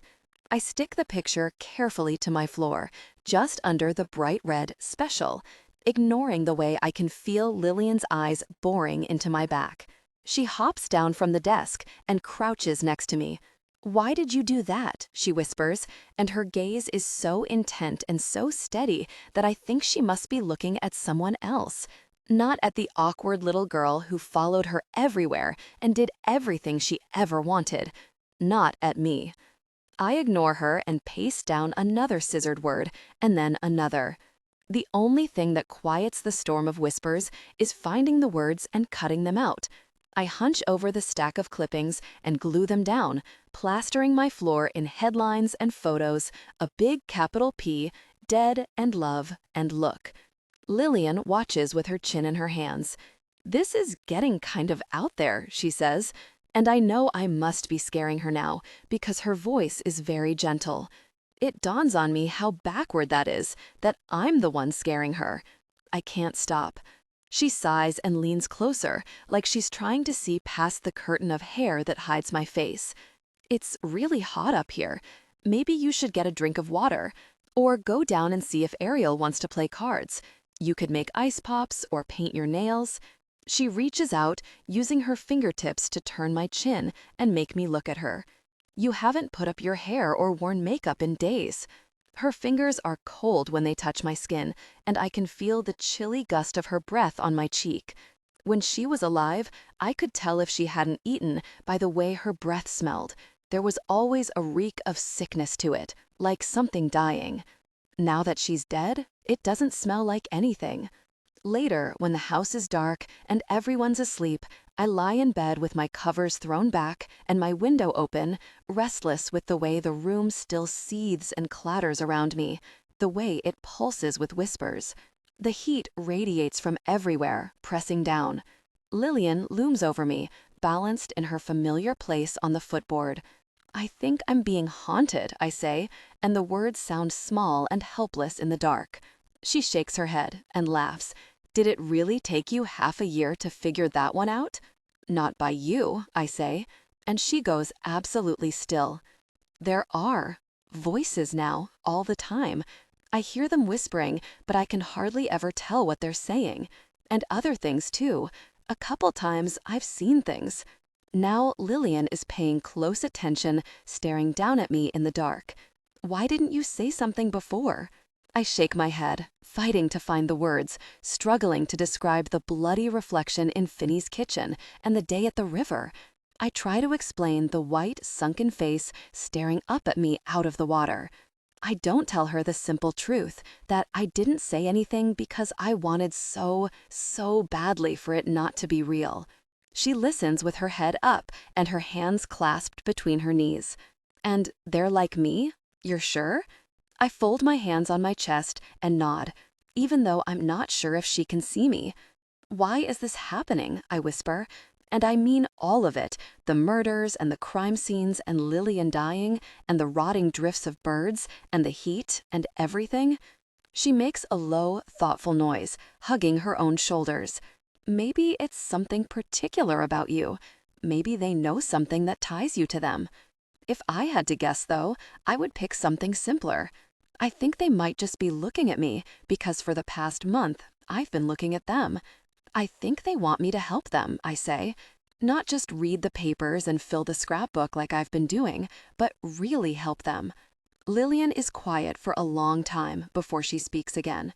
Okay, let me ask you one really important question. You seriously don't think it's weird that both times you saw them, you were with Finny? I stare up at the dark ceiling, the gently fading stars. I can feel her watching me, holding very still. I don't want to think about the answer to that. Okay, she says finally. Her voice is tiny and dry, a tacit agreement not to force the issue. But how will we be able to help them if they don't show up for more than a few seconds, and when they talk, you can't understand them? The same way you and I did that other time, maybe, like with Monica. Okay, but we don't have a board. No, I whisper, feeling cold all over. We do. When I turn on the lamp, the light makes a dull yellow circle that splashes over my walls. I slide out of bed onto the floor and pull back the braided rug in front of my bed, uncovering the collage of scissored-out letters. It's an alphabet of mismatched consonants and stray vowels, pictures arranged haphazardly on the floor, pasted in a sloppy arc. It's scary to really look at what it is I've made. Not a spirit board, but a brutal gallery of chaos and confusion and sadness. Lillian just sits on the footboard, hugging her knees and looking at my handiwork like it's the big reveal in one of those movies about psychopaths. That's pretty intense, Hannah. I'll give you that. I nod.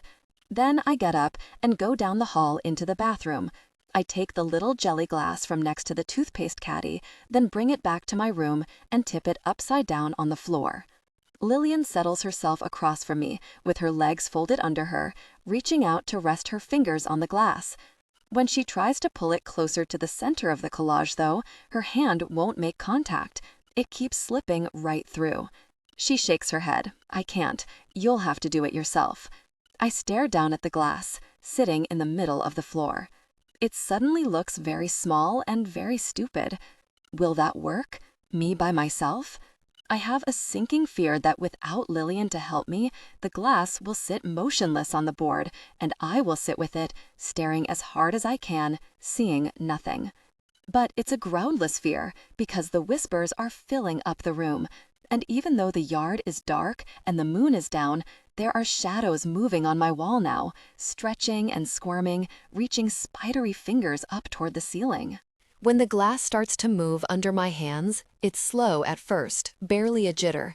Then it gathers speed, skimming fast and silent over the pasted-down letters. It takes all my concentration just to keep up with it. It keeps lurching like it wants to twitch out from under my hands. "Who is this?" I whisper, barely breathing, not taking my eyes from the scraps of paper littering the floor. "Who's here?" The glass moves in a confident swoop, scraping across the floorboards to rest over the grainy newspaper photo of Cecily. Her picture smiles up at me with uncomplicated joy. There's no suggestion of the bloody girl I saw reflected in Finny's kitchen.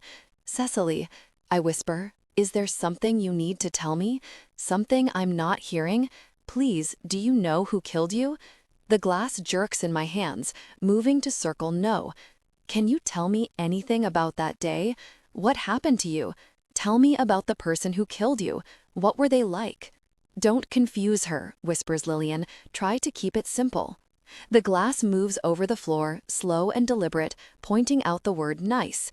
Then it glides back down to the jumbled alphabet. With slow, deliberate strokes, it spells out, "Not so nice." "He changed once you were alone?" The glass swerves hard, signaling no again and again, spiraling around it like a lost butterfly. Lillian leans forward, mouth open, eyes fixed on the floor. "You mean he didn't change? How can he be nice and not nice at the same time?" All at once, I'm surrounded by whispers so loud that they threaten to fill the whole sleeping house, a high rushing in my ears like static. At the sound of Lillian's voice, the glass turns ice cold, and I yank my hands away, tucking them under my chin. The pads of my fingers are burning. The glass is still scraping over the morbid collage, moving on its own now. It sweeps wildly across the floor, and I sit with my back pressed hard against the sideboard of my bed and my knees pulled up, lacing my fingers together so the joints feel like they might come undone. "Your friend," the invisible hand spells with terrible certainty, and then starts over again. "Your friend, your friend." The glass moves in loops and spirals, picking out the letters and the jaggedly cut words, pointing out the undeniable. Your friend is dead. Then, just as fast as it started, it stops.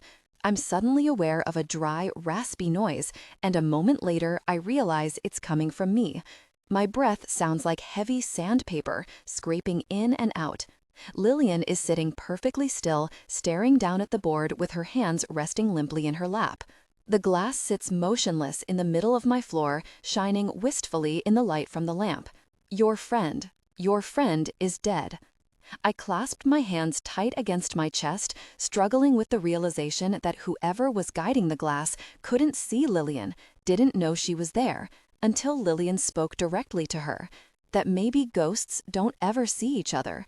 That even in spirit form, a person can still encounter the horror of brushing up against something dead. Across from me, Lillian's expression is anguished. She's got her arms wrapped tightly around herself, rocking back and forth in the dim light. It's there every single day, in every conversation and interaction. I think about it all the time, but even with all the awkward, roundabout ways that we allude to it, we never really acknowledge it. I think she's always been able to just push it away and shut it out. We never talk about the fact that she's dead. Her rocking intensifies, panicked, frantic. Then, all at once, she closes her eyes and goes perfectly still. And it's like I'm watching her swallow it, force it down until it disappears again. She was always so good at knowing how to make things small. It was in the way she would never eat anything with her hands. Even sandwiches and muffins had to be cut apart into tiny pieces and eaten with a fork. Like, if a bagel could be broken into small enough pieces, it would get so small that it just stopped existing. She did it with everything. Even me. Ungrounded. On Friday, Pinky comes over with a box of plastic butterfly barrettes and a change of clothes to spend the night. When she shows up, I'm sitting on the couch with a damp dish towel draped over my shoulders like a cape, staring into space while Ariel sprawls on the floor, cutting up magazines to make a paper chain. Since the night of the séance, the voices have gotten quieter. They haven't disappeared, but at least the noise has settled down to a low hum, buzzing quietly from somewhere in the neighborhood of my jaw. Pinky crosses the room and flops down next to me. "Can I brush your hair?" she says, reaching up and running her fingers through the end of my ponytail, which is definitely in need of brushing. "I don't know, maybe later. It's too hot for anything right now." She shrugs and gives my ponytail one last pat, humming a vaguely bouncy tune under her breath. It sounds like Camptown races. For the next hour, Pinky and Ariel play slaps, and Lillian sits perched on top of the entertainment center watching them. "Another riveting night at the Wagnor house," she says, which is pretty hilarious considering it's been months since she felt like doing anything fun, even before she died. Still, I can't help thinking that she kind of has a point. "We want to go for ice cream," Pinky says, after they go through the cards a few times, slumping against my knees. "Will you take us to Dairy Queen?" "I can't," I tell her, giving her a mock sad look that is also a real apology. "I'm grounded, remember?" "Please," Ariel says from the floor, lying prostrate at my feet. "Please, just ask. Maybe she'll let you go, since it's not really as good as being ungrounded. You'll just be with us." Her voice isn't shrill or overly dramatic, not like normal Ariel, but more like she's just asking for a favor, hoping for me to say yes. It's weird, but the way she sounds reminds me of a conversation last winter when everything seemed like it was never going to melt or thaw out, like I would never feel warm or okay again. We were all in the kitchen. Decker and my mom were making herbed roast beef with popovers, and Ariel was at the table doing her homework. I was sitting across from her with my notes spread out, but not studying. I was flipping through my German book, pretending to memorize the unit vocabulary, but at the same time, I wasn't really doing anything. It was 6 weeks after Lillian died, and I still spent every day feeling like I was floating in midair, and this was all just a long, ugly dream. My mom was mixing the popover batter and talking quickly, in time to the rhythm of the stirring. The wire whisk clinked against the bowl. She was talking about me. I just don't know. She keeps saying she's fine, and what kind of things should we even be looking for? Her grades are okay. I mean, what am I supposed to do? "Mom," Ariel said from the kitchen table, but my mom didn't answer. She just kept right on worrying to Decker, talking about me like she was alone in the room, like I was some other species. "Mom," and she keeps up with school and chores and never gives anyone any trouble. She's so good at coping with things, at adjusting. Ariel stood up from the table and slammed her geography book shut. "Mom, if Hannah was on fire, she would still say she's okay." I think of this and how my mom spent all those months hovering over me like she was so determined to do whatever she thought I needed, but Ariel was the one who actually just let me be sad, because she was the only one who understood that sometimes that's the only thing you can be. My mom wanted me to go back to the girl I'd been before, the one who was never any trouble. Ariel was the one who wanted me to get better. And there are so many things about her that drive me crazy sometimes. How she always plays the music too loud and doesn't remember to wash her hands after eating popsicles, and how she sometimes has a disturbing way of sounding exactly like our mom. "Mom!" And she keeps up with school and chores and never gives anyone any trouble. She's so good at coping with things, at adjusting. Ariel stood up from the table and slammed her geography book shut. "Mom, if Hannah was on fire, she would still say she's okay." I think of this and how my mom spent all those months hovering over me like she was so determined to do whatever she thought I needed, but Ariel was the one who actually just let me be sad, because she was the only one who understood that sometimes that's the only thing you can be. My mom wanted me to go back to the girl I'd been before, the one who was never any trouble. Ariel was the one who wanted me to get better. And there are so many things about her that drive me crazy sometimes. How she always plays the music too loud and doesn't remember to wash her hands after eating popsicles, and how she sometimes has a disturbing way of sounding exactly like our mom. But even when I was really sad, she never once tried to fix me, never treated me like a problem that needed to be solved. She's still lying on the floor, looking up at me and waiting for an answer. Suddenly, I want more than anything for her to understand that I like being with her, and Pinky too. Yeah, I say, that sounds fun. When I ask our mom, though, she frowns and shakes her head. Honey, I don't think that's a good idea.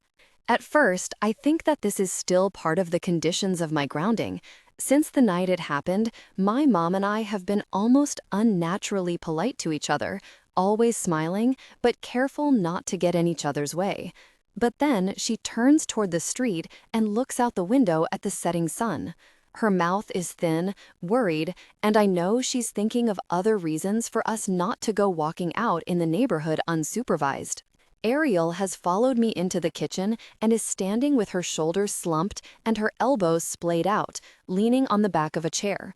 We won't stay out late, I promise. We'll go to Dairy Queen and come right back, and not stop at the plaza or the park or talk to strangers. Which is the biggest lie ever, because Ariel is incapable of not talking to every single person she sees. My mom sighs and clasps her hands, looking more nervous than usual. I don't want you walking over there alone, she says. Maybe tomorrow. But we wouldn't be alone, says Ariel. We'd be together. My mom shakes her head and her mouth goes pinched and small. Ariel gets a fierce, stubborn look, and Pinky has begun her long process of sulking, which she uses like a superpower. They look cranky and restless, and the night is going to be miserable if we don't get out of the house. I could call Finny, I say. I bet he'd come with us. Everyone stops and turns to look at me. My mom is leaning over the kitchen island, chopping a handful of carrots, watching me with her eyebrows raised. And who, pray tell, is Finny? I'm still debating the best way to answer that question when Ariel beats me to it. He's a boy from school. I expect her to say more, maybe even tell about the shoplifting, or, gosh forbid, the hammock, but she just shrugs, trying her best to look casual. I think he wants to be Hannah's boyfriend. My mom freezes with her hand poised on the handle of the knife and her little pile of chopped carrot. Then she takes a deep breath and puts down the knife. Oh, really? And how can you tell? She's not directing any of her questions at me, and I can't figure out if it's because she doesn't trust me to tell her the truth, or just because she knows that Ariel has a huge mouth. The way Ariel stands with her hip cocked to one side and her eyebrows raised is nerve-wracking. I'm so sure that we're nearing the story of the hammock, and I brace myself for an interrogation or possibly a discussion about relationships. But again, Ariel surprises me. He just likes her, and he talks to us at school sometimes. He's nice, she says, which makes my eyebrows sail up in spite of myself. Ariel is becoming a competent little liar. Either she's not as put off by him as she pretends to be, or she really wants ice cream. Pinky doesn't say anything. She gives me a worried look, then stares down at her hands and stays out of it. Ariel is expounding on Finny's various finer qualities now, chattering on and on about my scraped knee, which is a story that's designed to convince my mom that he is exactly the type of person she can trust to take us down to the Dairy Queen alone. He's really big and strong, almost as big as a senior. No one would hurt us, I promise. My mom isn't listening to her anymore, though. She's looking at me. If you're going to be spending a lot of time with this boy, she says, I want to meet him. I nod and take out my phone. It had to happen eventually. It takes Finny less than 20 minutes to show up at our house. When I open the door, he doesn't say anything about my calling him out of the blue, or how long it's been since we've seen each other, or why my hair looks like I styled it with a porcupine. I invite him in, feeling unbearably awkward. We can go in a second, but first I'm supposed to bring you in to say hi to my parents. Sorry. He shakes his head. No big deal. I don't mind. The way he looks at me is easy and warm, like everything is just that simple. Then there's a dry little throat-clearing noise behind me, and when I turn around, my mom is there, looking surprisingly tiny in the doorway. Finny, she says in her painfully polite voice, how nice to finally meet you. Like there is a level of importance to their meeting, or a finally. Decker is cooler about the whole thing. At least he's trying to act normal. He watches us with his arms folded over his chest, and I can't tell if he has any particular idea about Finny or if he just hates him. Finny doesn't seem intimidated, though. He crosses the living room, he offers his hand to Decker, and Decker takes it, giving him a sharp, searching look. I can tell that they're gripping each other more tightly than is really necessary. The look they give each other is thoughtful, though, like maybe they've reached an understanding. Before we leave, my mom makes us stand in a row in the driveway while she spritzes us all over with mosquito repellent. I close my eyes against the spray. Pinky just stands with her arms out and waits patiently until it's over, but Ariel keeps making theatrical spitting noises, wincing at the taste. Ariel, my mom says, lowering the can, keep your mouth closed. Finny raises his eyebrows, then starts to laugh, throwing his head back. My mom gives him a curious look, like she can't quite fathom someone this rough and this big is standing in her driveway, laughing like no one's even going to think it's strange. He shrugs another one of his big shrugs, and I think he'll leave it at that. But then he says, "It's just funny, you telling her to shut her mouth," because she doesn't. I wait for my mom to say something about how this is serious and Ariel is being immature or irresponsible, but instead she just looks up at Finny and smiles back in a bemused way. By the time we leave the house, the streetlights are on, making Sherwood Street look like nothing but a long row of tiny yellow moons stretching out into the distance. The sky is a clear, perfect shade of cobalt blue. We're only halfway down the block when Finny moves closer and reaches for my hand. The feeling of him next to me is so right, like something I never even knew I wanted. It's funny, I used to hold hands with Lillian because it was this thing we did, this way of showing that it was her and me, that we'd known each other forever, and that she was always going to pick me first for everything. It was a way of being untouchable, and also how she let everyone know who was her favorite, even before high school or middle school or boys. Holding hands with Finny is different, and not just in the obvious ways. It's easy, without all these symbols and meanings, like we are just holding hands because we want to.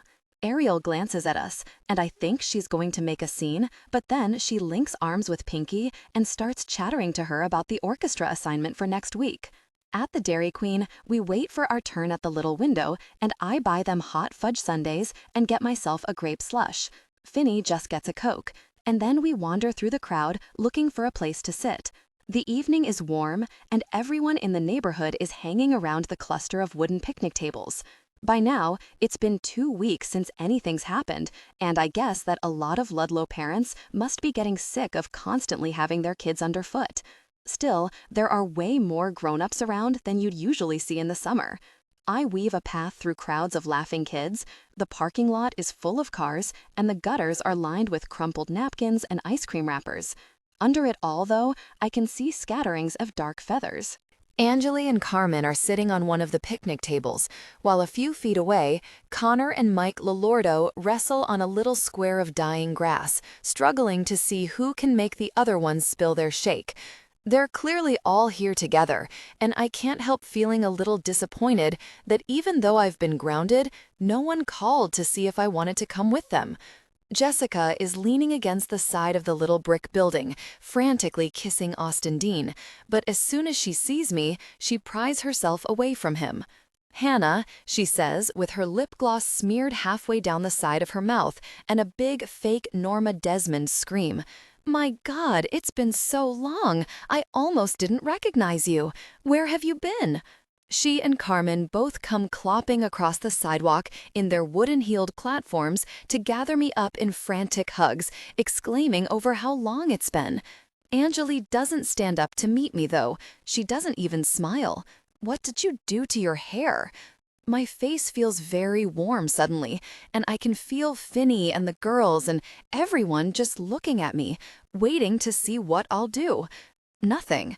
I didn't really think about it before I left the house is all. Connor laughs, taking his paper shake cup back from Mike and giving me a smile that might even be apologetic. But Angeli rolls her eyes and makes a breathy, well, duh noise that prickles on my neck. "But seriously, you look like a crazy person." Then her gaze lands on Finny, who is standing back almost to the edge of the parking lot with his hands in his pockets like he's trying not to take up so much space. "Oh my God, what's he doing here?" "He came with me," I say, and even just saying it makes something sore in my chest. The fact that it's true, that Finny is with me, makes my whole inside feel full of sunlight, and I smile without even meaning to. Angeli turns back to face me, but her expression doesn't change. Really? Hey, come on, says Mike, whose dad owns a Toyota dealership and who once got a 3-day suspension for hitting our art teacher with a huge gob of rubber cements in 8th grade.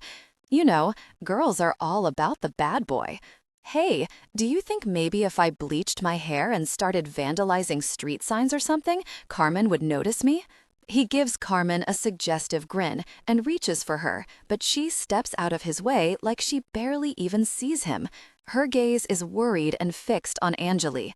Over on the grass, Connor is messing around with Ariel and Pinky, teasing them that he's going to steal the chocolate off their sundaes with his spoon. I'm suddenly glad they're distracted too far away to overhear Mike's comments about Carmen or see the way Angeli is looking down at me from the picnic table. You're not okay, Hannah.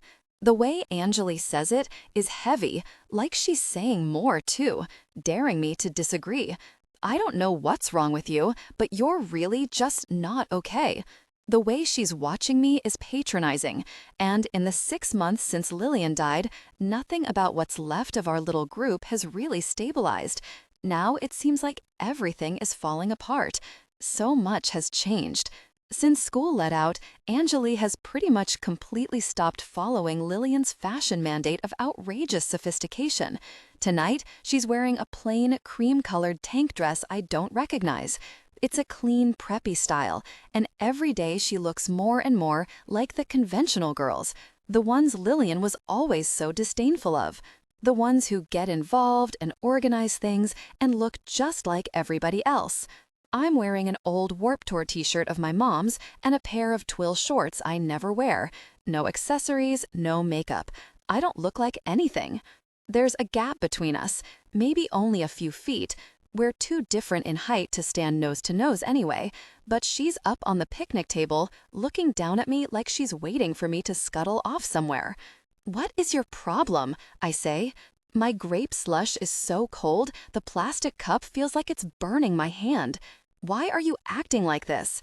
"Hannah," she says, giving me the most patient, long-suffering look. "There's something going on with you. I mean, come onlying to your mom that you were at the movies with me, hanging around with boys like that. I haven't seen you in weeks, and now you show up here with him, looking like you just rolled out of bed, and it's like I don't even recognize you." Once, Angeli and I slept together in the daybed at Jessica's sleepover when Lillian was away on vacation. We talked about our favorite bands, and she let me paste plastic jewels on her fingernails. Now, I kind of want to yank her down off the picnic table by her hair. Ariel has stopped capering and is standing off to the edge of the picnic area, watching us. I have a strange feeling she might be thinking that this is partly her fault because she was the one who told the lie, but she doesn't say anything. "Angeli," I say, and it's the weirdest thing, but I'm smiling. "Do you ever just wish that we could be kids again, like back in 5th grade?" She looks at me like I have lost my mind. "No," she says. "No, because 5th grade was frickin' miserable. I was the tallest kid in our class, and I had terrible glasses, and you and Lillian just expected everyone to be as perfect as you were." I don't answer right away. Her version of things is twisted and confusing, and so flawed. We weren't, though.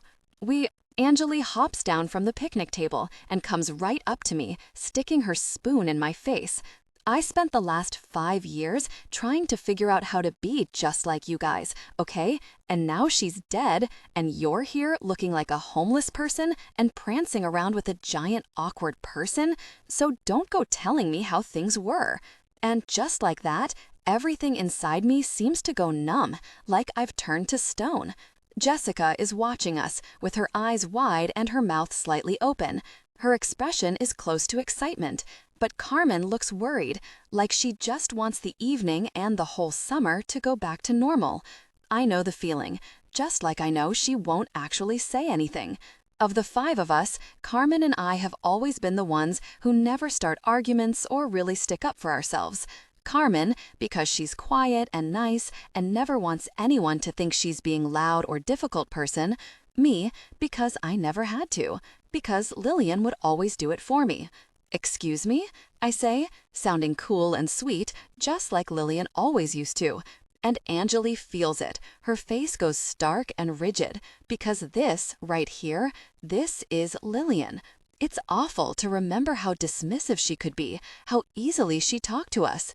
She was the one in charge, and it didn't matter if I could only watch slasher movies between my fingers or if Jessica was scared to go off the high dive. Lillian ran roughshod over all of us. Anjali stares down at me, hurt and angry, because even from beyond the grave, Lillian has this unshakable hold on her, on all of us. Oh, you were done? I say, and I hate it. Anjali looks almost shocked, like she might even apologize, take it all back, just the way she always used to. Then she draws herself up and lifts her hands like she's about to grab me by the shoulders but doesn't quite dare. Get out of my face, you nasty, flat-chested, difficult person. I wonder if this is how people get into fights. She's a lot bigger than me and will probably murder me if we actually wind up hitting each other. I don't care.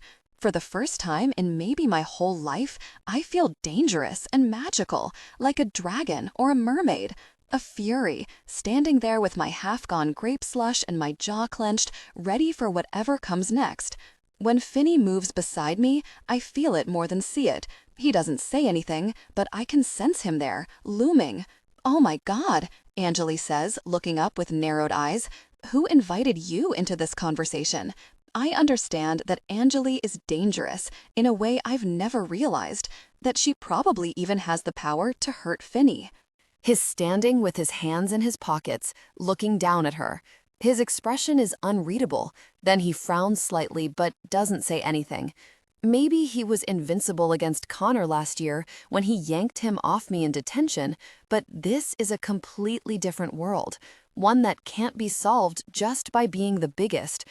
All his easy confidence disappears when he's faced with the pack of little witches who laughed at his shoes. Without saying a word, I drop the plastic cup, then step up onto the picnic bench and grab him around the neck. It takes everyone by surprise, even him, but it's easy. I stand with my feet planted on the wooden bench and my arms around his neck and look straight into his sea-green eyes. The way he looks at me makes something go shivery and hot in my chest, and in the next second, I'm kissing him in front of everyone. He doesn't react right away, but then his hands move to my hips. And in the few seconds between Anjali's shocked gasp and Finny's hands, something changes. I understand that I'm not doing this for them anymore. We're beyond that now. We're someplace better. And I smile against his mouth, keeping my eyes closed and my arms around his neck. When the kiss is over, I stand looking down at everyone, and for a strange moment, I think that this must be how Lillian felt all the time. But no, her feeling was bad enough to make her break herself apart from the inside. Mine is wild and powerful and final. Done. The thing is, Lillian never would have proved her point by just doing what made her happy, letting Anjali see how she felt. Lillian's way was always to lash out at herself or someone else. And maybe I can fake that. I can tilt my head the same way she did or mimic the way she talked, but in the end, maybe the only thing I'm completely sure of is that I am not her. Anjali stands blinking with her spoon in her hand, looking at me in pure, undisguised horror. "Oh my God, why, Hannah?" "Because Finny is an excellent kisser," I say, and his face goes red all the way up to the roots of his hair, but he's smiling. Anjali's mouth has fallen open, glossy and looking. I jump down from the bench and stand with my arms at my sides, smiling up at her. "This is so screwed up," she says, shaking her head. "I can't even believe you'd be this dumb. I mean, it's like you have no survival instincts whatsoever. What are you even talking about? Oh, come on, Hannah. Why do you think the police are cruising up and down the streets all day, watching boys like him? Why do you think they're stopping us all the time at the mall or the pool to ask if we've seen anything, if they didn't have some kind of evidence it was one of those delinquents? For all you know, he's probably the real killer. No one moves or says anything, and it's like we've all stopped breathing.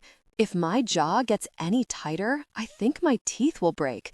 We're 6 inches from each other, so close I can smell her spring clean bath gel and her flavored lip gloss. I'm staring into her eyes, searching for some way to demolish her, when Finny reaches out and just barely touches my arm. "Come on," he says, looking out over the neighborhood. "It's late. Let's get you guys home." "That's right," says Anjali. "Go home with your giant troubled person. Bye, troubled person." Bye. I don't argue. I just give her a little wave and my brightest, fakest smile. "You're a raging, difficult person, Anjali, so have fun with that." And I look around at Carmen and Jessica and Connor before I turn to go. Eventually, everyone else is going to figure it out too. As we start down the little blacktop path toward home, no one says anything. I can tell that Finny's upset, angry, or embarrassed over what just happened. I don't know what to say. "You called Anjali a difficult person?" Ariel says after a few minutes, prancing around us as we head down the bike path. "That was awesome." Pinky is quiet, trudging along beside me, scraping the toes of her sneakers along the asphalt. She looks rumpled and sleepy. I think about Anjali and how I spent all these times wondering why she could sometimes be so mean, why she wanted to hurt me, but never had the answer. I know why now, and it's got nothing to do with sadness or Finny or my hair. It's just the dark, toxic sludge of residual Lillian, residual me. Finny stays quiet, like if we just pretend the scene with Anjali never happened, then we can act like all these other things never happened either. Like I never laughed at his shoes, and no one ever called him an awkward and troubled person. "Come on," he says. "If we cut through the park, we can take the path under the train tracks." His voice is flat, like nothing matters. I bump against his arm and reach for him, trying to take his hand, but he doesn't reach back, and after a second, I let my hand fall. "Can't we go back around on Beverly Street? It's just, I promised my mom we wouldn't go through the park." Finny just keeps walking in the direction of the tracks. "So don't tell her. Beverly takes twice as long." I don't tell him that maybe I want to take the long way, walk home next to him in the dark, with my head quiet for once, and his hand in mine. Even if that's what I want, he doesn't. What he wants is to get as far away from Connor and Anjali and all the rampant ugliness of the last half hour. "I know you're not any of those things," she said, I whisper, just under my breath, just for him. He glances over with an expression that's unreadable. And because it's unreadable, I know exactly what it means. It's a look of total defeat. "Well, I do," I say. "You'd be the first," he mutters, looking away. And in the silence that follows, I've got nothing to do but reach for his hand. This time, he lets me take it. The air near the river is thick with the smell of honeysuckle and chokecherry bushes, so warm that it's almost like walking through a curtain. It's getting dark now, and the park is rustling softly all around us. Finny's hand is big and comfortable in mine, and I wonder what he did all week while I was stuck at home, if he was lonely or missed me or thought about me at all. It's funny, but even though I've seen his house, I still can't really picture what he does in his everyday life when he's not busy with school or misdemeanors or me. The path that leads under the railroad tracks to the Sherwood Street side is cracked and weedy. It slopes sharply, bordered by tall, brittle grass. Finny starts down first and helps Ariel and then Pinky along the steepest part. The asphalt path is narrower here, winding down the little hill. And even though the sky is still a deep jewel blue fading to dusky purple, the shadow under the bridge is dark and cool and private. Just as I'm stepping under the bridge, I roll my ankle on a patch of loose gravel, and the sole of my sneaker slips off the edge of the path. I knock my foot against something heavy, and Finny catches me by the back of my t-shirt to keep me from falling face down into the weeds. I almost walk on by, but the impact is still throbbing in my foot, and there was a certain weight to it, a feeling. Not like the hard, irregular shape of a rock or a branch, but a solid softness. I stop and turn back to see what I tripped on. The darkness under the bridge is almost a living thing, oozing through the hot night air, getting all over my skin. From somewhere around us comes a high-pitched tinkling noise, drifting in from nowhere and everywhere all at once. I dig in my pocket for my phone, fumbling for the light. In the pale glow of the screen, I can make out a mass of shapes, slopes, and angles. "What is it?" Ariel says behind me. I don't move. There are long strands of fishing line hanging from the underside of the bridge, tied to glass beads and safety pins and paper airplanes that sway like wind chimes, knocking against each other a little. I know that you're never supposed to touch things when you're dealing with a body, but there's this soft, hopeful voice in my head that says maybe it's not. Maybe it's just nothing, some thrown-out trash, a pile of random junk that someone left in the park because they didn't want to deal with it. But even as I stand there listing all the things it could be, I know. The screen times out, goes dark, and I have to hit a button to make it light up again. I do it without thinking, and when the light flares to life again, I'm stunned but not surprised. I'm looking into the face of a girl, and there's blood in her hair and splashed down the side of her neck. There's a smell. It hangs in the still, humid air, and I can taste it in the back of my throat. She's lying on her back like the others, staring blankly up at the rough underside of the bridge. Her face is pale blue in the light from my phone, but I have this bad idea that it might be blue anyway. The way her eyes are turned up to the underside of the bridge is almost mesmerizing. "Hannah, Hannah!" Ariel says it like the air is being squeezed out of her, her voice breathless and fast. Her fingers are painful, clawing at me, digging into my wrist. "Hannah, that's one of the horns from Summer Band. That's Abby Brooks." "Chimes, I know her," Ariel says, so frantic and shrill that the words all run together. The air under the bridge is warm and still, whining with mosquitoes, and time feels pointless and far away. The hanging objects are still swaying gently, rustling in the dark around us, tinkling in a way that sounds almost ghostly. A paper plane brushes my bare shoulder, and all I can think of is how weird it is that I don't scream out loud. The truth is that this whole time, even when I was breaking into Lillian's room or sneaking into the safe to look at the crime scene photos, I've only been playing detective. It was so easy to just focus on the how and why of it.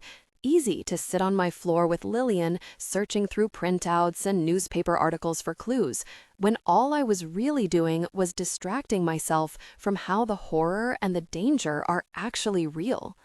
There are shadows everywhere, distorting the collection of beads and paper planes, making huge, dark scrawls against the underside of the bridge. Pinky clings to me with her arms around my waist and her face pressed against my shirt.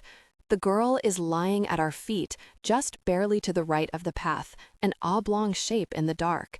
Then Finny reaches down. His face is slack as he brushes away a little drift of plastic soldiers and leans over her. "Don't touch her," Ariel says in a loud, bossy voice, sounding panicked but more like herself. Pinky takes a sharp, hitching breath, then starts to cry.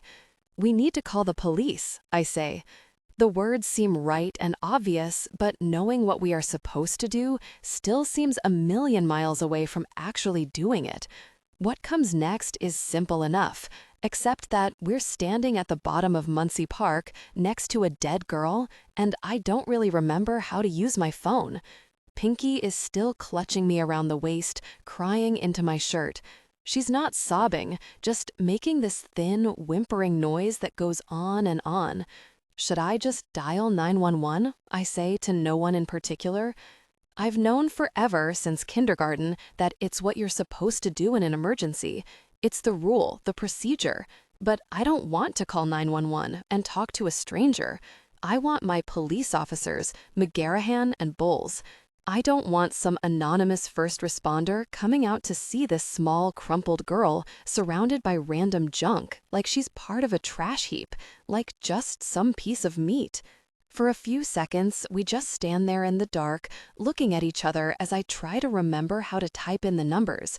I have a strange, bottomless fear that even if someone picked up, I would never be able to think of what to say.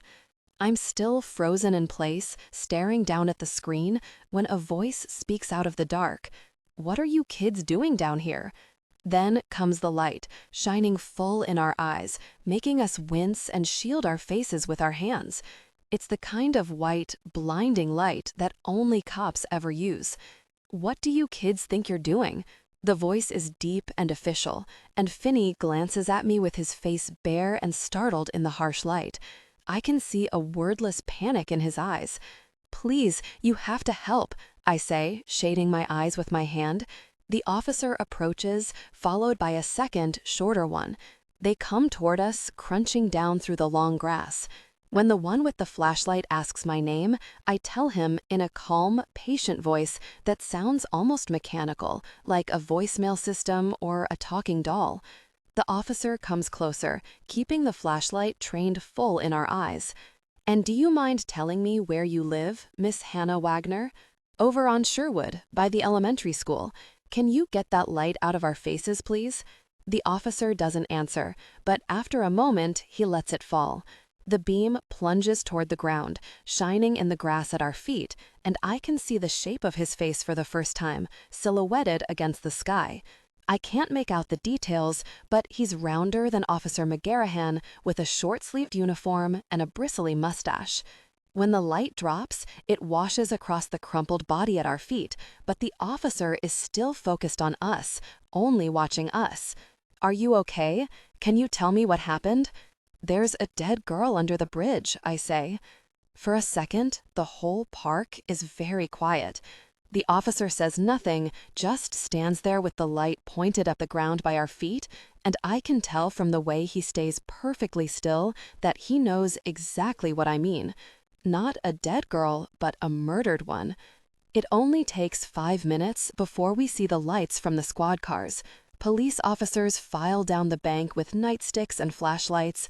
They come wading out to us through the knee-high weeds, and it's like something from a space movie, a parade of alien lights bobbing along in the dark. They lead us away from Abby, and then we are not huddled over her in a nervous cluster anymore. She's still down in the dark, suffocating space under the bridge, and we're someplace up on the flat expanse of grass by the playground. It's weird to see Ariel there, standing apart from the crowd with the colored lights from the squad cars hitting her from the side, and the teeter-totter right behind her. It looks staged. I'm standing with Pinky by the tire swing, and the sand is soft and uneven under my feet. We're only there for what feels like a few minutes before we're approached by 2 plainclothes men who were informed are detectives Herkeby and Medina. "Whose idea was it to walk through here?" says the one with the mustache, giving us a stern, searching look. "Mine," Finny says tonelessly, looking at them with his head up and his shoulders back. His voice is deeper than normal, but also tense, dry. "I was the one who wanted to cut through the park." "And did you know what you were going to find down here?" The question is aggressive, and right away I understand that they were never really asking who wanted to walk through the park. What they want to know is if our being here means something sinister, if Finny brought us here on purpose. He stares back at the detectives, but doesn't answer right away. All I want is for him to just deny it, to tell them flat out that he has nothing to do with any of this. His expression is stubborn, almost defiant, and he says, "How would I know there was anything down here?" Which is not the right answer. I feel a knot tightening deep in my chest, and I struggle to breathe normally, one inhalation and then another until it adds up to something. Detective Herkeby nods and makes some kind of note in a little spiral-bound book. "Son, we're going to need you to come down to the station and answer some questions." "What?" Ariel is the one who says it, who almost shrieks it. I know that I'm the one who should be saying it instead, the one who should rush to defend him, but the words won't come. Suddenly, all I can see is the strange, vacant look on his face, the way he knelt to touch the body, the way the haunting started with him, and how all the times the apparitions have been the clearest, the most real, were when I was with him. One of the detectives has taken him over by the slide.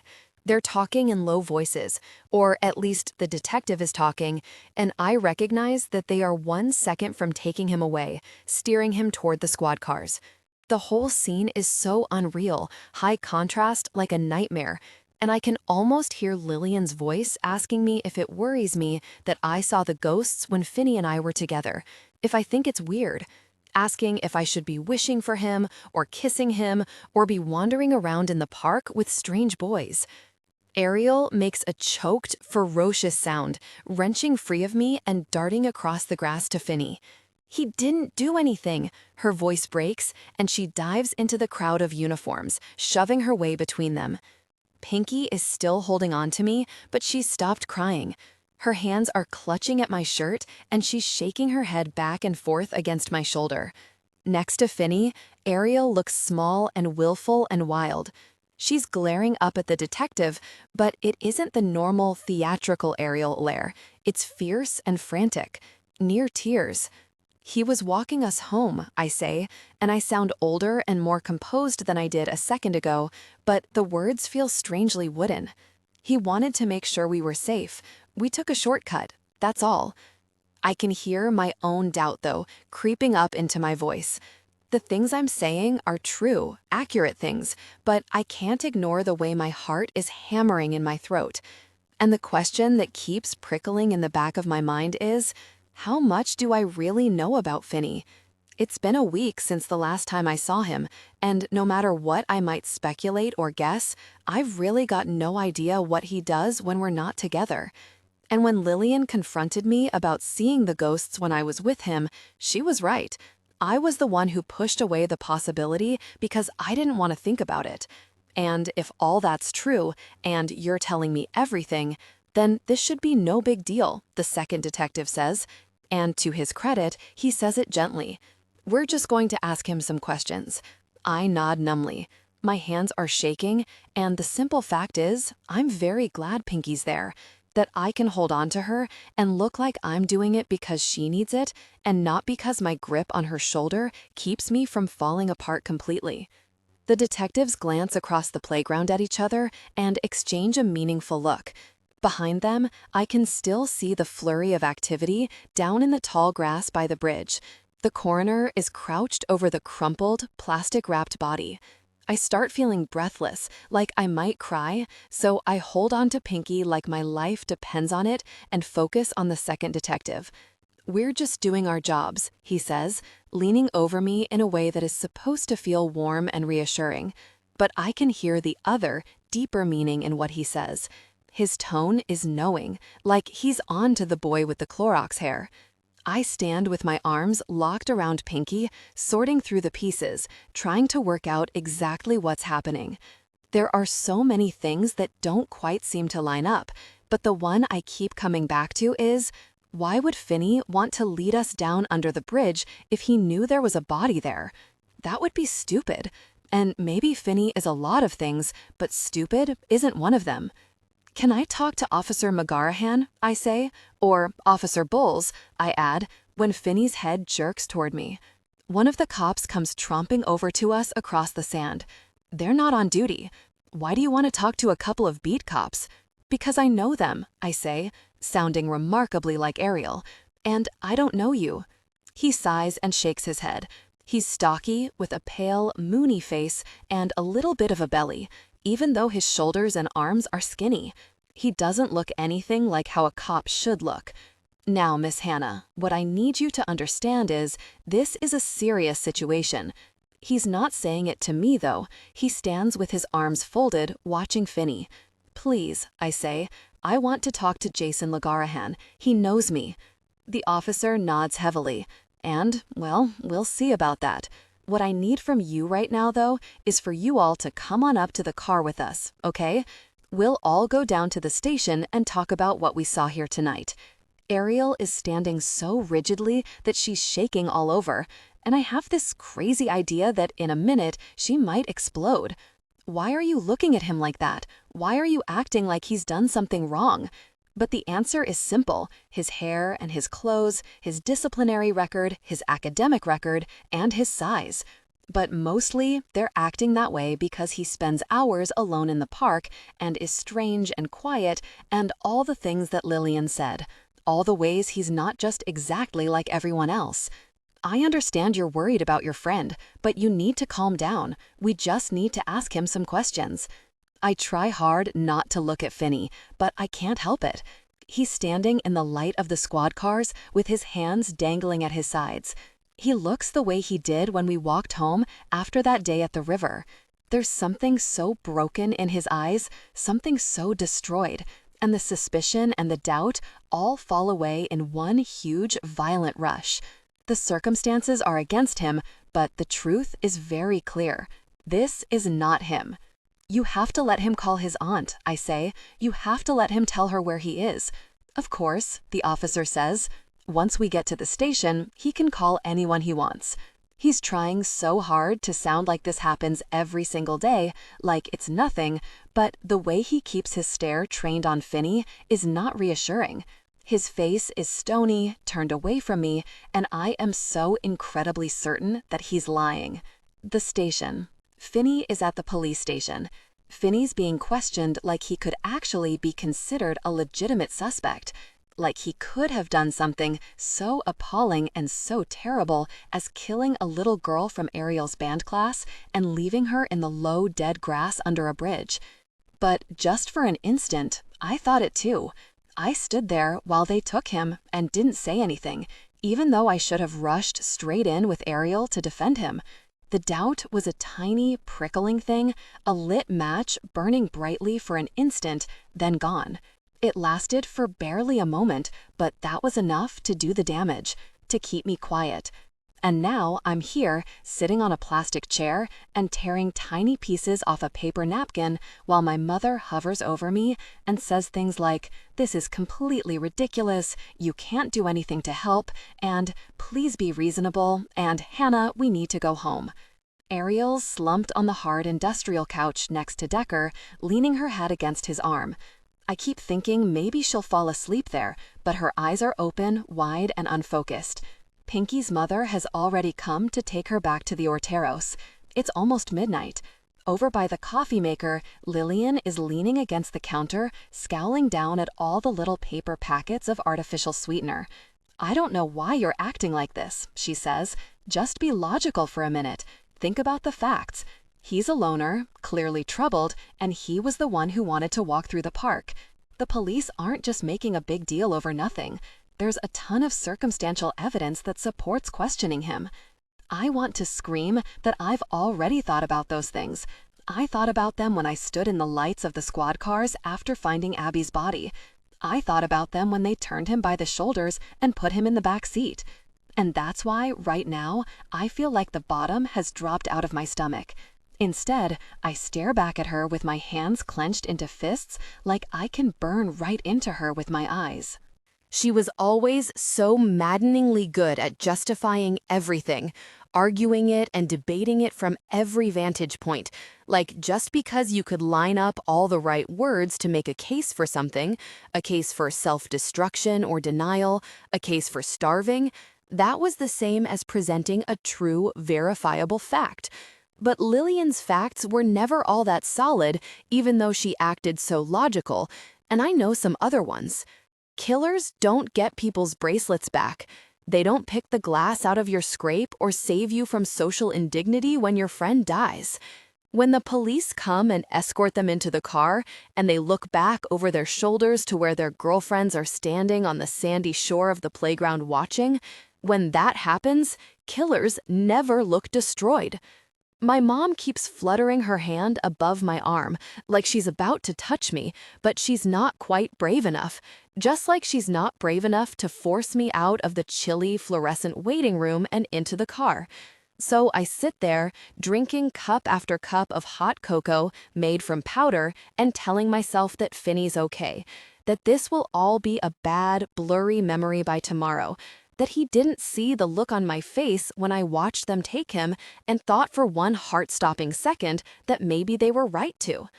Jolene showed up just before they took him into the back offices with the detectives. I'm glad that she's here to go in with him, but her fingers were wound tight around the strap of her purse, and she looked so frightened. Now there's nothing to do but sit here and wait for someone to come out and tell us something, wait for a door to open, something to change. "Hannah?" my mom says in a tiny whisper. The sound of her voice surprises me, and I look over. Please tell me what's going on. Why are they so focused on this boy? It's awful how easy it feels to just sit here next to her and keep my mouth shut. But what can I tell her? That they picked him because he's big and quiet and lights off firecrackers and sometimes steals things? And that when we were little, he used to take Brandon Cybery's lunch money just because he could? My mom sighs, turning me gently by the sleeve of my t-shirt. You have to be really careful, Hannah. How much do you actually know about him? I look up at her, trying to read her face. She looks so worried, but I have nothing to tell her. The answer isn't the kind of thing she wants to hear. I know nothing and everything. The way she sits with her back straight and her ankles crossed makes me feel nervous, like a bomb is about to go off at any second. My mom adjusts her position, then takes a deep breath, reaching for my hand. I let her take it, even though I want to pull away. I shouldn't have let you go, she says. Her voice is thin, and she hasn't been crying, but her eyes are wide and scared. It wasn't because we went to the Dairy Queen, I say. Since the night of the grounding, I've mostly avoided looking at her when she's looking at me, but now I stare right back, meeting her eyes. It's because someone out there is a psychopath. They're crazy, but it's got nothing to do with us. The way she looks at me makes me feel like she's seeing something else, her own reflection, maybe. It's weird to feel yourself disappearing, becoming imaginary, becoming the person someone else wants to see when she looks at you. I stare back, feeling more scared than ever. My mom just looks away, squeezing my hand too hard. Her mouth is a tiny, worried flower, lipstick pink. You don't have to believe me, I say, but don't try to tell me that I don't know what he's like. Really, though, I'm saying it to Lillian, to Finny, even though he's somewhere behind a whole parade of closed doors, and it might be an empty, useless thing to say, but I don't care, because it still feels true, and sometimes the feeling is the only thing that matters. Lillian looks away, shaking her head, but my mom just nods. She doesn't ask me if I'm sure. She doesn't argue or try to tell me what I really mean. For maybe the first time in my life, she is listening to the words I'm saying and not telling me the words she thinks I should use. She slips her arm around behind me, and I let her. With my shoulder resting against her, we sit staring out at the empty waiting area. You can't do anything to help him, she says, with her hand resting on the back of my chair, stroking my hair. If there's anything to find out about him, they'll find it. You know that, right?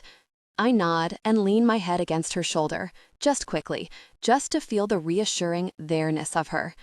Then I go back to drinking my cocoa and tearing up my napkin. Lillian is standing with her back against the wall and her arms at her sides, giving me a look that plainly says this is not her idea of a good time. I think this night will last forever. When Officer Bowles walks through the double doors of the lobby, my heart leaps in my chest, and I want to fling myself at him. His expression is blank and unsmiling, though, so I don't. "Where's the Boone kid?" he says to the woman behind the desk, without even giving her any kind of acknowledgement or saying hello. She looks up at him and smiles in a tired, mechanical way. They're interviewing him in room 3. Andy and Chris are talking to him. Bowles nods like that's about what he expected to hear and starts for a door at the back of the waiting room. I set down my lukewarm cup of cocoa and hurry across the scuffed linoleum to him, feeling light and small and helpless. Where's Officer McGarahan? When Bowles sees me, he stops his charge toward the back offices and his forehead creases. "Hannah, what are you doing here? Didn't they tell you you could go?" I stand in front of him, still clutching my tattered napkin. "You have to tell them," I say. "Tell them this is just a big mistake, that it's all wrong."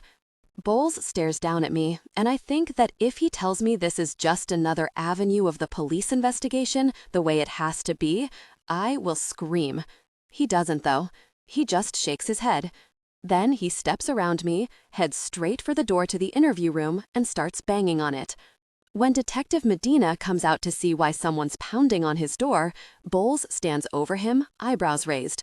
"Does anyone want to tell me what's going on in my park?" Medina considers Bowles with his arms folded across his chest. Then he starts to explain the whole messy situation, how we were down in Muncie after dark, which is a violation of the new curfew, and when the patrol unit came through to check for activity, we were standing over a body. It doesn't mean anything, I tell them, and my voice sounds shrill and angry. Now, calm down, says Medina. I'm not trying to be the jerk here, but we just found you and your friends in an area that was supposed to be closed to the public after dark at the site of a homicide. We just want to get the full story. Lillian comes creeping up behind me and wraps her arms around my neck. It doesn't matter what you say, she whispers. The words are icy, but her voice sounds almost sad, like she knows that whatever happens next is going to hurt. They're not going to believe you. No one ever believes teenage girls about things like whether or not the guy they're running around with is a killer. No one ever treats us like we know what we're talking about. I square my shoulders and ignore her. He took us through the park because he wanted to get us home, that's all. The path under the bridge was right there, and it's faster than going around to the road. Bowles nods, but the detective is looking skeptical. He hooks his thumbs in his pockets and sighs. And even though you knew there was a killer out there, you chose to walk down into an isolated area with a 16-year-old to what? To protect you? Bowles is still watching my face, and his gaze is shrewd. Look, Hannah, is there anything you want to tell us? I think about that. The truth is, I could tell them all kinds of things. Only then I'd have to explain how I know them. The truth is too crazy to say out loud.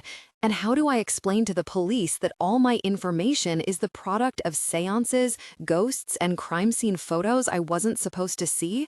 Still, if I could just give them something useful, point them in the right direction, maybe it could still be enough to help them catch the Valentine killer. I stand between them, keeping my gaze fixed on Bowles, trying to make him see how important this is, how crucial. His eyes are dark, set deep and close together under heavy brows. Do you remember a girl named Monica Harris? She was killed last winter behind the bowling alley on the corner of Costello and Vine. Detective Medina only sighs, but Lillian and Bowles are both staring at me. Then Bowles shakes his head. Are you telling me that an unsolved murder from a year ago has something to do with 3 homicides this month? I shrug, but I can almost feel him measuring me, searching the gesture for a buried nod. He's staring at me with the strangest expression. And why exactly would you think something like that? I don't know, I just thought. I mean, it was February. There were hearts. My voice sounds small and apologetic. The Valentine killer leaves hearts, and I thought Bowles doesn't give any indication of what he's thinking.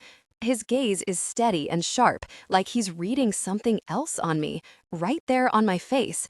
Detective Medina is paying attention now too, but he's looking at Bowles, not me.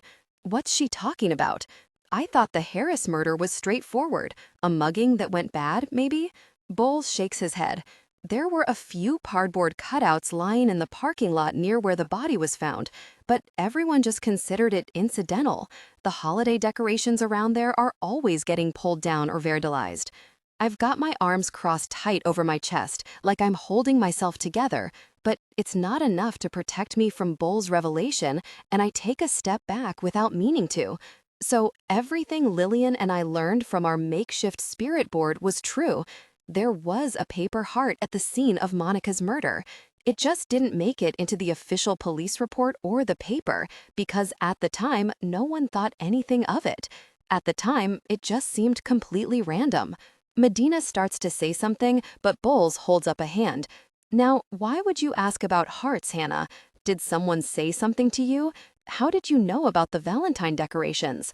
I hesitate, cycling through possible answers. Lucky guess? Ouija board? The ghost of my dead best friend? Kelly told me? Bowles nods, his gaze never leaving my face. He knows it isn't true, not because it's so impossible that Kelly would tell me secure information, or even because I look guilty, although I know I must, but because a few ruined holiday decorations wouldn't have even seemed important enough to remark on, and because Kelly didn't have the crime scene account that winter. Royal Crest did. I try to think how I'll answer when he calls me on the lie, of what I can say to explain my uncanny knowledge of the heart, but he doesn't say anything else. He just looks at me in that same shrewd, unsettling way he always does, perfectly blank. It's after midnight by the time we get home. All the lights are on. The kitchen still smells like Decker's garlic pesto sauce from dinner. The whole place is way too hot, and Ariel hasn't said anything since the police station. As soon as I walk into the house, the barrage of ghostly whispers seems to come from everywhere, pressing in, making the middle of my eardrums throb. I can still smell the dark, stinking memory of the air under the bridge, and my feet feel heavy. I can't stop thinking about the weight of Abby Brooks shifting under my shoes, her body rocking stiffly. I can't stop remembering that these shoes touched her, that her death touches me. When I can't stand it anymore, I take off my shoes and put them outside by the back steps. Then I go up to my room, where I find Lillian sprawled across my bed, reclining with her hands clasped behind her head and looking gaunt. I can't believe you actually told them about Monica. Why not? I say, and I say it like a challenge, like I'm daring her to give me her best shot. It's weird to realize that she can usually make me doubt myself, but not about this. Why not point out that she was beaten to death behind the bowling alley and they never caught the guy? It's not exactly a secret, Lillian. No, but you know what is a secret? That paper heart. So, why would I hold back something that important? I don't know. Maybe because it sounds kind of crazy? I just look at her. Then I shake my head and glance away. Well, whatever. It's not like they believed me. I expect her to gloat, to give me some kind of triumphant smile or at least an "I told you so." But she just sits up and wraps her arms around her knees. "What now?" she says. And it's weird because I can't remember her ever saying that to me before. She was always the one who knew what to do next. "I have to find out who's doing this," I say, staring up at the string of rainbow Christmas lights. Otherwise, they're going to keep Finny there, maybe charge him with murder, and I should have stopped them. I was totally stoic the whole way home, but finally saying it out loud makes my voice tremble. I might as well be saying, "This is all my fault. I did this to him." I wavered for one terrible moment, but it was the moment that counted. Lillian nods, hugging her arms across her chest, cupping the points of her shoulders. "What are you going to do?" she whispers, and her voice is so frail, like the thinnest, saddest song. Someone knows something they haven't told us, even if it's something small or that doesn't seem like it matters. They have the clue, the thing that will tell us who's out there doing the killing. The girls know, Lillian, they have to, and I'm going to find out what it is. White Rabbit. For a second, we just sit there looking at each other.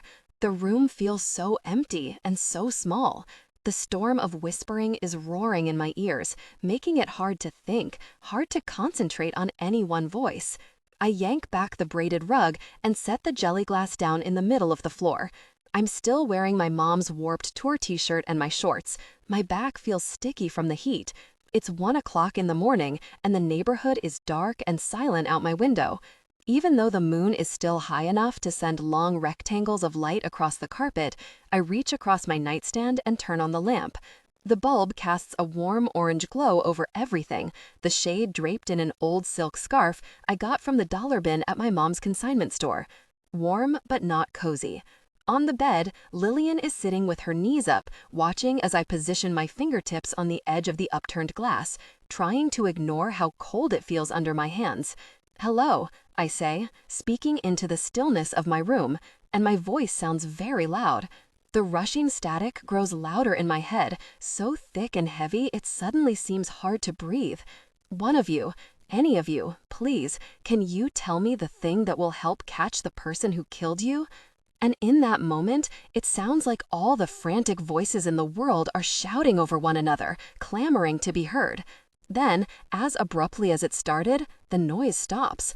The room is suddenly so quiet that I think I might scream.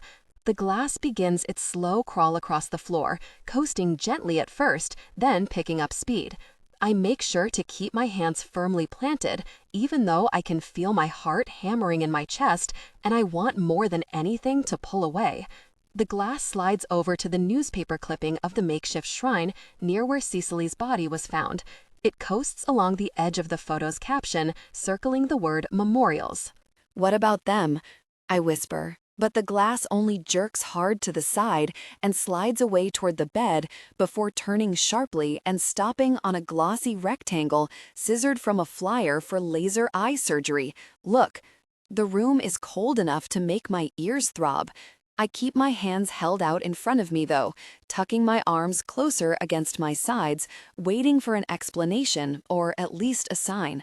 When it comes, it's not the jumble of noise that's been filling my head for weeks. It's clear and calm, speaking out of the corner by my bed.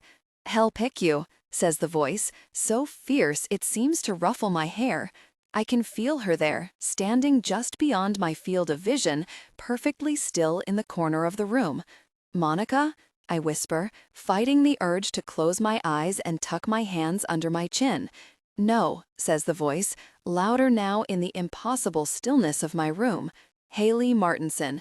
I nod a stiff, frantic little nod, staring straight ahead at the clippings plastered all over the floor. There's the soft scraping sound of shoes scuffing on my floor, and that's how I know she's there, really there, in the horrible solid way that Lillian has been here for months, and that if I turn my head, I'll see her, with her dark eyes and her bloody hair and her orange nail polish chipping off her fingers. I'll see the unutterable deadness of her, the face that looked up at me out of the river.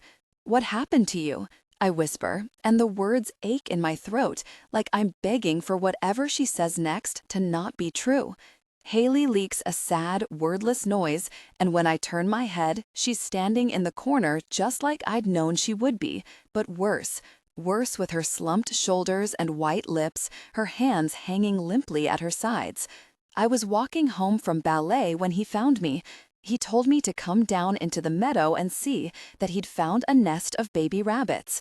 The trick is so obvious, almost too obvious to work. But maybe that's the genius part of it, that even though any girl should know better, it will always work anyway. Maybe a girl like that, a nice, hopeful girl, will always go down into the long grass to see the rabbits, always follow with a smile, trusting so easily, trusting that whatever he promises her is the truth. "Hell pick you," says another voice, speaking from the deep, black shadows near the closet, where the lamplight doesn't reach. I turn my head to see Monica. Monica, who I once made a Salem witch-themed shadow box with for an English project about the Crucible. Monica, who died with blood in her hair and snow in her eyes in her pink nylon parka. She stands with her coat zipped up to her chin, her hair caked with ice, face purple all down one side. "Hell pick you, if you're small, if you're soft, if you look like you'd be fun." The whole room is suddenly so cold that I think my skin will crack apart. Fun to what? To break? And then no one says anything. I am almost too cold to breathe. "What can I do?" I whisper. "How can I stop it?" "Find him," says Haley, and her voice is not the high, soft voice of a little girl anymore, not the voice of someone walking down into the meadow to see rabbits. "Find him, and make sure that he's punished." "Find him," says another voice, from over by the door this time. There's a pale flutter at the corner of my eye, and I turn to see her standing just behind the open door, just in the shadow, one hand glowing whitely in the lamplight, and then another one in the far corner, beside my desk. All four corners of the room are filled now, occupied by the ghosts of 4 murdered girls with rage in their eyes and every reason to want retribution. Me and Lillian at the center. "How?" I ask, and my throat is so painful and dry that it's hard to make the words come out. "I'll do whatever you say, just tell me how." I expect the voices to speak up in unison to tell me the secret that will reveal the Valentine killer. Instead, the glass races across the floor beneath my fingertips, swift and insistent, spelling the same word again and again. "Rabbit, rabbit, rabbit." "What?" I say, the word catching in my throat. There's a shudder like an electrical current racing through my hands and up into my wrists, like at any second the glass will spin out of control, go racing crazily around the floor, or streak down the hall and out the front door. Suddenly, it flies fast and hard across the room and smashes against the wall, showering the floor with a rain of diamond-cut glass. The pieces come spilling toward me in a shining wave, then lie still. The room is silent. The chill is gone. The corners are all empty. In my throat, there's a feeling like a strummed guitar string, trembling, trembling, but even as I try to keep my hands from shaking, I understand that really, I'm holding very still, frozen in place. There's a high-pitched ringing in my ears, like if I don't do something quick, maybe the world will end. I jump up and cross to the closet, feeling around in the dark for a pair of shoes and then a hoodie, something to put on, anything to make me feel less exposed. "No," Lillian says from the bed. "Are you crazy? You can't just go running outside by yourself in the middle of night." I turn and face her, and even before her mouth drops open and her eyes widen, I know I must look wild, unhinged. I know this script by heart. I've said it 1,000,000 times. Only now the exchange is backward and all wrong. Now she's the one with her hands clasped, like she's begging me to go slow, to be careful. Is this what you think you have to do? Go running out into the night? This is stupid and reckless. It's not you. I shake my head. She ought to understand by now that who I am is not the girl I look like every day. And maybe it took staring into the milky eyes of dead girls and kissing Finny in the dark, but at least I finally got a good look at what's under my ribbons and my feathers and appliqued flowers. Even before all this, though, I think I might have known. I think I suspected. I just never showed it to anyone who might punish or judge me for it, because it's not a contest. Because the fact is, the contest has always been in vulnerability, and even when you win, you still lose. Lillian is watching me with sad, regretful eyes. You were the brave one, not me. No matter what any of them said or did, you were the one who never had to invent yourself. You always just knew who you were. So did you, though. She stares off into the distance, shaking her head. If I'd known that, I think maybe I would have been a different person. Maybe I wouldn't have ended up like this. Part of not knowing was pretending so hard that I knew everything. We stand in the middle of my room, looking at each other, and I don't know how to make her see that whatever Hannah she's imagining, that girl never existed. I'm not those things you think I am, I say. Yeah, I looked bright and shiny on the outside, maybe, but inside, I was always just the same as you. Underneath, I wanted all the chaos and the scary, messy stuff. I think I was always just this strange, secret girl who always wanted to kiss Finny Boone. It's weird to say it out loud, like I'm confirming all of Lillian's worst suspicions, admitting to imperfection, weakness, and desire. Earnestness, honesty, everything she seemed to be so dead set against before she died. The whole room is cluttered with stick-on stars and colored lights, but the colors are muted now, like all the bright little pieces of my old life are gathering dust, like I've been holding my breath for days. All at once, Lillian shakes her head and looks up, her eyes bloodshot and desolate. "No," she says. She says it quietly, not like she's correcting me or telling me how it is, but just respectfully disagreeing. "No, you can still be both. You have to be, because otherwise we're always just ghosts of ourselves. So the hearts and the flowers are still you." "No," she stares off into the distance, shaking her head. "If I'd known that, I think maybe I would have been a different person. Maybe I wouldn't have ended up like this. Part of not knowing was pretending so hard that I knew everything." We stand in the middle of my room, looking at each other, and I don't know how to make her see that whatever Hannah she's imagining, that girl never existed.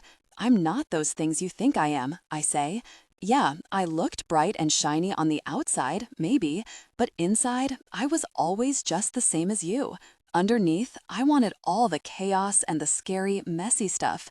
I think I was always just this strange, secret girl who always wanted to kiss Finny Boone.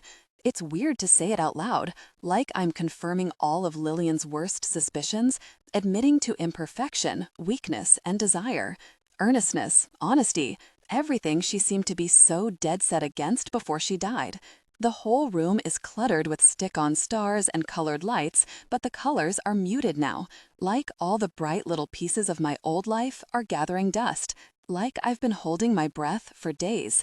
All at once, Lillian shakes her head and looks up, her eyes bloodshot and desolate. "No," she says. She says it quietly, not like she's correcting me or telling me how it is, but just respectfully disagreeing. "No, you can still be both. You have to be, because otherwise we're always just ghosts of ourselves. So the hearts and the flowers are still you." Just like, even though I wanted more than anything to be left alone, to ignore everyone and live my life, there was still this huge part of me wanting to be perfect and special, wanting to make my mother happy. I shake my head, but the words won't come now. They won't take shape. Because she was so much more than her mother's dress-up doll, even when she was volunteering for the part, even when she was desperate to just feel okay and trying so hard to get it right. Even now that she's dead. "You can't tell me that being sick wasn't who I was," she says. "I mean, look at me. It defined everything." Her cheeks are hollow, and I'm struck by the fact that she never called it sick when she was alive. The idea that a person can be defined by anything so superficial is terrible. Like this is the one true heart of her, reduced to a bony apparition in her pajamas. It's like trying to shrink me down to nothing but my shiny thrift store dresses, or defining Finny by his broad shoulders and his Clorox blonde hair. The simple version isn't even recognizable when you hold it up against a living, breathing human being. Her ghost will always be so much less of her than the girl I used to see every day. The bed is wildly unmade, and the pillows are all over the floor. Lillian turns to stare out the window, sitting in the middle of my bed with her knees drawn up and her head resting on her arms. She looks so unbelievably small, folded in on herself like a jackknife. "I miss you, Hannah." Her voice is hoarse and shaky. Her eyes are too red to belong to a ghost. Why does she always look so real? "I miss you so much." "I'm here," I say, standing over her, reaching for her. "I'm right here." Lillian nods miserably, looking up at me with wet lashes. Her mouth is crumpled and hopeless. But I'm not. I leave the house as soon as it's light. My mom and Ariel and Joan are all asleep, but Decker is already gone. The air over the city is motionless and heavy, but not unbearable yet. The sun is still teetering on the horizon. For the last 5 hours, I've gone over every possible type of rabbit I can think of, trying to understand exactly what the spirit board was telling me. Does it mean the fake, imaginary rabbits that Haley talked about, the ones the killer used to lure her down into the grass? On the unlikely chance that I could get someone to believe me without demanding that I prove how I know, I could at least tell the police how he's getting the girls alone. They could put the information in the paper, and once the public knows, maybe then the trick won't work on anyone else. I stand on the corner of Sherwood, tugging on my bracelet, running my fingers along the row of charms. A rabbit will help the police catch the killer, but already my list of possibilities is way too long, and even if I could check everything, there would still be a whole army of rabbits I was missing. There's the painted, bouncy one on the Muncie playground, this wooden cutout with a saddle that rocks back and forth on a big metal spring. There's the fast, sleek outline of a rabbit on the logo for the city bus. The second level of the parking garage at the mall is the rabbit level, and there's a bronze statue of Peter Rabbit and Benjamin Bunny in front of the public library. And that's not even counting things like stores or restaurants or anything that could have the word rabbit in the name. The possibilities are overwhelming, and as I walk, I'm still coming up with more. There are wild rabbits in the park and rabbits at pet stores. There's a whole herd of plush rabbits at Toy Dungeon. There's just no way to pick one specific place or picture or object out of all the rabbits in the world. After a few blocks, I decide that I can at least check the bouncy toy on the playground. It's close to the crime scenes, and maybe that makes it important somehow. It's not much, but it's all I've got. The footbridge near the 300 block of Sherwood is the quickest way to get there, but I stay out of the park. Instead, I go all the way around on Beverly Street, following the sidewalk, sticking close to the railing where it crosses the river. There's not much traffic on the roads. It's still too early for most people to be going to work. Beverly is a little ways below the dam, and the water's shallower here. It rushes along, making a chuckling noise where it runs low and fast over the rocks. From the road near the shuttered Dairy Queen, I have a clear view down into the park, where uniformed officers are still milling around near the opening to the railroad bridge, searching the ground for evidence. The whole area around the bridge is taped off. It's been less than 12 hours since I stood over the body of Abby Brooks, but already there's a motley collection of objects starting to form against the base of the street lamp on the corner. I'm tempted to cross over to the other side of the street so I don't have to walk by the little shrine on my way to the playground. There's something just so tragic and so awful about the way all these sorrowful gifts have sprung up around the street lamp. The rawness and the grief of it are almost too much to take. I'm just about to step off the curb and cross the street when I stop, one foot still slightly raised, remembering the way the glass moved across the floor last night, circling the word memorials. The ghosts were trying so hard to show me how to find him, and Rabbit wasn't the only clue they gave me. They also said memorials. I kneel over flowers and candles and a teddy bear with a satin-covered stomach and a tiny mylar balloon on a plastic stick sewn into one paw. There are notes written on pink stationery and loose-leaf paper and napkins, mostly saying things like, "Friends forever," and "We miss you," and flowers, so many flowers. Some of the bouquets are from the grocery store, daisies and carnations mostly, still in their plastic wrappers. But some are obviously collected from the big stone planters in the park or from people's yards. The stems are ragged, torn off by the handful. I'm careful not to touch anything, not because I really think I might be disturbing evidence, but because it feels inconsiderate to Abby Brooks. It feels disrespectful to be digging around in the pile of gifts meant to honor her. I'm just about to straighten up and go when I see it. Sitting under a flower arrangement near the teddy bear is a small pewter charm, flashing silver in the light of the rising sun. The rabbit is silver, but if it were a real living thing, it would be white, dressed in a top hat, racing along with an oversized pocket watch held anxiously in one paw. It's been weeks since I last saw it, but I know it like I know arithmetic or the words to the national anthem. I've spent long, stifling nights running my fingers along the bare stretch of links where it belongs. For a second, I just kneel over the memorial with my hands clasped stiffly against my chest. The first idea I have is that I should pick up the charm. Then, right after that, comes the idea that I should leave it where it is. The charm is mine. The charm is here, lying on the corner. But how? And my thoughts leap to Finny. The bracelet was a mess when he brought it back to me, scratched and bent, missing the rabbit.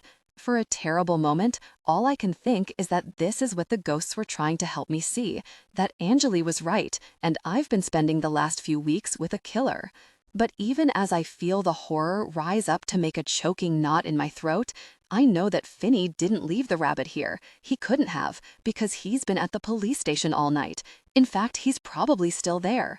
He might have had the chance to rip the charm off the chain, but he wasn't the one who put it here. The rabbit was left by someone else's, someone who had the bracelet too. I turn my back on the sad little shrine for Abby and start down the hill, heading for the footpath, for the long slash of shade under the railroad bridge. When I come up to the police tape, I stop, scanning the crowd for someone I know. The officers are working the scene in their blue uniforms, kneeling on the cracked asphalt, conversing in twos and threes. McGarrahan is over by the far end of the bridge, poking through the weeds. I duck under the tape and start across to him, moving carefully, making sure not to step near any of the yellow plastic markers.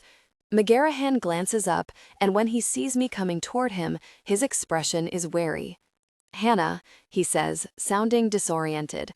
Even right after Lillian died, when I kind of stopped talking for a while, it was mostly because I felt like there was no one I could talk to. With Finny, it was different. It was like we didn't need to talk, because sometimes it was better just being quiet, and because we didn't have to be saying something all the time. There was no gaping chasm, no frightening space that needed to be filled up. But now the silence is unbearable. I lace my fingers together to make myself stop pulling at the stars on my skirt. Out of the corner of my eye, I see a pale shape in a pink jacket, and in that instant, I know that even here, even with Finny home and Nick in jail, nothing is better. After a few minutes, Jolene calls Levi and Everett to come into the kitchen and get some lemonade. I'm half tempted to follow them, but Finny stays where he is, so I do too.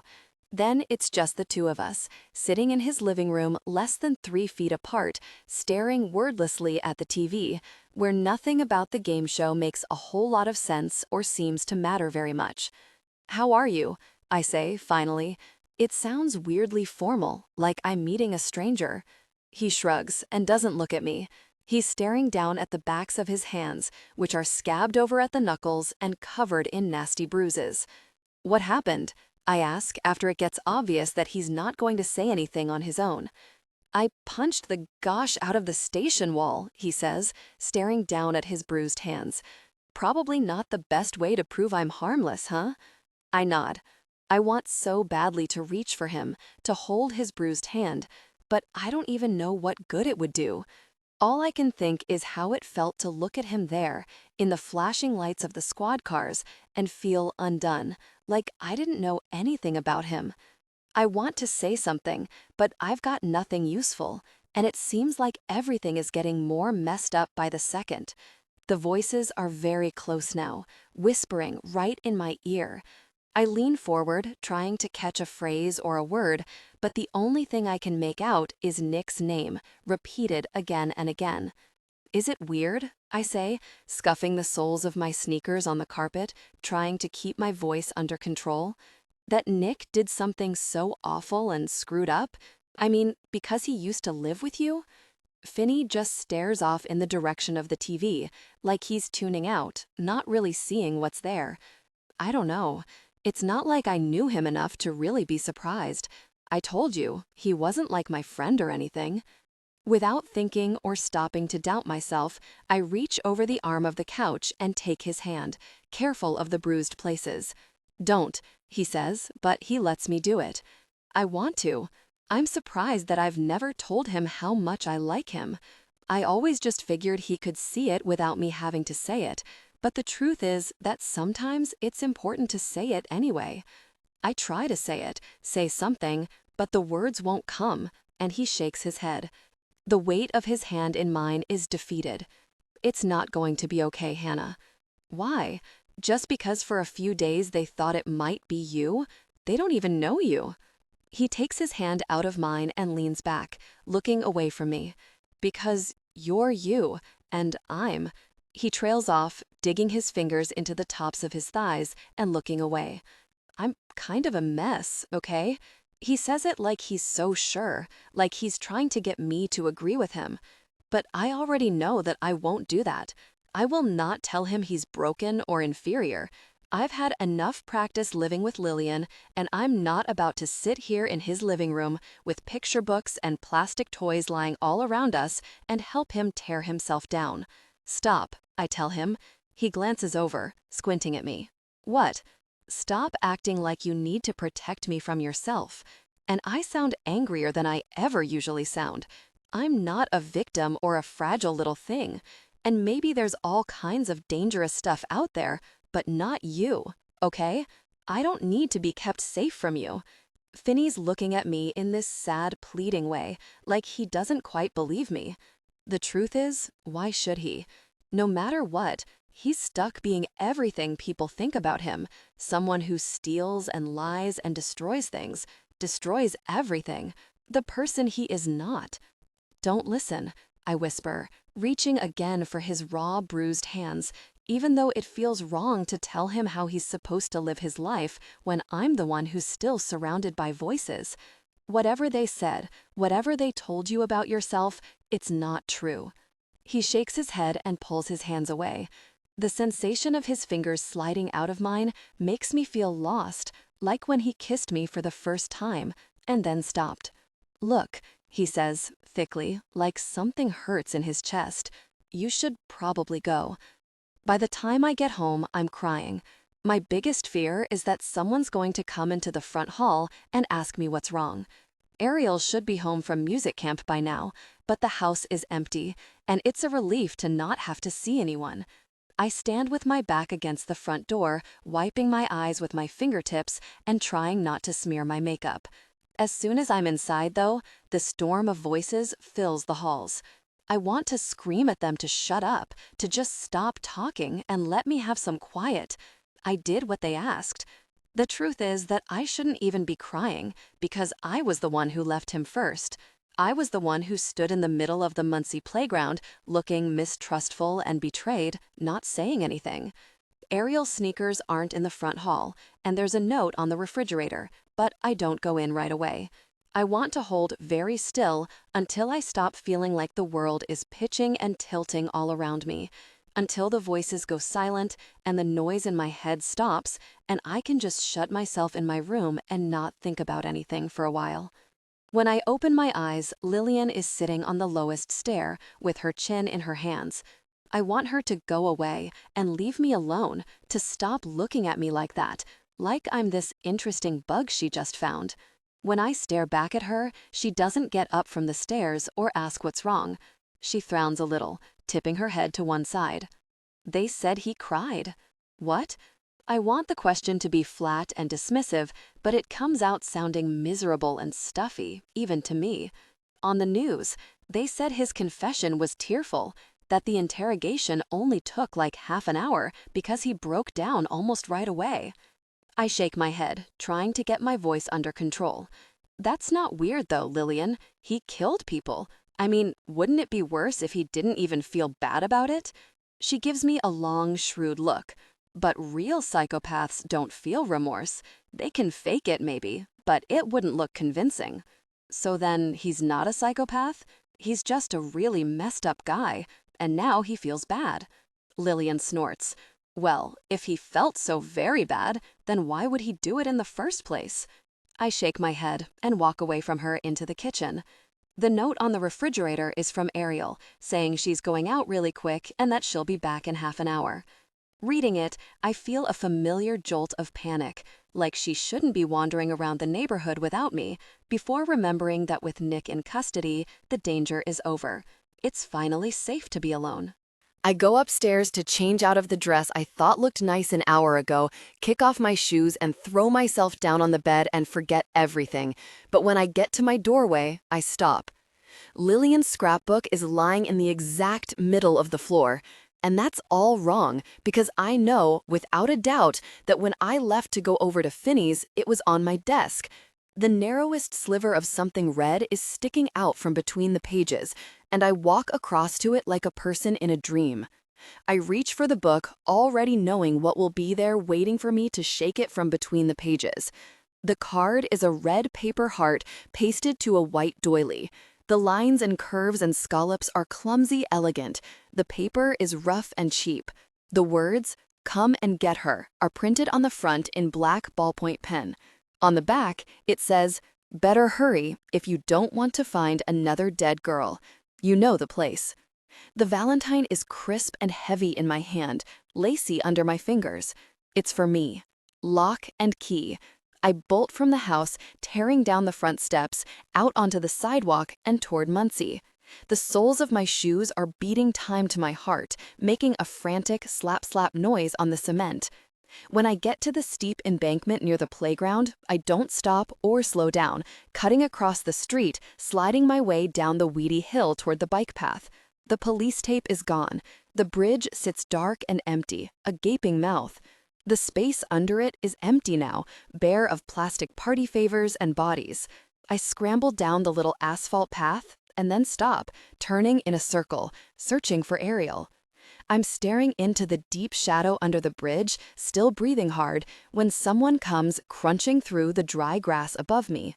A voice calls, "Hey, Hannah." The sound makes me jump, and when I glance up, I have to shade my eyes against the sun. Connor Price is standing at the top of the bridge, leaning his elbows on the railing. Ariel is beside him, grinning down at me. She doesn't look afraid, and for one soaring second, I have the idea that I'm wrong about everything, that this is all just a big misunderstanding and the card was a mistake or some kind of joke, that it was never really there at all. Above the railroad bridge and the trees, I can see the clouds coming in. They pile up in a dark bank of thunderheads, towering above us, purple and bruised. "What are you doing?" I say, looking up at the two of them, and my voice sounds all wrong. Ariel gestures to me. "Come with us. Connor's going to show me a nest of bunnies down by the bridge." I stare up at her, frozen on the path. The words seem to be drifting down to me from a long way off, chilling my skin like ice water, and I can feel the frantic pounding of my heart thudding in my ears and in my teeth. Until just now, I was so ready to believe that everything would be okay after all, that maybe Connor just happened to run into Ariel here. But he's standing inches away from her, much too close for this to be anything accidental. And then there's the matter of the rabbits. He told her about the rabbits. He smiles at me, a warm, generous smile. There on the edge of the train tracks, he's like a magazine ad, the perfect fake worn-out t-shirt, the perfect hair. "Come on," he says to Ariel, pushing himself away from the railing. "Let's go down and see them. Hannah can come if she wants." The smile he gives me is disgusting. I want to scream at her to run away and find help, but he's right there behind her, blocking her path. There's no way she'll be able to outdistance him. They're halfway down the embankment when he reaches over and takes her hand. The gesture is a harmless one, like he's just reaching out to help her along the steep part. I've seen Finny do the same thing, but now the whole production seems ugly.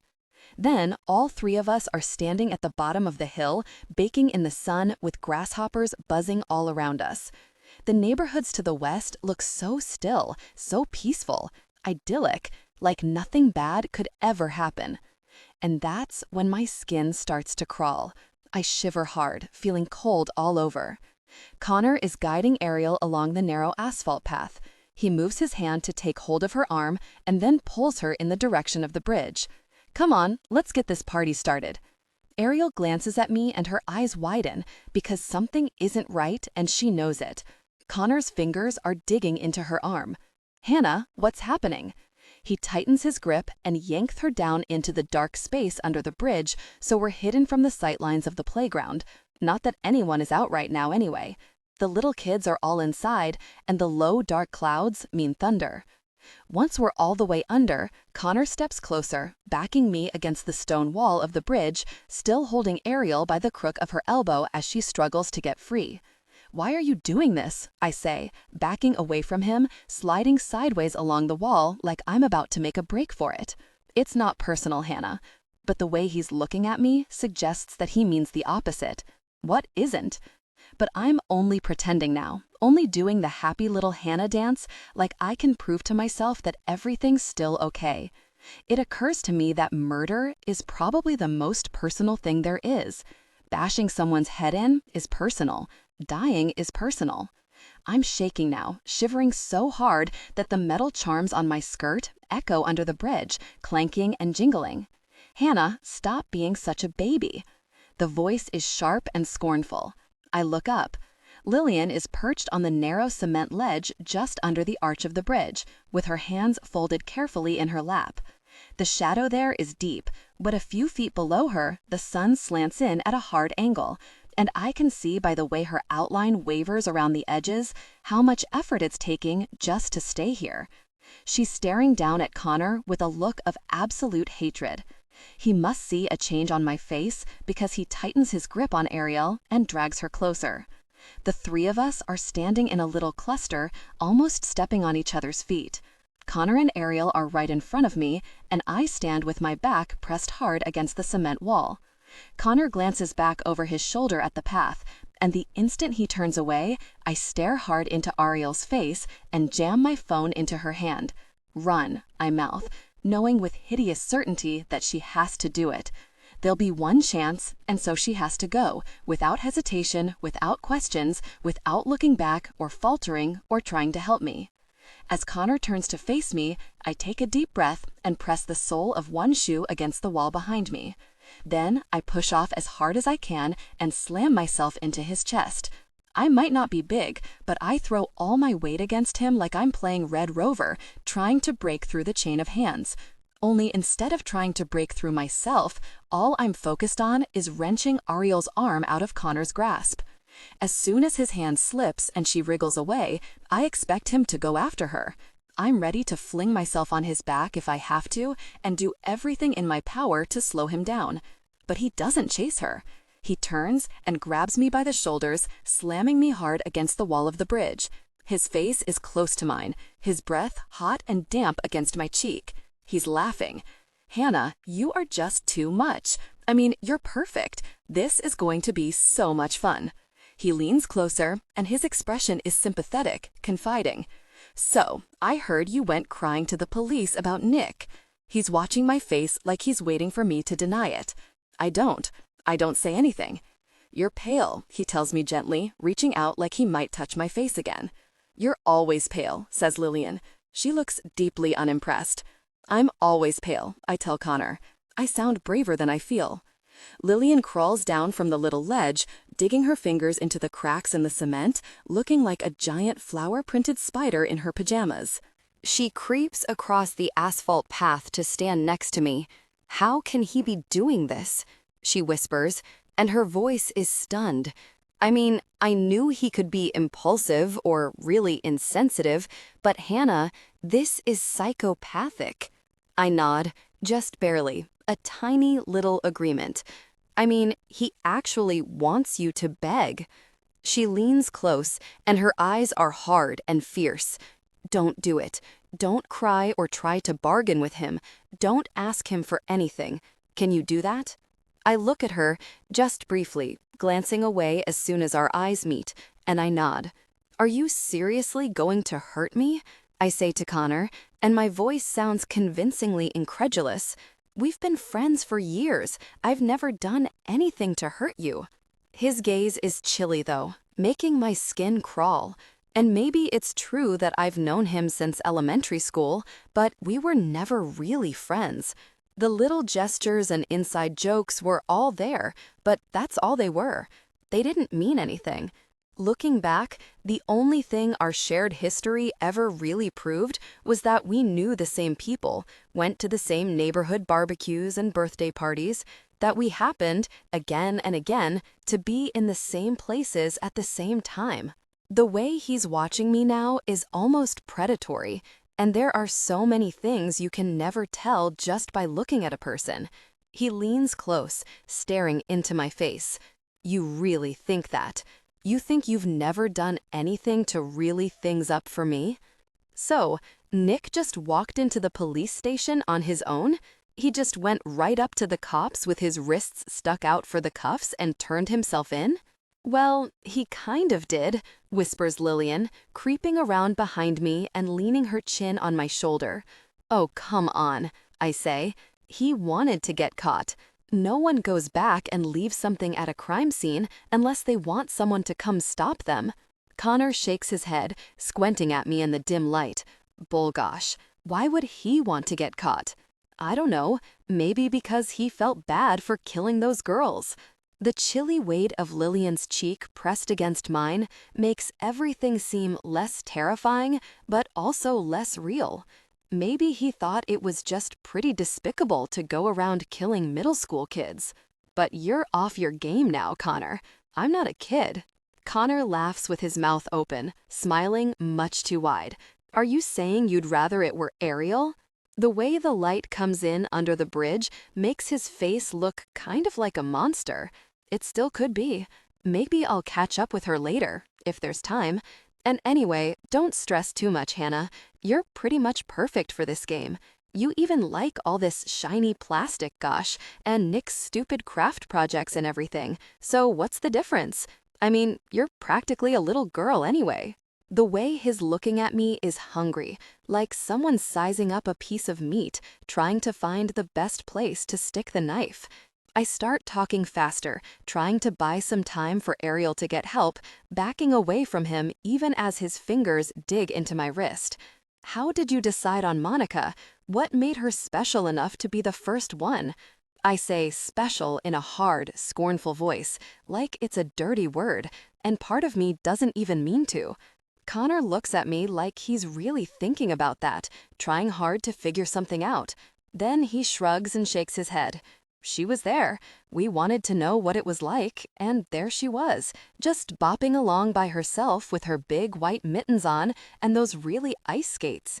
He shakes his head, smiling at something too beautiful and far for me to see.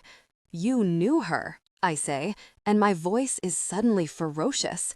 You'd been in the same homeroom with her since 7th grade, and she was really surprised when I smashed her head against a dumpster. Come on, let's go up into the trees. It's freezing down here. I shake my head and dig my heels into the soft, damp ground and the loose gravel. I'm desperate to stay with Lillian, scared that if we leave the shelter of the bridge, she won't be able to follow us. But Connor just grabs my arm and pulls me hard, making the soles of my shoes slip and skid over the path. He yanks me out into the sunlight, dragging me up the other side of the bank by my elbow. His grip is painful, and I can feel my pulse banging away in my forearm and my shoulder. When I try to squirm away, prying at his fingers with my free hand, he gives me a shake that nearly pops my shoulder out of its socket. If you don't settle down, I will knock you out. He pulls me up the hill and into the middle of the clearing, shoving me so that I fall forward into the grass, landing on my hands and knees. Connor drops down next to me and pulls me close so we're sitting in the grass with his arm around me, holding me against his side so my shoulder presses into his chest. I hate how easy, how familiar the gesture is, like I'm barely even a real person, just a worn-out doll he's dragging around with him.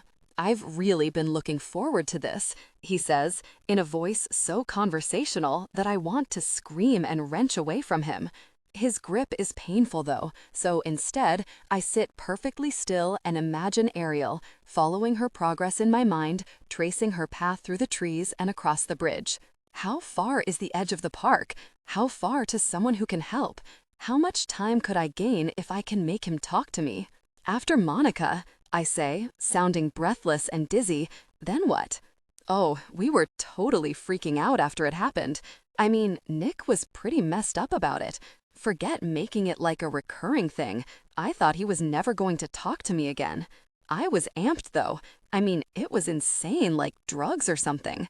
He's right. This whole thing is insane. I stare out over the deserted park, searching for something else to ask, something that will eat up the minutes. Wait, so you really were doing all this with Nick Andelman? I saw you go up to him at the mall a couple weeks ago, but that was one time. You guys never even hung out together. The look Connor gives me is profoundly patient. Of course not. The whole point of a secret pact is not to go advertising to everybody that you know each other. He wasn't even supposed to be hanging out at the mall that day because he knew I was going to be there. No mistakes, right? Don't get careless. So I had to remind him, make sure he remembered which one of us called the shots.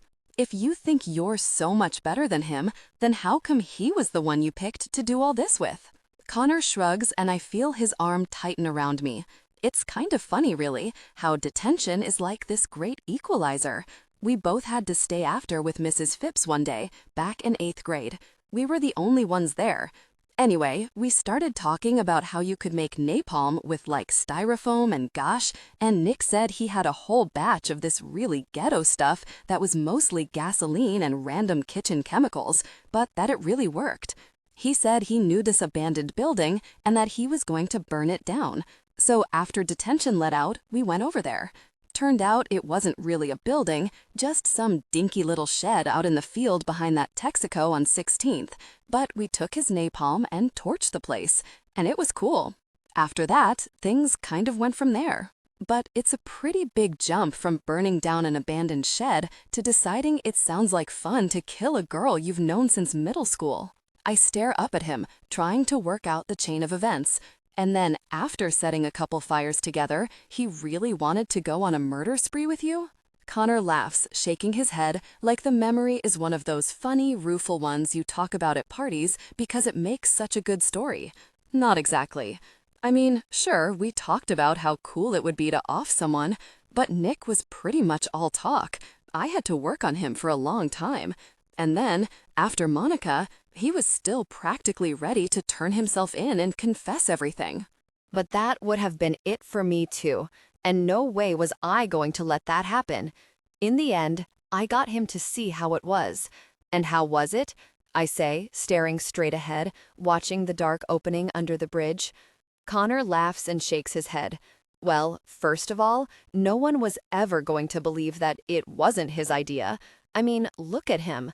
And as long as we were careful, as long as we took all the right precautions and didn't hang out together where anyone could see us, we could keep doing it, do whatever we wanted. It was going to be epic. And that was all he needed to hear? That you were going to kill a whole bunch of girls and it would be epic? That's really what he wanted? Connor's expression darkens abruptly, and it's like watching a cloud move across the sun. We were all set to start doing some real damage. Then he had to go and get picked up for being really stupid and lifting utility knives right where the shop guy could see him. He spent 4 months in Lehigh, and when he came back, he was too scared to do anything anymore.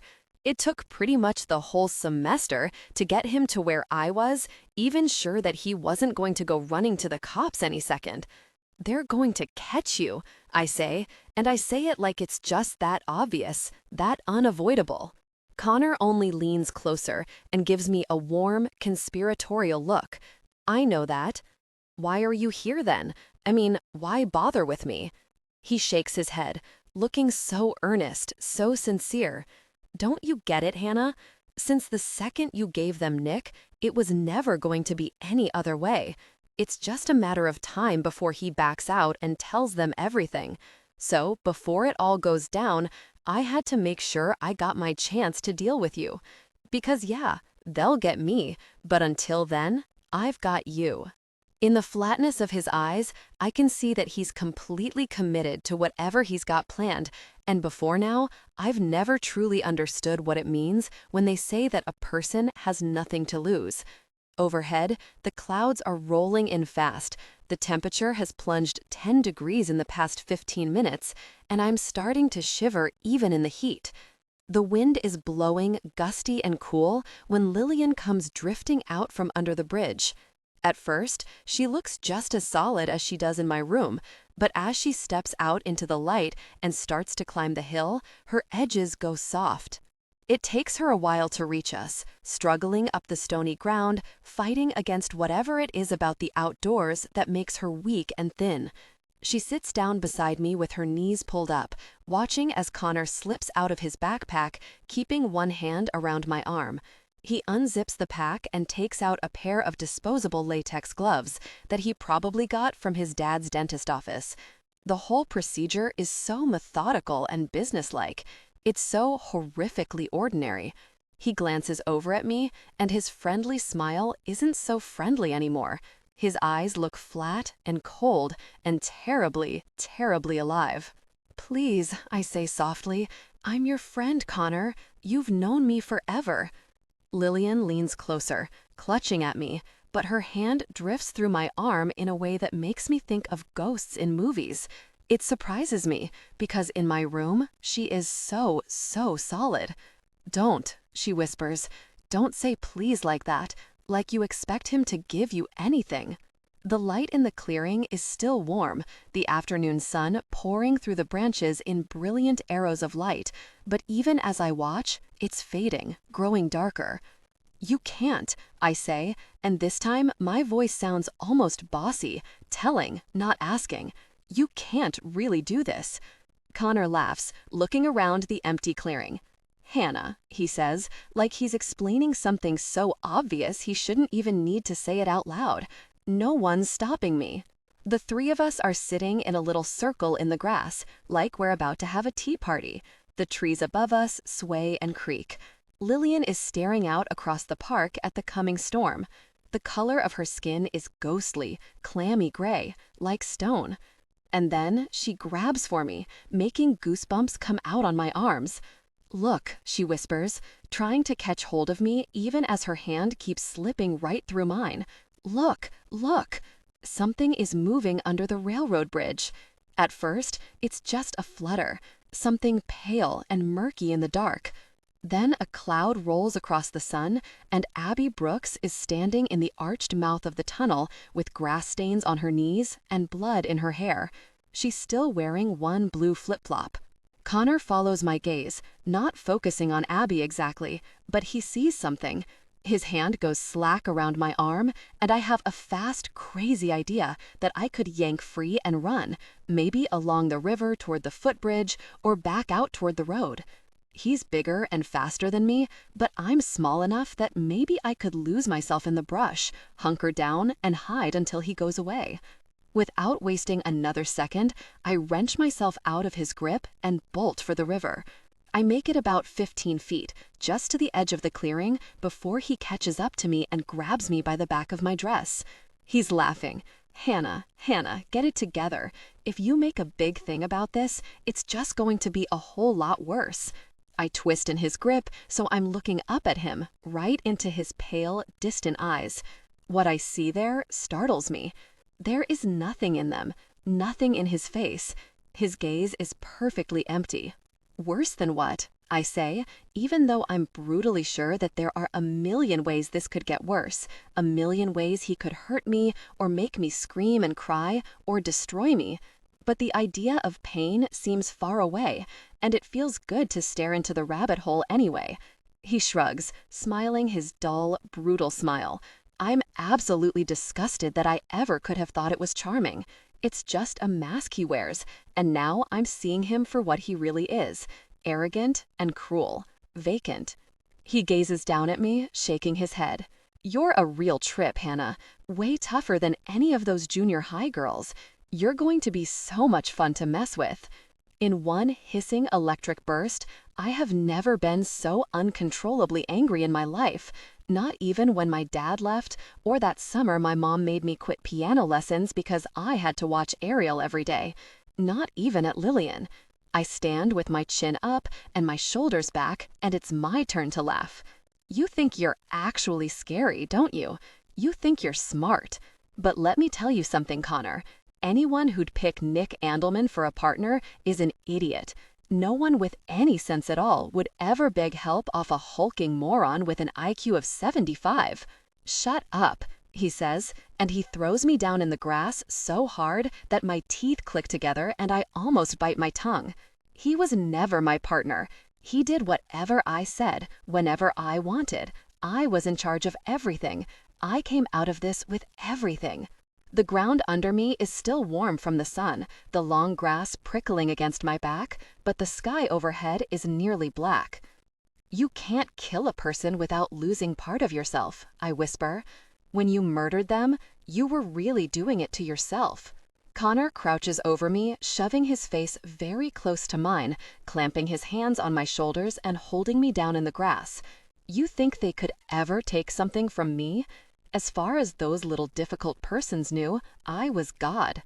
Behind him, Lillian gasps and points. When I turn my head, Cecily Miles is standing at the edge of the trees, like she's just wandered up from the river. Her hair is a wild, mousy tangle around her face, and there's mud splashed up her legs. Her eyes are luminous, lit up with a kind of ecstatic fury. Connor glances in the direction I'm looking, but doesn't seem to focus. They're coming for you, I tell him, and maybe that sounds insane, but I'm staring him straight in the face when I say it, and he believes me. I can tell by the way his eyes dart rapidly from side to side, and from the catch in his throat when he swallows. The girls. They're coming. His hands are clenched tight on my shoulders, holding me down in the weeds. I can smell grass and dirt and the sweet, musty pollen of wildflowers. I can smell the tight, electric feeling the air gets before a good lightning storm. We're crossing into the pocket of calm, where the clouds come in and the light goes wrong. Connor crouches over me, pressing me into the ground. You sound deranged. Everyone knows there's no such thing as ghosts. But I can hear in his voice that he's faltering, not trying to ridicule me, but trying to convince himself that his victims are not climbing up the hill to us, that they're not crowding around him. I lie very still, looking up at him. I hate his breath and the dead, unsettling color of his eyes and his white, straight teeth. You're such a coward. My voice is smooth and vicious. When Lillian would fly into one of her rages, it was always chaotic, explosive, but mine is tight and poisonous, hard as a diamond. When I stare up into his face, I feel nearly incandescent. I'm amazed you had the courage to kill anyone at all. In fact, I bet it wasn't even you. I bet it was Nick every inch of the way. That one gets him, cutting right through the cold, smiling mask. That's when he slaps me. "Don't talk about what I do," he says, and his voice is a snarl. "You don't even see what I am." "Nonsense," I say. "You think this makes you interesting? You think it's so profound? You're not special, Connor. You're not a mystery. You're just a run-of-the-mill psycho, just like any other sick jerk out there. And you know what? It's pathetic." And the whole time, I'm thinking that I just have to wait a little longer, wait for Ariel to find someone, bring help. The girls are right behind him now, standing over us in the grass. Monica is bright and horrible in her pink jacket, with crystals of snow stuck to the side of her face like they're never going to melt. She smiles and puts a finger to her lips. Then she leans down and blows gently in his ear. Connor shudders, and I can see the doubt in his face now. It flickers in his eyes like a tiny flame, guttering. The light is turning strangely blue as the clouds come in, and there are goosebumps all over his arms. Lillian is behind him, leaning her chin on his shoulder and looking down at me. And my God, she's scary looking, but I love her. "I love you," I whisper, and the way I say it makes it glaringly obvious that I am not talking to him, and he knows it. He knows that we are not the only ones here. The grass is prickly and dry against the backs of my arms, and my heart is hammering in my ears so loudly that I'm amazed I can still hear the rising wind and the river and the sound of his voice. The other girls are all around us, and Monica slips her ice blue hands around his throat. Her skin is translucent, almost see-through, but he starts to cough a little anyway, looking panicked. "What are you doing to me?" he says, barely above a whisper. "I'm not doing anything. Why are you looking at me like that? Stop looking at me." When Haley runs her finger along the top of his ear, he jerks like something is buzzing around his head. "They own you now," I whisper. "You picked them, Connor, and now they own a piece of you." His hand is over my mouth, covering my smile, and my heart is beating so hard I think I might die. But the wild, savage joy is in me now, and I can't stop. He takes his hand away, and I'm still smiling. "Don't look at me like that," he says, and he shakes me so hard that my head thumps back against the ground. It hurts in the same way falling hurts in a dream, dizzy and far away. I blink once because I can't help it, and go right back to smiling, staring up into his nervous, skittering eyes. Lillian is sitting cross-legged beside us, nestled in the grass. Her arms are wrapped around herself, but if she were solid, she'd be holding my hand. Connor frowns, reaching for his backpack. He takes out something heavy and oddly shaped, like a marble sculpture or a bookend, but my fear is beating time behind my eyes, and it's hard to make out the details. The end is so much closer than I'd hoped. "Wait," I say, sounding breathless. "Aren't you going to arrange your crime scene? What about all the candy and toys? What about the Valentine?" He stares down into my face. "Wow, look at you, Hannah. You really are our biggest fan, huh? All that plastic stuff is Nick's business. He's the one who gets all broken up about it. But I don't mind if the newspapers get into it. It's actually pretty hilarious how they freak out whenever they see one of Andelman's stupid little presents." The rain is on its way now. The air has gone damp and cold, and I can smell the frantic ozone smell of an electrical storm. It doesn't matter that a shambling pack of dead girls is standing over us, making the air go cold. It doesn't matter that Connor is shivering now, and that I can see the panic in his eyes, the knowledge that his victims are all around him. None of that matters. He's going to kill me anyway. His knees are pressing into the points of my shoulders as he takes a deep breath and lifts the marble bookend, which is mottled brown and shaped like a cherub. The sky is nearly black, and the wind comes rustling down through the trees like a secret. He's going to kill me here in the grass, next to the train tracks, before my sister can find help. I buck and twist, trying to squirm out from under him, screaming loud enough to make my throat hurt. "Scream all you want," he whispers, and now his face is as cold and blank as a statue. "No one is going to get here before I finish this." "You're not special," I whisper, and don't recognize my own voice. It sounds low and hoarse, ferocious. The weight of his kneecaps digging into my arms should hurt, but as soon as he swings the bookend down, I can barely feel anything. It ricochets awkwardly off the side of my head, and I gasp and try to call out, but my scream dies in my throat. My vision goes soft and black around the edges. Lillian is there beside me, kneeling in the grass. She opens her mouth wide like she's about to scream, but no sound comes out. Her hands are clasped against her chest, and my head is twisted roughly to the side so that I'm staring into her face. "No," she says, in a sad little whisper, shaking her head back and forth over and over, almost moaning it. "No, no, no, Hannah, please no." Connor crouches over me with his hand against my throat, holding me down in the grass. And when he swings the bookend again, there's the sharp pain of the collision. Then nothing. I'm left floating on the cool updraft of Lillian, drifting away with her, buoyed up, with the impact of Mrs. Price's faux Victorian bookend still booming through my head and Connor's knees digging into my shoulders. Then, without warning, there's an explosion of voices, and Connor's weight is gone. Shapes are wrestling in the grass around me, gasping and shouting. Someone kicks out, and a shoe catches me in the shoulder, and then I know I must be alive, because it really hurts. When I open my eyes, I'm lying flat on the ground, rain spattering on my face. Then a blurry shape leans over me, hands reach out, and Ariel comes bursting into focus and throws herself at me, hugging me hard around the neck. Her knees press painfully against my side as she leans across me, digging into my ribs, and I don't even care. I lie gasping in the wet grass, keeping my arms around her while she sobs against the front of my dress. I clutch her tighter and struggle to sit up, holding on to her, watching the scene unfold over the top of her head. Someone is kneeling over Connor, holding him down in the grass. My vision is starting to come back, but there are black starbursts printed over everything. They're struggling, gasping and swearing, crashing around in the dry grass. There's a hoarse yelp, and the struggle gets louder and more frantic. And then it stops. The noise starts from far away and grows steadily louder. The clearing fills with an ear-splitting shriek that rips through the trees, a wail like the torment of all the ghosts of all the horror movies. It goes on, and I look wildly around the clearing for them, all the ghosts of all the girls.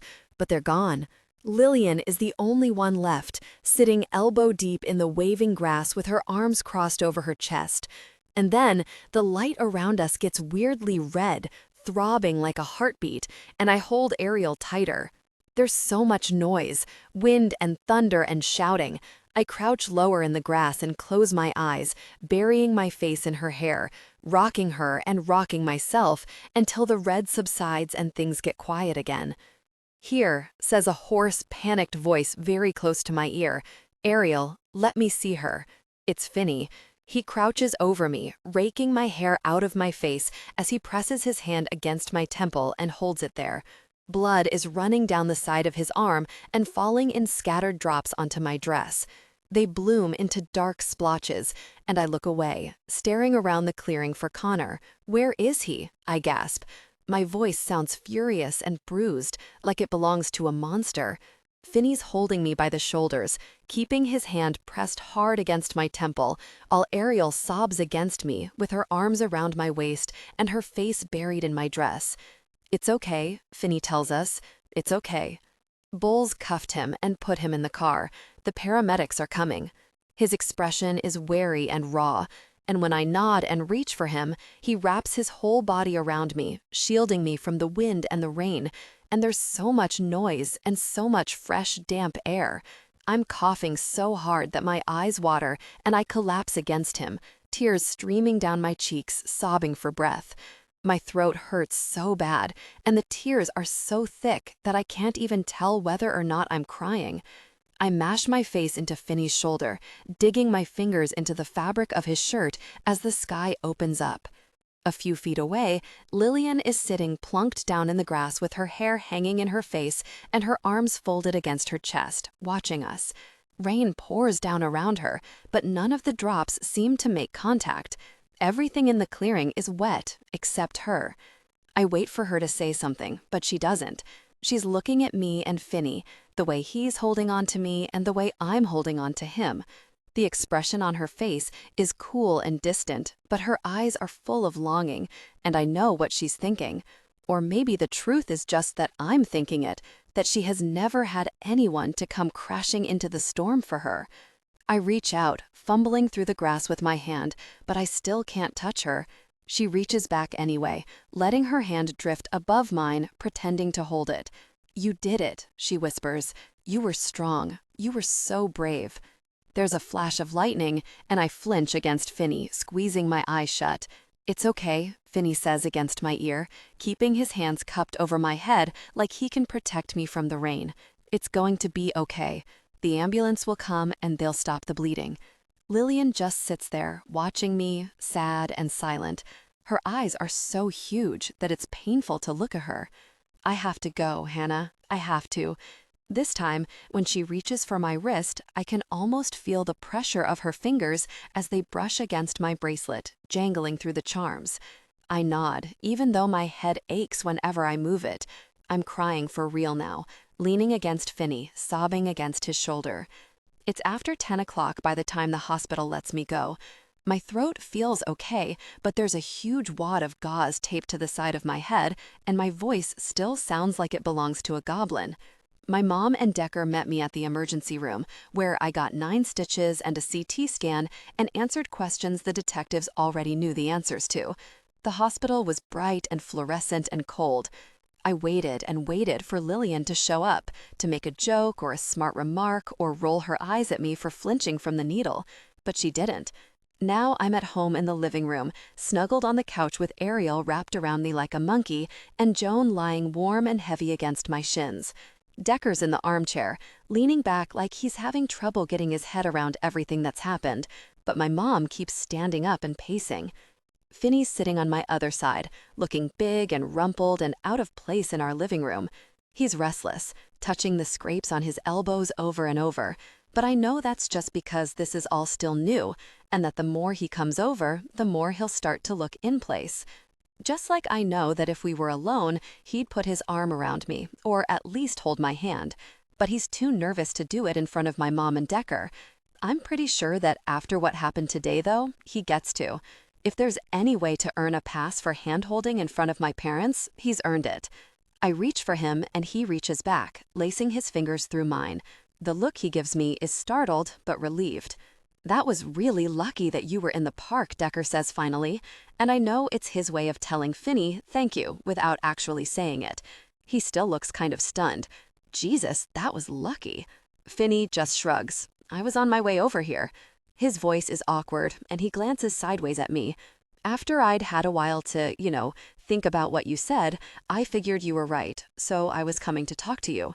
The way he says it is apologetic, and he stops before he gets to the story of what happened next. I already know the rest. The part where Ariel came bursting out of the chokecherry bushes, screaming at Finny to help her, to come stop Connor Price from hurting her sister because he was out of his mind. And she'd called 911, but she was so scared that the police weren't going to get there in time. And I know that I was lucky. That if he doubted Ariel for even a minute or tried to make her slow down and explain, it might have been too late.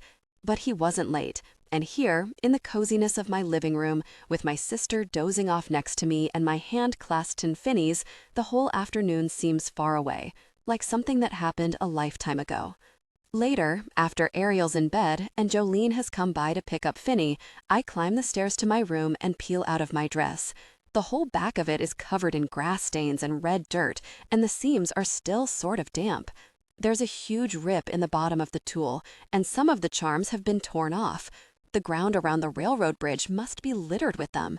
It's still raining hard, a black sky torrent, water coursing down the glass, springing up in tiny droplets from the surface of the backyard.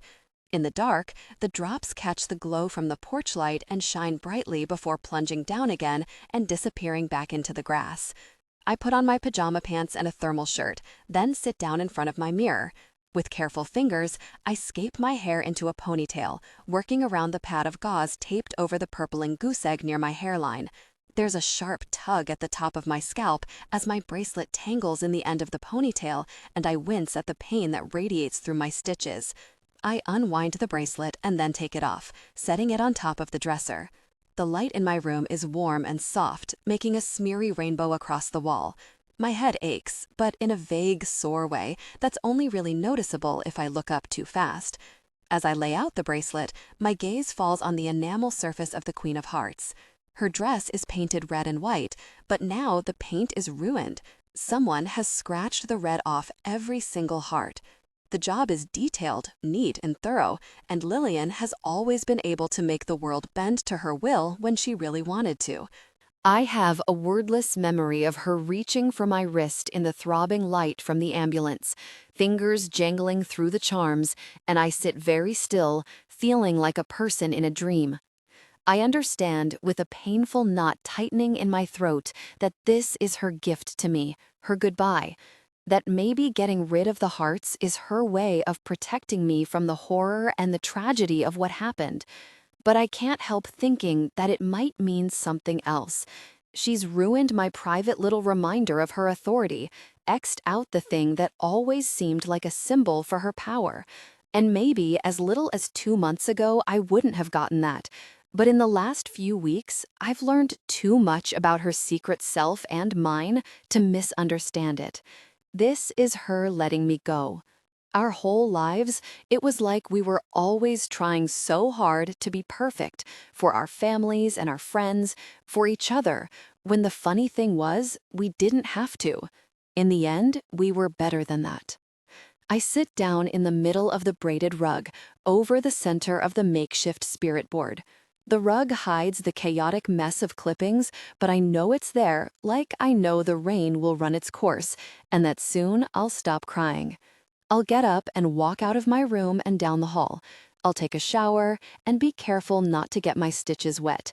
But for now, I sit in the middle of my room, holding the bracelet and thinking of Lillian, thinking of this friend I had, this friend I loved and keep loving, dead but never really gone.